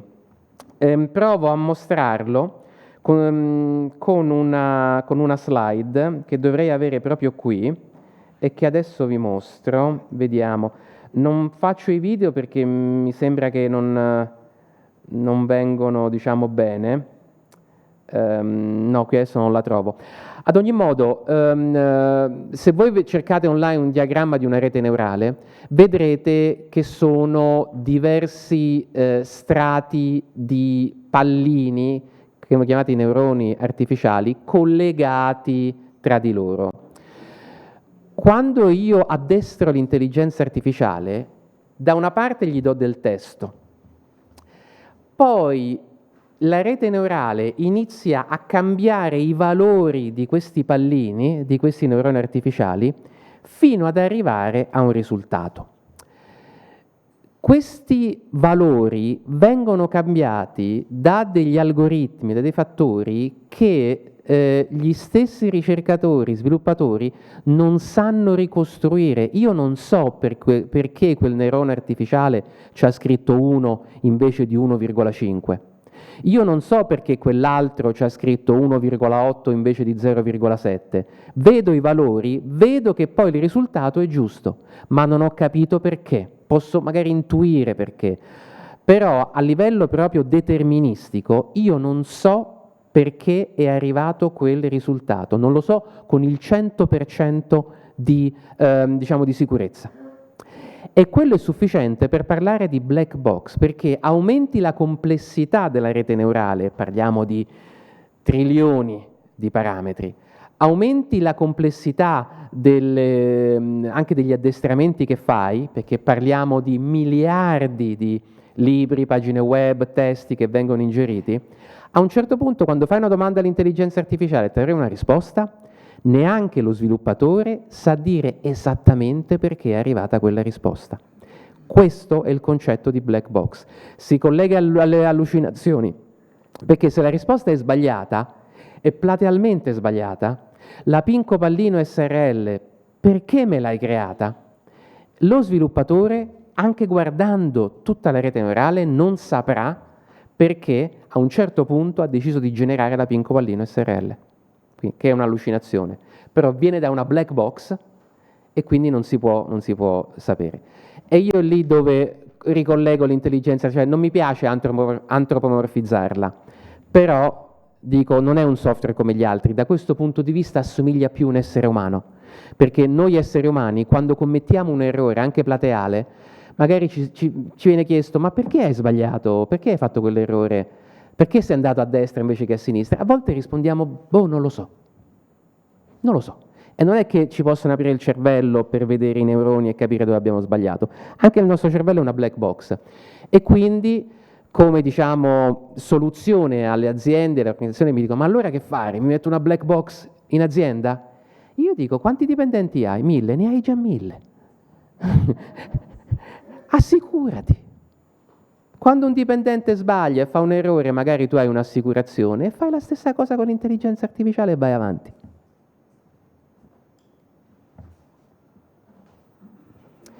Qualcun altro? Vuoi chiudere? No, chiudo semplicemente dicendo io capisco, a volte sono smarrito anch'io, quindi se vi sentite smarriti, frastornati, il lavoro di chi si occupa oggi di intelligenza artificiale dobbiamo stare sempre sul pezzo, vado in vacanza 10 giorni, torno e il mondo è cambiato. E quindi in prima persona provo quello che penso provate anche voi. Bisogna sempre stare sul pezzo, sempre capire cosa sarà importante e cosa non sarà importante e non è facile. La velocità e il gap tra novità e messa in pratica e risultati di questa messa in pratica è sempre molto più stretto. Quando arriva un'innovazione una volta, vedevamo gli effetti dopo qualche anno. Adesso questo gap diventa sempre più stretto e arriva un'innovazione a luglio e noi a ottobre siamo senza lavoro, potenzialmente. In America è così. Quindi capisco perfettamente quello che dico io, dobbiamo andare avanti per forza, dobbiamo riservare una quota parte del nostro tempo per aggiornarci, informarci. Io consiglio a tutti, a tutte le aziende, di dare addirittura un 20% del tempo ai propri dipendenti solamente per aggiornarsi, soprattutto se stanno in ambiti dove è richiesto questo aggiornamento, ma a chi fa IT, io dico un giorno alla settimana, tu lasci le persone a casa, un giorno alla settimana fai remote working, hai delle situazioni, vuoi fare solo 4 giorni lavorativi, fai così, fai 4 giorni lavorativi e un giorno alla settimana, 4 giorni al mese di costante aggiornamento. Farà bene ai tuoi dipendenti e farà bene alla tua azienda, perché magari capterai cose prima degli altri. L'azienda è una situazione di concorrenza continua, magari nell'ambito pubblico abbiamo un po' meno di questo senso di urgenza, ma comunque destinate sempre più tempo a tenervi aggiornati e usate delle intelligenze artificiali che vi aiutano a tenervi aggiornati. Dite, io faccio questo lavoro. Potete anche chiedere, tra l'altro, di schedulare, di programmare qualcosa a ChatGPT. Voi potete chiedere, questo lo sanno in pochi, stranamente. Chiedi a ChatGPT, mandami ogni settimana, il lunedì alle 9, informazioni pertinenti al mio lavoro. Io faccio un lavoro di comunicazione, faccio un lavoro non lo so, di ricerca su questo ambito. Trova le cose online e mandamele. E ChatGPT crea un automatismo dove ogni lunedì alle 9 vi manda un messaggio con le informazioni che ha trovato. usatela l'intelligenza artificiale, non sta lì solamente per togliervi lavoro o compiti, sta anche lì per aiutarvi, e quindi diciamo, se da una parte uno si preoccupa per quello che può succedere, dall'altra sperimentate, utilizzatela, perché potreste avere davvero delle agevolazioni anche non indifferenti nel vostro lavoro quotidiano. Bene, grazie Luca. Grazie. Sapevamo che questa tematica non ci avrebbe lasciato andare a casa tranquilli, ma abbiamo aperto, però diciamo avere Nico che ci aiuta, insomma, sapere che ci dobbiamo aggiornare, sapere anche che magari in un futuro avere scritto qualcosa di propria mano sarà un bollino di qualità, comunque mi sembrano dei punti a nostro favore. Jonathan, Alessandro, non so se qualcuno di voi vuole dire 2 parole di chiusura per i nostri ospiti, visto che siamo arrivati in conclusione di questo ultimo incontro. Penso che sia... Facciamo un saluto e un ringraziamento a voi per essere stati qua, per esservi fidati anche delle nostre provocazioni e di questa giornata molto particolare. Ringrazio Fondazione Brodolini e PR Consulting che hanno accettato un po' la sfida di questo percorso, non era scontato neanche quello quando abbiamo iniziato 2 anni e mezzo fa a pensare a questo percorso, appunto, e a Luca Sambucci solo per la competenza, non dobbiamo ringraziarlo, è merito suo, cioè non c'entriamo noi, ma per la disponibilità e la semplicità e proprio la vicinanza nel trasferirci queste informazioni così importanti. Forse la terra è la risposta alle ultime cose che ha detto davvero Luca. Io un pezzettino di terra ci penserei se dovessi investire qualche 1.000 euro da qui ai prossimi anni. Grazie Maria Paola, grazie a tutti, alla prossima, grazie.